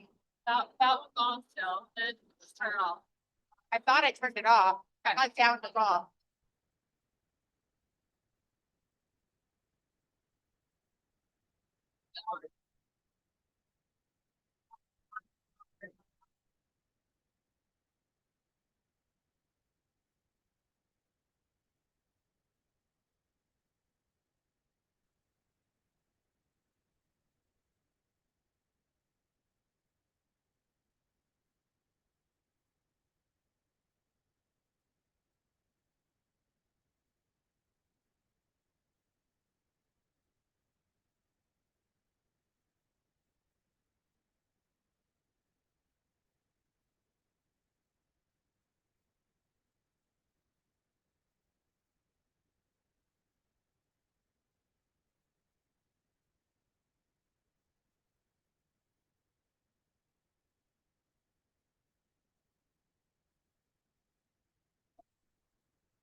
This is your 1-minute warning to begin wrapping up your conversations.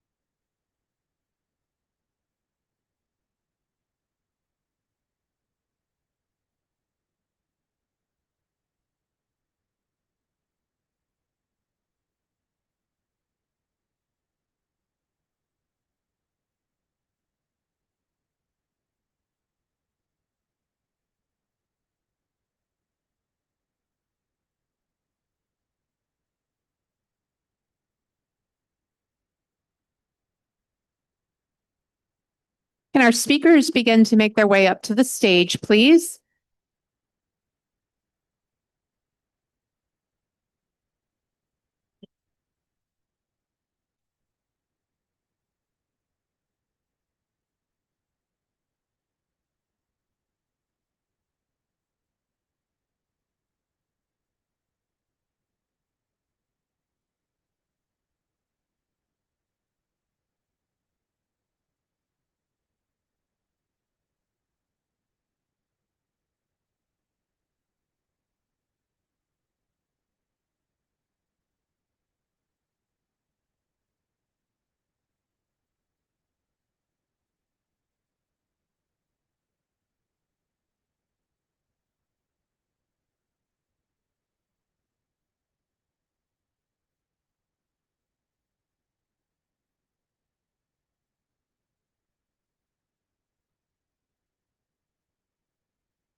They had to leave and they reset the congressional panels by asking how much the miles. Yeah. Okay.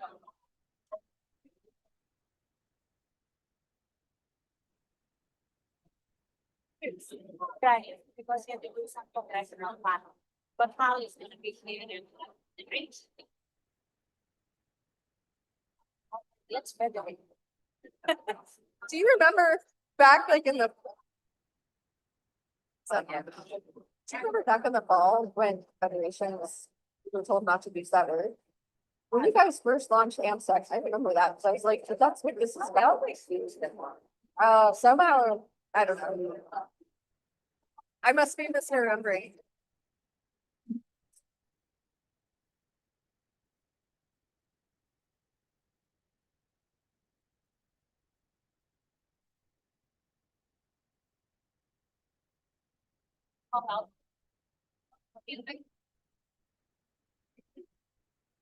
I mean, I'm not saying that it was. I'm so glad to see it's gone. Aspect. But then they want to assess when I. Like, yeah, It makes sense though, because you're trying to get these guys to see themselves as part of it. Yeah, yeah. Okay.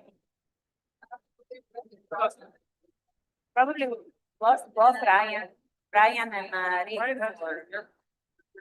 No, it's not something professional, I think, no? Yes. Oh, what's the house? Hey, everybody, I'm going to ask everyone to wrap up your conversations and come back together now. Secretary Wright was skipping other stuff to be here and he had to go back to his other stuff. So we don't have Liz in the room to whistle for us. So, yep, need everyone to come back together therefore. Okay, awesome. Thank you. And we want to leave a few minutes for logistical resetting of the chairs as well.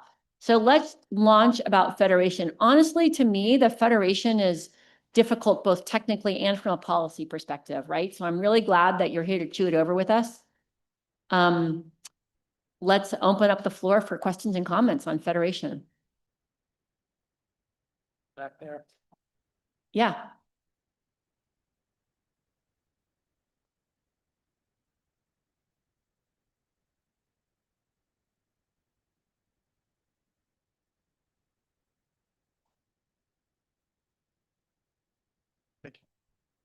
Thank you for the opportunity. My name is Kaushik. I'm from Lawrence Livermore. One of the questions that, if theme of questions from all the three were as the aspect of data grading and also the federation, right? There are obviously a lot of data that all of us can access. There is data that only some of us can access. And the data that only some of us can access can also be shared with people who cannot access after enough data sanitization efforts. And that happens in labs, but it is done very ad hoc. It's very slow. I think those are the two things. One, we need grading. I need to know what are the data that exists and how do I access the data that I can see. And second, if there are data that can be sanitized, there should be an agent doing it. Yep. Great questions. I'm going to let both of you take them if you don't mind. Both Gina and Kelly can comment on these. So this is a bit of data, this is a bit of federation. It's not. Certainly in the current platform, the way we've been making it available is to create data catalogs, as Kelly mentioned earlier, of what is available or visible in the platform. But then there is the second layer of what is accessible under the appropriate data use agreements and according to the limitations or constraints the different data sets may have. So just keep in mind, this plane has been in flight while we're building it for what, 9 months? The aspects that you raise are very important and mostly known, some good aspects in there. There's some colleagues of ours in the audience that are following that. There is on the GEAR website, the catalog of repos that has been currently identified.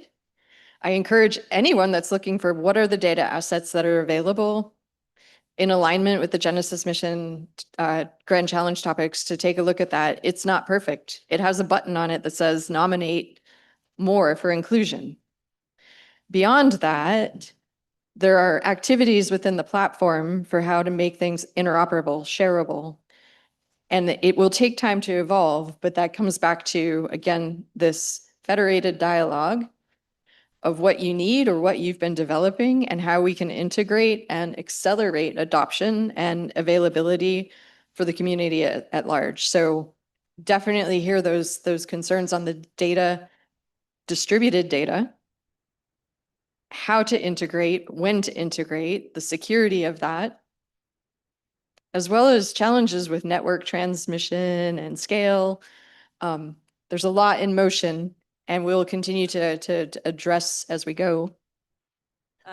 As Kelly was describing this, with federation, as I mentioned earlier, there are two sets of challenges, the technical challenges and the policy challenges. I have no doubt in my mind that as a community, we can address the technical challenges much faster than we can address the policy challenges. But there are very good conversations that are happening across the different communities of how to move faster with all the policy challenges. I can give you one example. In the American Science Cloud and in the Genesis Mission platform, the first challenge we tackled was the single sign-on. And just to manage that across different facilities, it took a lot of conversation and reciprocity agreements. So already this culture is changing because we've been having these conversations for many, many years. And in the past few months, we were very intentional to address that from the policy perspective. And then the technical solution is fairly straightforward, again. So I also want to turn it all back on all of you. Like, you are all here because you are working on an incredibly interesting and important problem, and you are doing it because you wrote a proposal that was more compelling than many, many other proposals to work on that problem. So please tell these folks, what is it that you need to develop impact in the work that you're doing? Okay, we have time for one more question or comment from this section, I think. Yes.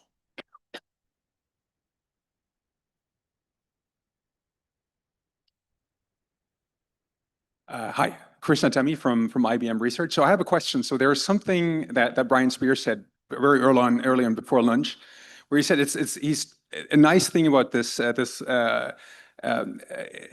the portal and the Genesis mission is that it sort of levels the playing field, and so you have access to many tools and so forth.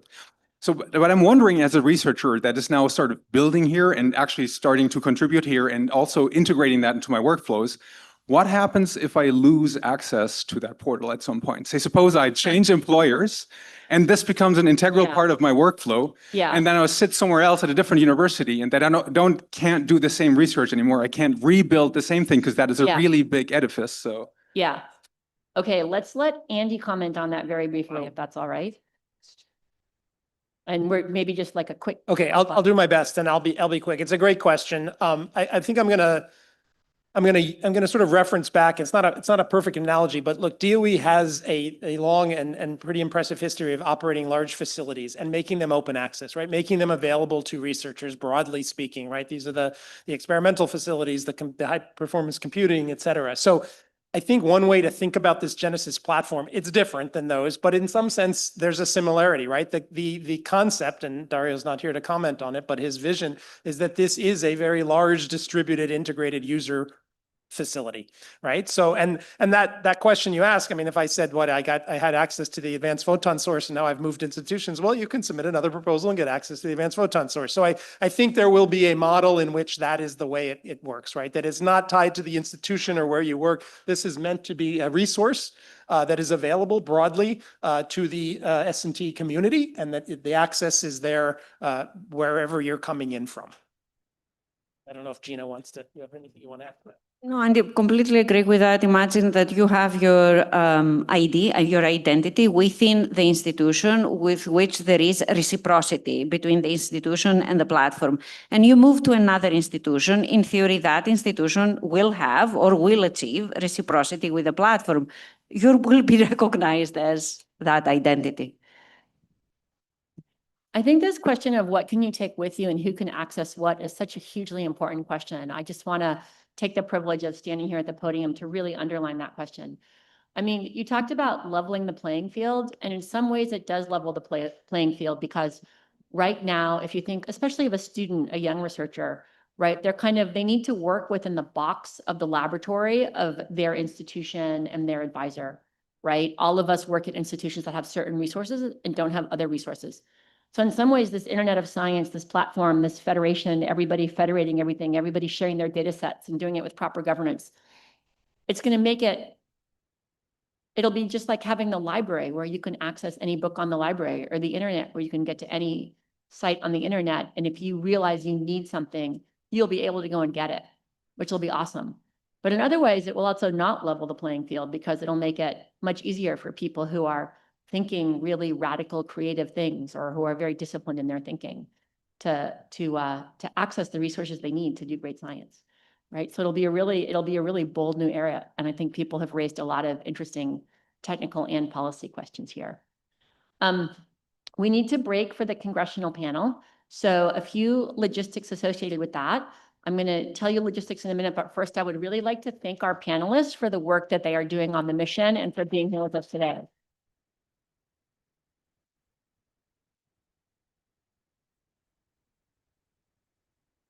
Second of all, I want to share their emails. So these are the emails of our 5 panelists. They want to hear from you. We are going to collect these pieces of paper. We are going to ingest these pieces of paper. You are welcome to continue writing stuff for the next hour if you want to, but when you leave this room, please make sure we have your piece of paper with your notes. And please email these folks with what you need to do fantastic science. Kelly wants to add something. There's a typo on the slide. I do not have Gina's job. Somehow, since I last saw this, it changed. So just for reference, I work for the Department of Energy, Office of Science. My email is correct. Oh, yes, yes. A new title. Yes. Data error. Yes, thank you. And Rick also wants to hear from you, even though he got back late from that last session where he was involved in some, I'm sure, fascinating conversation. Okay. Chairs. Remember at the beginning, you had the assignment to remember how great the chairs looked in nice rows. So I want everyone to please put the chairs back in nice rows. In the front, it's a relatively simple fix. In the back, put the chairs in nice rows. And also I want to invite people that there are empty spaces in the front. So I really want to invite people to come closer to the front if you'd like to hear our friends on the congressional panel. And with that, I declare this session closed. Thank you.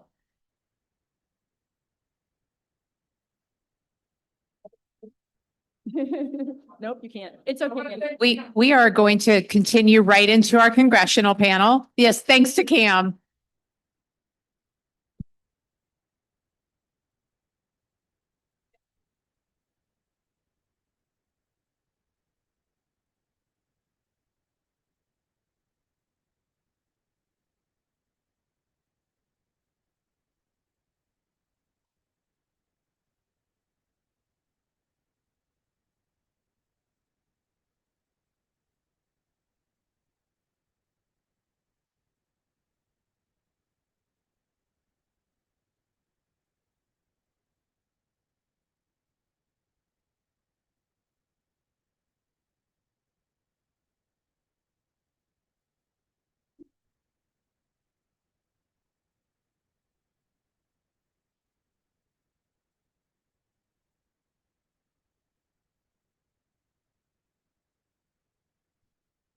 Okay, are the chairs in good rows in the back? Do we have the house? Oh, we need 30 more seconds on arranging the chairs before we welcome our next session. Daria, we need 30 more seconds to set the chairs up before we, yeah, okay.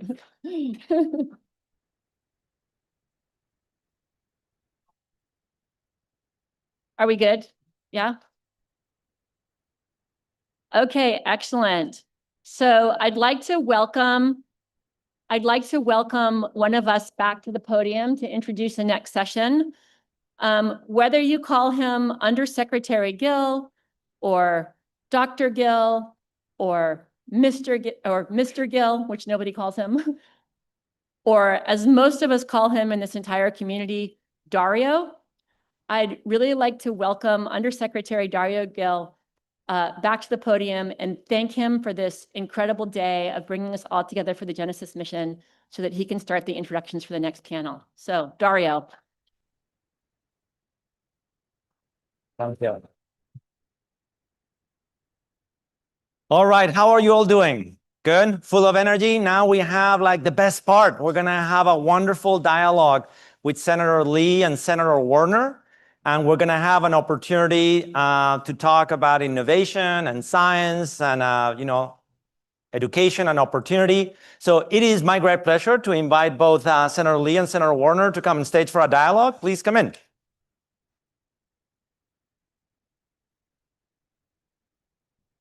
Thank you. Thank you, sir. All right. Well, first of all, good afternoon and welcome.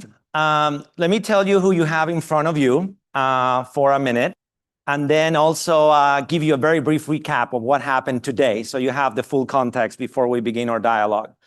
So in front of you, you have 278. There are more people here than 278, but there's 278 principal investigators that were representing the teams that have won the most selective competition in the history of the Department of Energy. So we launched the Genesis mission request for application to respond to 21 of the 26 national science and technology challenges that we published earlier this year. And there were over 5,000 applications and over 800 institutions representing the best of America's innovation ecosystem that competed. And today we got announced that these are the 278 teams representing all 50 states, and they're all here. So they're very excited. They're very proud of that accomplishment. We're very proud of them. You also, today, we had an opportunity to hear from Director Kratsios that now 20 federal agencies and departments are coming together in the Genesis mission. And each within the respective spaces are defining the frontiers where they have the most important scientific breakthroughs that they want to achieve, from NIH in pediatric cancer care to space with NASA. We had the NASA administrator, the director of NIH. We had Emil Michael, and the Secretary of Research and Engineering for the Department of War. We had NSF here. So we've expanded the national challenges together with our federal agencies to 33 national challenges. And then also here are a huge part of the ecosystem that is part of the Genesis Consortium. So today, we also announced that as part of the Genesis Consortium, we have over 40 plus industry partners, from startups to large companies. There's over $800 million of contributions that they have brought to the table to execute this. So it's a broad ecosystem representing startups, companies, universities. All 17 national lab directors are in the audience as well, so that you're aware of that. So with that as a little preview, there's been a lot of excitement and working groups, but everybody was waiting to hear from you, right? I'm going to start with Chairman Lee. So Chairman Lee is, the relationship with the Department of Energy is very tight. He's the chair of the committee that has oversight over the Department of Energy. And Senator, you've been a huge champion of entrepreneurial activity, economic activity, not governing, regulating or constraining the economic vitality of the United States. And at the same time, I think you have a very deep recognition of the power of innovation and science and technology as the underpinning of our economic opportunity and of our national security. And, I would like to start with an open-ended question about what is the role that you see on sustaining our innovation edge and our science and technology capacity in relationship to the economic and national security, leadership of the United States, and how you think about it? How I think about anything that the U.S. government does is informed by our founding documents. Our declaration that talks about the fundamental purpose of government being there to serve as a backstop for life, liberty, and the pursuit of happiness. The Constitution, which makes clear in the 5th and 14th Amendments that the important feature of government is to protect life, liberty, and property. Slightly different formulation than Jefferson's in the Declaration, but they rhyme, they're closely matched. But it's even narrower than that, because it's not just an injunction that the government is supposed to do anything and everything that helps support and protect life, liberty, and property against those who would undermine those things. But our national government, our federal government, the one based in this town, is even narrower than that. It's supposed to protect and defend life, liberty, and property from those who would undermine those interests in ways that fall within one of the enumerated powers of the US government. So there are a number of those powers, but they are few and defined, as Madison described them in Federalist number 45, while those reserved to the states are numerous and indefinite. You won't find in there a general power that says it's the power of Congress and by extrapolation of the US government as a whole to just promote generally science. You actually do have a provision of Article 1, Section 8 that gives Congress that power, but it's more specific than that. It's the way we do it that matters. One of the most specific ways that we can do that is by promoting and encouraging authors and inventors to develop trademarkable and patentable technologies and writings so that we can protect those. That's how we do it. We set up a framework that guarantees people that they can have some benefit if they put in the work to making discoveries, inventing things, authoring things. And then parallel to that, you also have the other enumerated powers, which are fairly wide-ranging, but still narrow. National defense, weights and measures, trademarks, copyrights, and patents, postal roads, regulating trade or commerce between the states with foreign nations and with the Indian tribes and a few others. In each of those areas, there's some potential that we'll need to spend money, that we'll need to develop things. And it is incumbent upon us not to operate in the same way China would. I don't think we ever beat China by becoming more like China. In other words, we're never going to beat China in the command and control economy game as it relates to technology or any other endeavor. But we do have both a responsibility and an opportunity within our enumerated powers to see to it that anything we do spend money on or focus our attention on does so in a way that maximizes efficiency. There's nowhere where we can do those things better than through a program like Genesis, where everything we do through the federal government, whether it's in defense or some other enumerated power, to make sure that we do it as effectively and efficiently as possible. And along the way, there will also be some incidental benefits to consumers as things are invented. Think of Kang and the space race to cite a very pedestrian example, but there are myriad others. But the object and the process really do matter. We shouldn't start out within the US government to just say, we, the US government, will now be responsible for making scientific discoveries. It's more that let's carry out the responsibilities that we've uniquely been given and then do so ideally in a way that maximizes innovation. On that topic, just as a brief comment on the efficiency around that, a central thesis of the Genesis mission is the United States, on aggregate, we spend $1 trillion a year doing R&D. One of the objectives that we see, but is technically grounded on the progress that we're seeing in the fields of artificial intelligence and in quantum and so on, is that we think it's possible to double the productivity and impact of that $1 trillion. Just imagine what the country would feel like if, while still spending that 3.5% of GDP on aggregate, that's between private sector, philanthropy, states, and federal government, we could achieve twice the impact. And today there was lots of evidence. We had on stage Terry Tao, who is one of the world's great mathematicians, right? And he was talking about how AI for mathematics is just transforming. He basically was saying that we've gone from an area of proof scarcity to proof abundance, right? We're solving problems that were taking 50 years or 100 years to do. We saw examples of scientists coming on stage and talking about how it's transforming how we do imaging and the implications that has for microelectronics, modeling the grid, national security missions. So we have a lot of evidence that this is happening right now, but back to your comment on efficiency and productivity, I think we have a transformative opportunity to do things very differently. So, Senator, I want to ask you if the thesis you have before you got engaged in leadership roles in government, first as governor and now as senator, you had a lot of experience also with businesses, and that like talent and the human capital is the underpinning, right, of the success of all of those.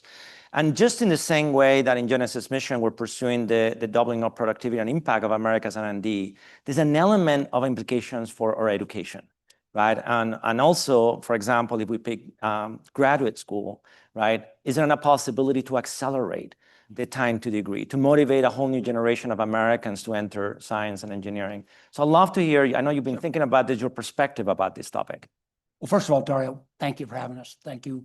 You know, you can see why Mike became, I went to law school, but never became a lawyer. You can see why we don't completely agree on a lot of things around the scope of government, but we can agree disagreeably. I also think you guys all look great. If you started at 8 a.m. this morning and we're the last panel before cocktails, you were hanging in. I also want to give a shout out early on to the Virginia Tech team and the group of institutions that were one of those awardees. Congratulations, and a lot of great Virginia universities on a variety of teams. And I'm going to get the question. I also want to, I've gotten to know Dario over the last year plus. I think he is extraordinary. I think he has brought a sense of energy, purpose, and drive. I've always been a huge advocate of our national labs, but at times I think they've wandered, and I think you have really brought a focus. I'm also grateful, and frankly, it was under President Trump's first administration that we made a commitment to the high performance data center on the East Coast. We're glad we did that at Jeff Labs. I'll also just quickly add, I would echo what Mike said about we need efficiency, but we do need innovation. You know, I failed miserably by my first two businesses. The third one, I fell into the beginnings of wireless cell phones. I started a company called Nextel in the early 80s. All my law school classmates thought I was crazy getting into wireless. They're still billing in 6-minute increments. Crazy like a fox. But and I think it does go to the core. You know, been chair and vice chair of the Intelligence Committee for the last 10 years. National security in 2026 is not simply who has most tanks and guns and ships and planes, and who's going to lead in innovation.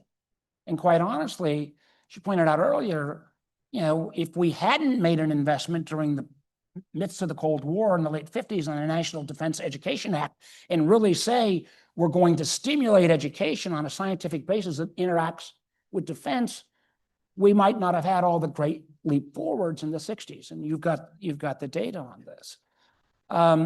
So I'm about to talk about it, and I was a governor, so I've dealt with our universities a lot. I've been a tech guy my whole career, but in full disclosure, the idea I'm about to give you, which I'm launching legislation on, I stole from Dario.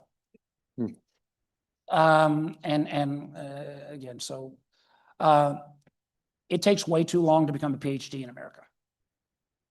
You know, you go through your 4 years of undergrad, you wander around to get a master's, and then Lord knows how long. And while I think one of the great building blocks of a strong America has been strong immigration policies and bringing and attracting the world's best and brightest. I look around this room and I see that reflected in your faces. Including yours truly. Including yours truly.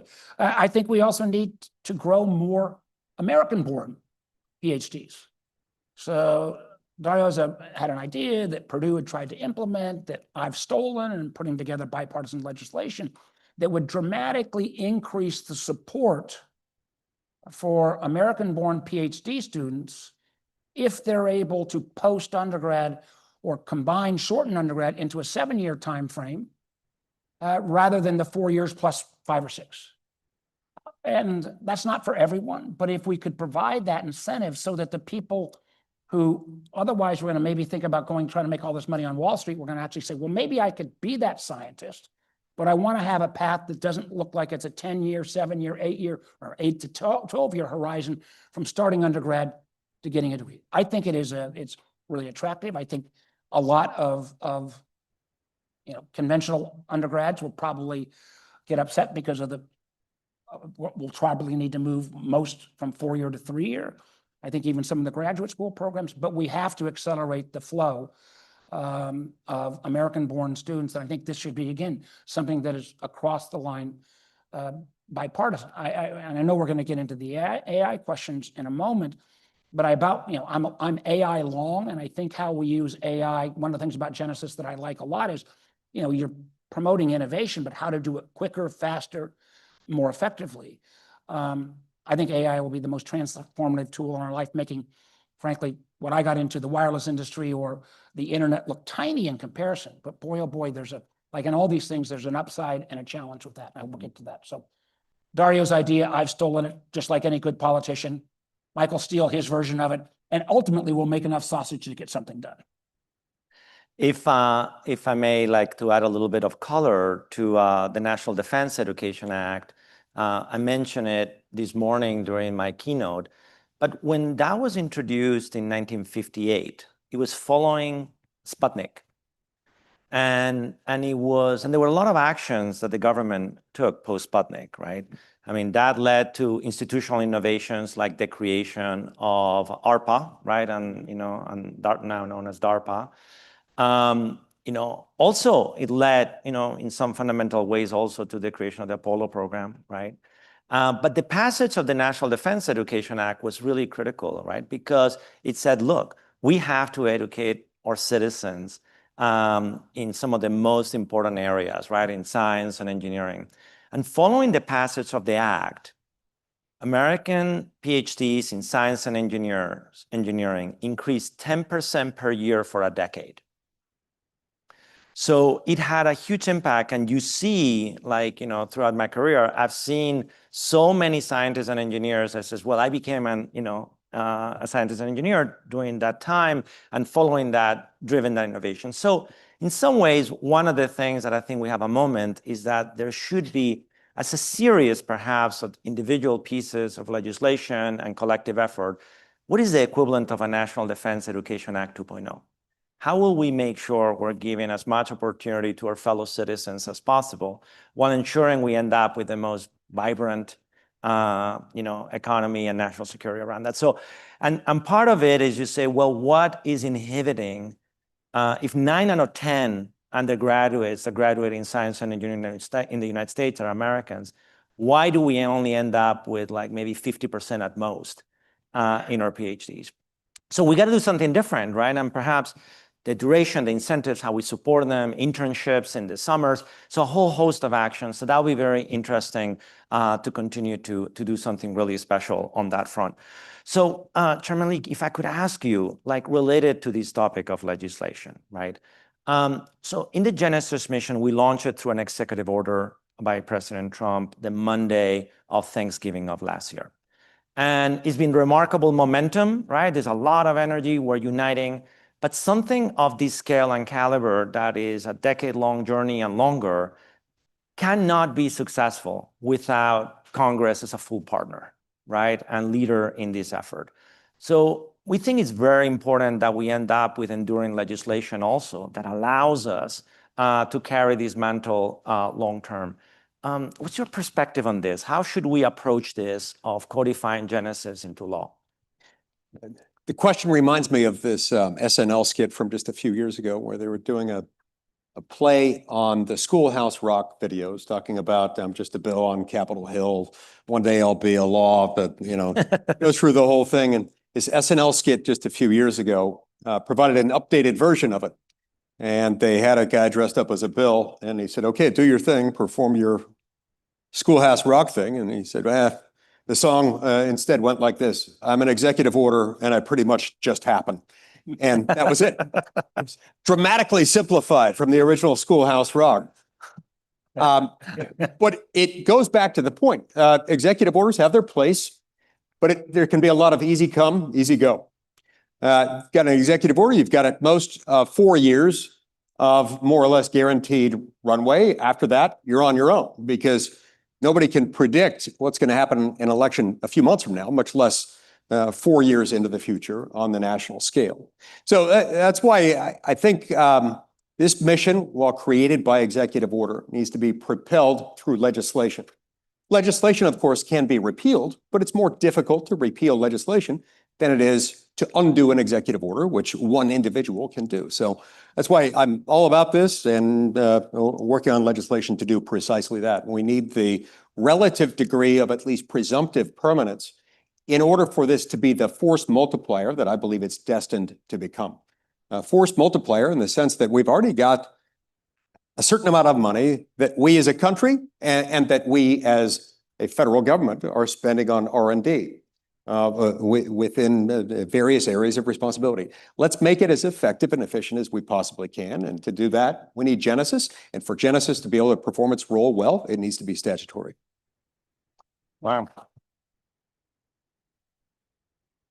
Actually, I agree with that, but I also think, the sausage making piece here is to make sure, and one of the things Dario has done very well with this is doing Genesis doesn't mean NSF, NIH, traditional sources, we're not going to rob from Peter to pay Paul, which is important. I think it's also important in a Genesis initiative to build in basic tenets of science in terms of peer-based review. What we can't allow, and I fear this at times, and it happens from both sides, if you let political ideology creep into science and shape your facts. So there needs to be frameworks around what a Genesis project for the ages would look like. I think Mike and I will probably, disagree on, where we ought to be on energy generation in this country, but nothing is more kind of destructive of that long-term nature to go from Obama with one set, Trump one with another set, Biden then going to kind of nothing on the traditional fuel side, and we're going to go all electric, wind, geo, and then Trump back to like we're going to zigzag back and forth, and I think that makes no sense. So this notion of how we get some of the permanence here is terribly important, I think. So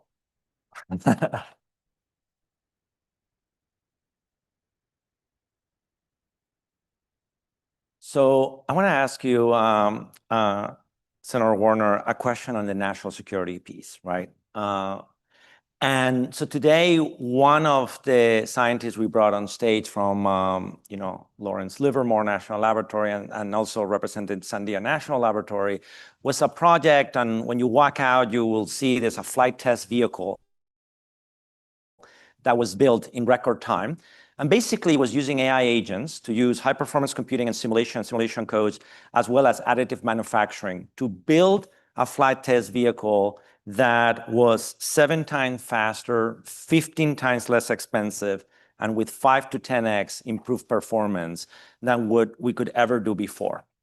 So when I look at that, and in your role as vice chairman of the Senate Select Committee on Intelligence, can you give us also your perspective on the potential that you see in applying AI and quantum, for that matter, for the national security mission, but also what are the things that you're worried about and we should be concerned about and think through very carefully? Well, on the quantum mission, I'd love to tell you, but I'd have to kill you all. It's classified. On AI, I've gone through iteration on this. I mean, I thought, having been deeply involved in the wireless, then in the internet, and then been a venture guy, that what we would do is we would have the promoters, the Darios and Sam Altmans, et cetera, of AI, and they would promise this huge vision, and then it would take much longer than they predicted. So I've gone from that sense to kind of, oh my gosh, no, to now hair on fire. Because I candidly think the leaders of AI are underestimating the rate of change and the dramatic nature of the change. I'm all in on how AI can accelerate scientific innovation, what you're trying to do with it on the Genesis mission. My fear is that if you ask the American public at this point about AI, it's roughly got about a 25, 26% knowledge and popularity level and going down dramatically. So again, I would argue this has nothing to do with partisan, but we've got to recognize, I think you could have populism from both the left and the right come together and get so afraid of this innovation that they try to stuff it back in the bottle. We do not want China to win. But I also completely reject the notion of pedal to the metal, regardless of any safeguards. I think we screwed that up on social media. And we have to get this right because I think it is happening exponentially faster. So we'll just really briefly, I do think we need some federal stand around data centers so that energy use, water use, setbacks, backup power, disclosing to communities what you're going to get good and bad before you agree. And I frankly, and I'm pro-growth, pro-innovation. Capitalism has been very good to me, but I would say I'm not going to give you hyperscaler full bonus depreciation until you meet these standards, because there needs to be some hook. I think we're talking, the power of agentic AI is enormous. Not only in terms of the example you just gave, but when that personalized agent acts on my behalf, I think we really need to get a sense, and Mike but I think this is where we sometimes agree about the power of big tech having too much power.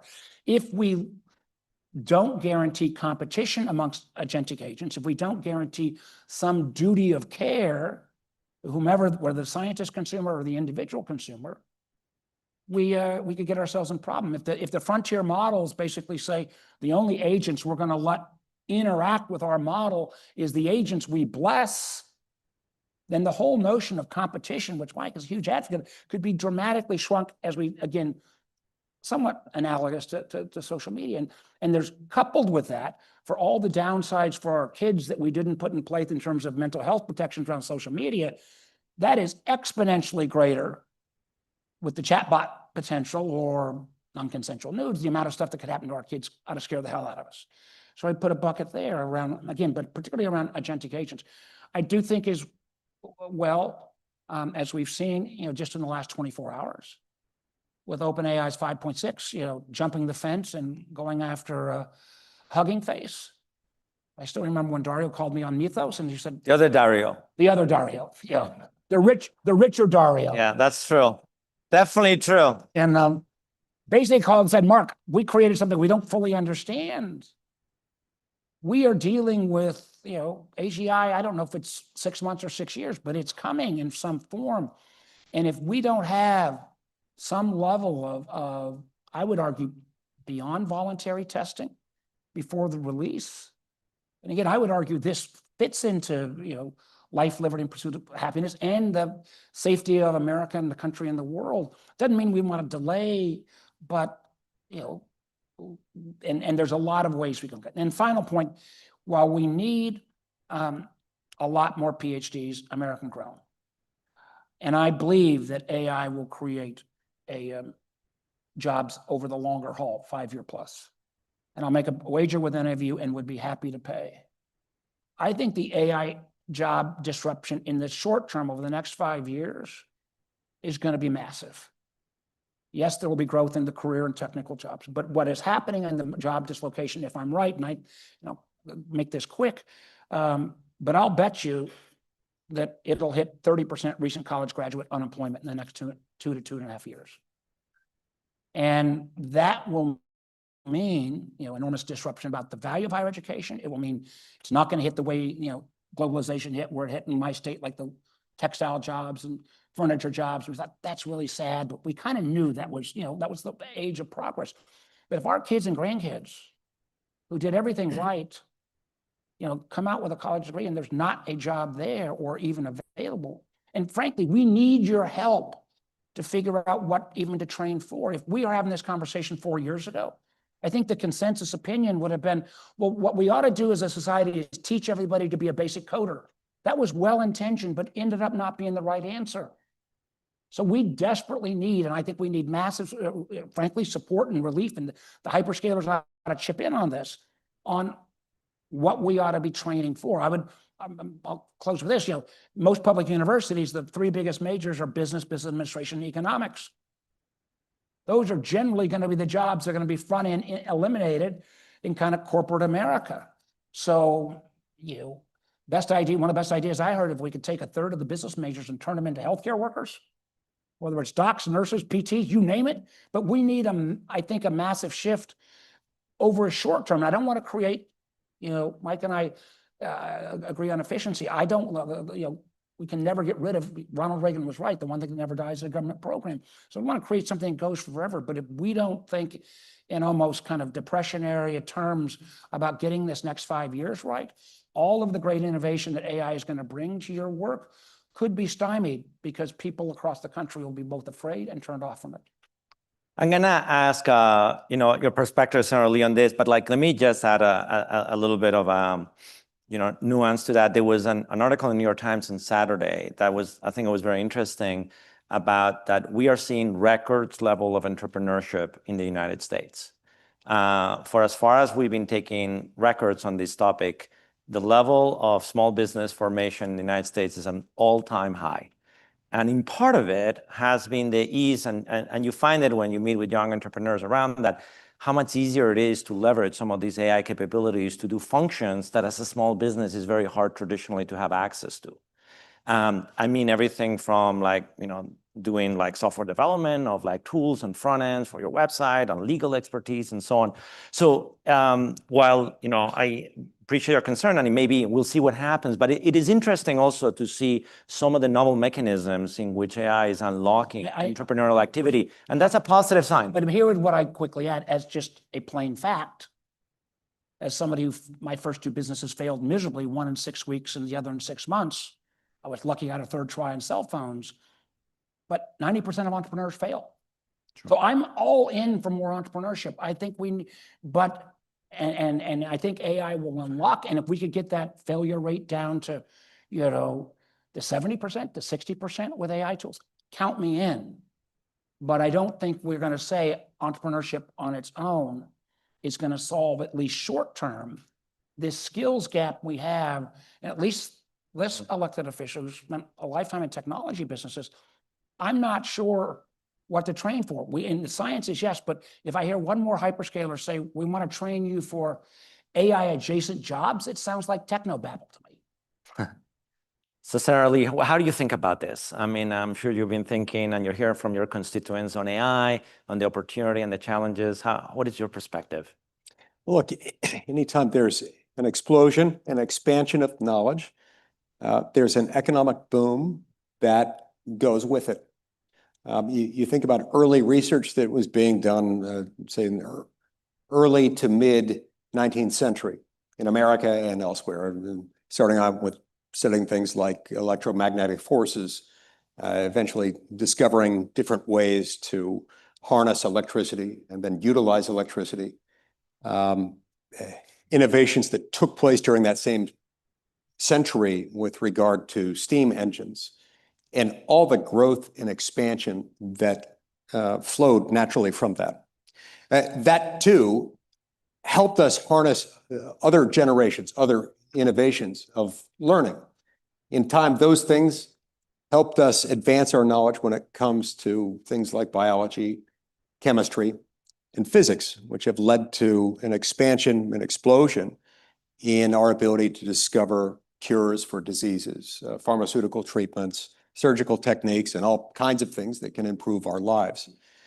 We see other iterations of that unfolding today and other promises that artificial intelligence, quantum computing, all of which require vast resources as far as electric power, by the way. But if we can harness that, if we can make sure that they have access to the firm power, the base load, continuous power that they need, the sky's the limit in terms of what we can do. Now, yes, this will displace certain jobs, but I tend to believe that even though this one's different, this one will operate at a much more comprehensive level in terms of potentially displacing a lot of occupations for the foreseeable future, including as far as we can see AI developing. There will still need to be humans involved in a lot of things, and there are a lot of people who can use AI in order to enhance what it is that they do. One of many examples I can think of is one that I saw just recently during a visit with a few colleagues to China.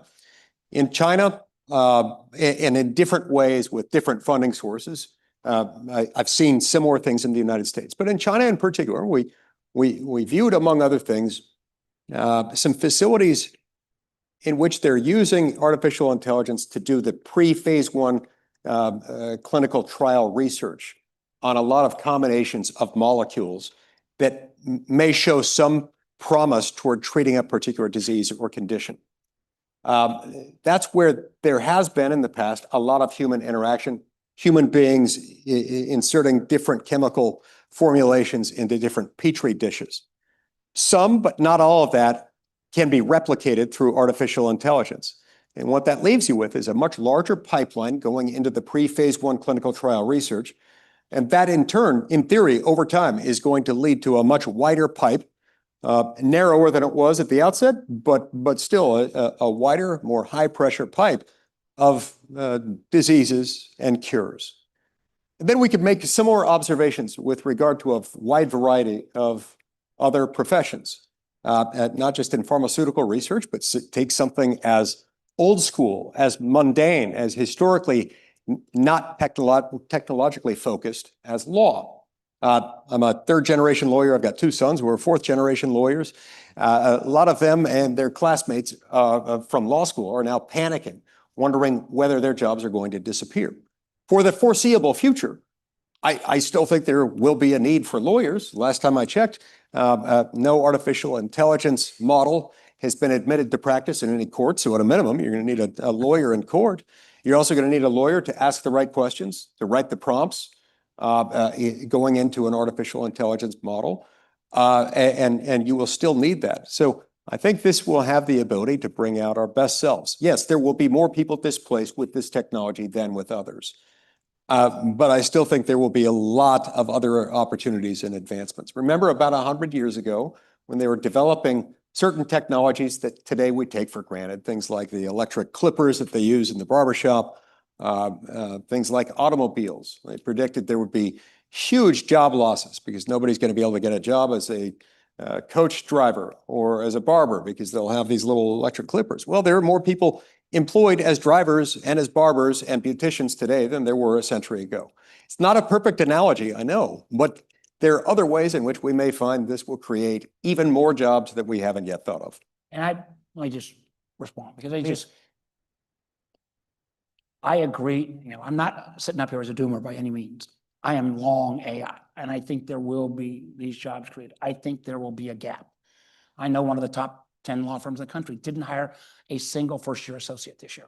They're going to still hire lawyers, but they didn't cut back on hiring first-year associates even in the midst of COVID. I know a big telco that has, you know, that's privately told me they got 57,000 customer service reps, 70,000 to 90,000, not a bad starting job out of college.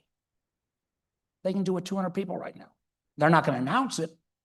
And what I think is going to happen is there's going to be less firing and more just not hiring. That's why I will take your bet on the amount of college coming out not getting hired. And I just would echo, and I went to hair on fire on this, starting with Claude in January when we saw the whole software space.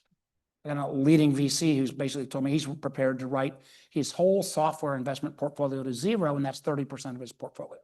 I mean, I don't know if he's right or wrong, but I think we just have to think it through. And what's driven this even more, the urgency for us to act, is the Mythos issue. You know, and don't believe me, believe Dario, all the factoids you mentioned about the plane and how much faster and quicker and cheaper.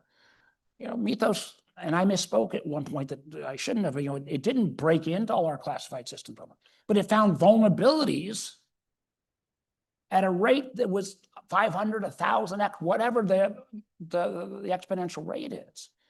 And if you take a look right now and where this, you know, it may be nation states getting a hold of this, but it could also be cyber criminals. The industry that is the most freaked out at this point about these new AI models, you talk about the finance sector. They are terrified about what will happen if these models are released at large. And what I would hope, if you agree, that as scientists, that people that know a heck of a lot more about this than I will ever know, if you think I'm wrong, contact me and say you're full of baloney. If you think I'm right, raise your voices not as elected officials, but to say we are dealing with enormously possible positive tools, but we got to get through this gap period. And we also can't, just as you wouldn't release a drug without any prior testing, some of these models, I think you got to have some testing, and we can't rely on the goodwill of a particular entrepreneur, that Richard Dario, to pick up the phone and call somebody. I don't like that description as a comparison. But fair enough. So look, I think this has been, you know, first of all, I want to thank both of you for being here today. You know, and you're bringing to life the debate that is present in our society on this topic. I would just like to you know, to close with a perspective and give you, you know, one last ask for the people in front of you. It's not going to be just more money, right? No, I'm not asking for money. Not just that. Not just that. No, but it is one of the things that we're doing. Look, the debate on AI has been, you know, pretty, like, there's an element of concreteness, but there's been a lot of abstraction, right, of imagining futures. And some may pan out and some may not pan out. But one of the things I really love about what is happening with this movement and the community and what we're doing with Genesis Mission is that it's infused with purpose. It is not talking abstractly about AI. Yeah, for what? What problem are we trying to solve? And in front of us, you have people that are trying to realize fusion energy faster, you know, and design and commission and build nuclear power plants that are half the cost and operate more efficiently. People who are building new materials and new alloys to build a new generation of airplanes faster. So there's people full of opportunity. We are not about to run out of problems to solve in the world. And we could use all the help we can get to solve problems faster and more powerfully than we've ever done. And I think we could do the world of AI, you know, a huge service by directing and channeling it towards purpose and towards things that our fellow citizens see themselves reflected, that you say, oh, I get why we are working on that, because I care about solving that problem and I care about making that difference. And I think if we can get the twin engines of economic vitality, right, entrepreneurship, and if we could realize a future where it's the opposite, where we're enhancing the ability of people to have better lives, and then we can solve problems faster than ever before. If we can get those twin vectors going, we're going to be wonderfully successful as a country and enable to happen. And I think, as a final observation, that my fellow colleagues, and here you can attribute the other Dario, that I think they're wonderful technologists. I think they've done a terrible job communicating the value of this technology to society. Right. And you know, and I think they're changing a little bit their ways, but basically the sort of central thesis of the last couple of years, which has been, hey, we don't need anybody. We don't need you. We don't need your children. I don't know if it's going to be needed. And we may destroy the world along the way. Those are not too wonderful message to lead with. Right. And I think we need to sort of pivot that completely, not because we're trying to do like a hand-wavy aspect of it, it's because we want to channel the power of that technology towards purpose. So I think it would be very, like, one of the powerful things that Genesis could do is also to start shifting, right, what technologists are doing and for what. And they don't know how to do it by themselves, let me tell you, because they're good at doing certain things, but they don't know how to do fusion or nuclear something. They need the national laboratories and the university ecosystems and our scientists. So let's put it science first and change that dialogue. I think that will help us with governance too, because the more people then are hands-on and our technical people are working collaboratively with them, there will be better ways to harness it, proper manage the technology and evolve it than evolve it very abstractly. So that's my wish on part of this effort. But I want to give you the last word. You have all these wonderful scientists. What's your one wish you have for them? What do you want that we don't have yet in America, that is kind of like one of the magical acts is scientists can create things that don't exist and around that. So what's your wish or your ask that you have for them? For me, it'd probably be developments in electric power generation, because I view that as upstream from every other technological advancement we're likely to see in our lifetime. And by that, I mean something that provides a steady source of baseload firm power, non-fluctuating, not intermittent power. Ideally, it would be a good thing if you can produce it without burning stuff, because when you burn stuff, that lets out other stuff that we don't necessarily want to breathe. But whether it burns or not, the bare minimum has to be that it produces a steady source of reliable base load power, so that when people turn on the lights, turn on their computer, turn on whatever it is that they're turning on, we can do that. That will be upstream from everything, from manufacturing to research and development to the operation of artificial intelligence, the operation of all these data centers. We can't do it without this. Now, the good news is artificial intelligence itself can somewhat ironically help us get there as we look at new ways to do this. Some of this is taking the form of developments in small modular reactor technology. I think there will be corresponding developments in larger models, things like the AP1000. Maybe we'll see the development of the AP10000. We're going to continue to see advances in electric power generation from more traditional sources like natural gas, scrubbers that can take out the bad stuff. And we're going to see a lot of advances in things like nuclear fusion whenever we can harness that. I was a teenager in Utah when Drs. Pons and Fleischmann had their false start announcement with regard to cold fusion, and it's forever been a plague on fusion since then. But at some point, we're going to cross a significant threshold.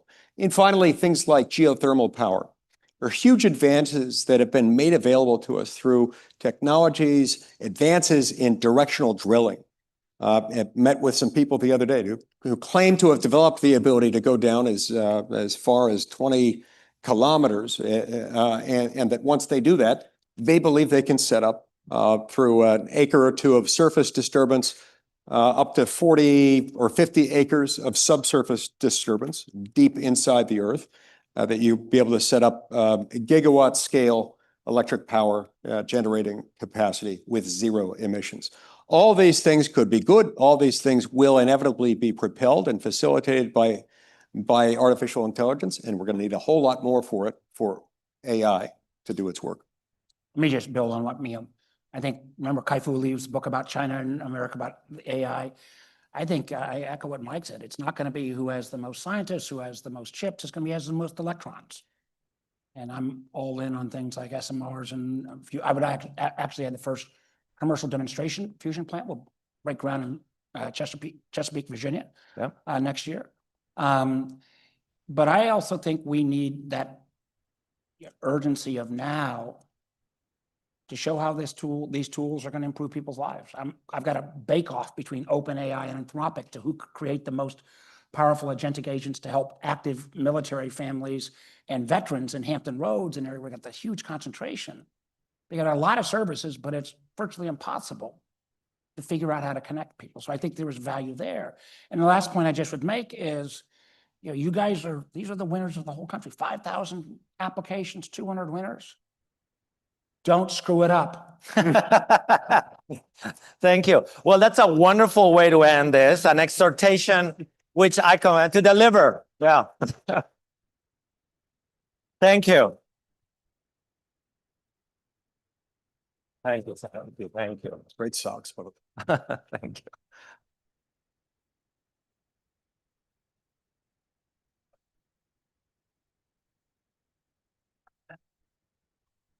Well, first off, I want to make one thing clear. We'll take our Dario every day of the week and twice on Sunday. Yeah.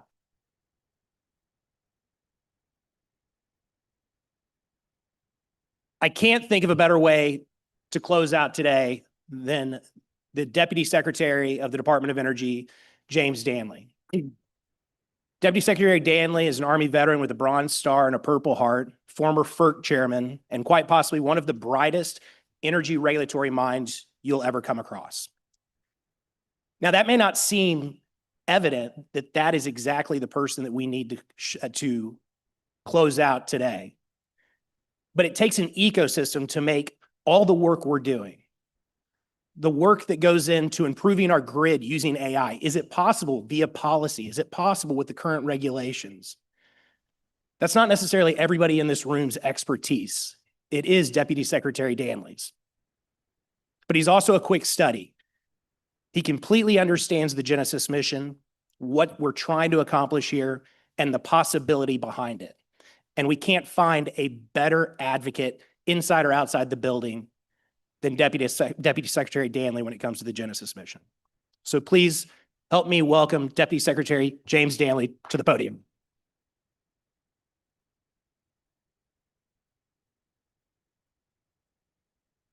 Well, Good afternoon, everyone. And in fact, the senator was right. You are actually pretty chipper and bright-eyed and bushy-tailed, given the fact that it's been a whole day. And I think that's a testament to just how exciting and inspiring the day has been. When you think about the effort that we have here, and I'll turn for 1 second to some thank yous that I have to do really quickly because it's fallen to me to close this out. But when you think about the vision that was originally charged to us by the president's executive order, and the enthusiasm and understanding that Secretary Wright has, and the visionary implementation that Secretary Gill has had, this is not just transformative, this is the effort of people who are passionate and committed. And I just want to say thank you to President Trump, Secretary Wright, and Undersecretary Gill. Thank you.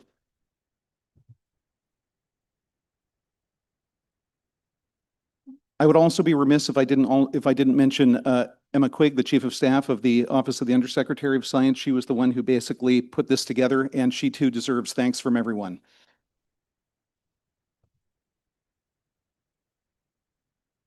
So why is Genesis so important? This is in the way of summing things up here. It has two great promises. It is going to accelerate technological and scientific discovery and innovation, and it's going to improve human prosperity and well-being.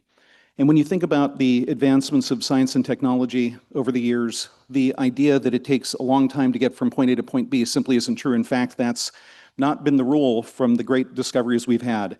So just think about the fact that we went from ENIAC to the iPhone, the original iPhone, which now looks positively antediluvian. When you see an old bricky one, you think, wow, that's old technology, right? You go from ENIAC to the iPhone in the course of a human lifespan. Similarly, Watson and Crick discovered DNA, and then within the course of a human lifespan, we had the entire human genome sequenced. In the course of a single human life, we went to a couple of nutcases with a powered kite at Kitty Hawk to Tranquility Bay. These are the rates of scientific advancement we have, and Genesis as a mission and the entire promise of AI properly harnessed and employed will see something as transformational in every domain of human endeavor and human inquiry. The other thing I said that it promises is human prosperity. And of course, as Dario said a second ago, this isn't merely talking about AI. These aren't abstract policy theories. We're not just merely talking about what it could do and what might happen. One of the greatest things about the Genesis mission is that it was immediately from the very outset, Undersecretary Gill decided that he was going to concretize the entire thing and make it actually applicable and have specific demonstrations and have actual challenge to be solved by actual people. And that was a call to arms that was responded to by, as was mentioned earlier, the largest response we've ever had in the history of the Department of Energy to an opportunity like this. That is remarkable.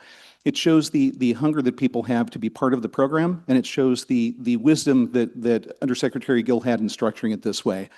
The result, of course, down the road is that it's going to make all of those dollars we spend in R&D more valuable. That means an exponentially accelerating rate at which we're going to learn things. It's going to ensure that we improve lives through the breakthroughs, right? It's not merely in terms of the efficiencies gained and the fact that it will make things cheaper and more abundant for everybody. Those are all good. But it's also going to open up frontiers of knowledge that we can't even imagine right now. This is one of the greatest things about scientific advancement is that so much of it comes in the form of pure serendipity that nobody ever expected from the beginning. And then the other thing is it's going to require a build out of a large amount of infrastructure. Think about all of the STEM jobs and trades that are going to be employed in building out the infrastructure that's going to be necessary to support the AI that is then going to drive the American economy forward. The Genesis mission has all of the most beautiful hallmarks of what makes America great, right? We just celebrated the 250th anniversary of the United States. And when you think about it, this has all those characteristics that we think of for the Apollo mission, right? It is a truly bold vision with extraordinary goals. It's a collaborative effort. Look at the number of different participants we have, from universities to foreign counterparts, to industry, to all of the national labs. We even have the Office of Commercialization looking for opportunities with small business. This is a truly broad net that's being cast, and one that has been enthusiastically embraced by everybody. And best of all, and the thing that I really think when we consider it on the 250th anniversary of America, it's based, when you get down to it, on American ingenuity. That is the message I want to leave everybody with, that this is truly a great moment that we're seeing just multiplicative effect from AI on science and technology. America's best days are still ahead of us, and I, for one, cannot wait to see what's ahead of us and what we're going to learn. So thank you, everybody, for being here. And I lied to you, I didn't actually close out. Dario was going to say the final goodbye, but thank you, everybody.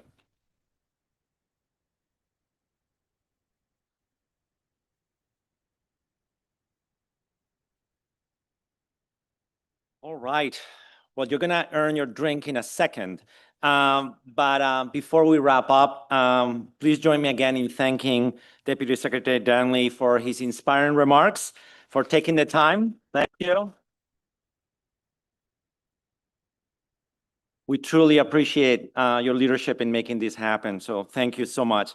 I also want to extend my sincere thanks to everyone who made this summit possible. This event was the result of a tremendous team effort, and we're grateful for our DOE, federal staff, our ORI staff, our interagency partners, the RTI team, and all the presenters and panelists who shared expertise and helped make today's discussion so engaging and impactful. So first, huge round of applause.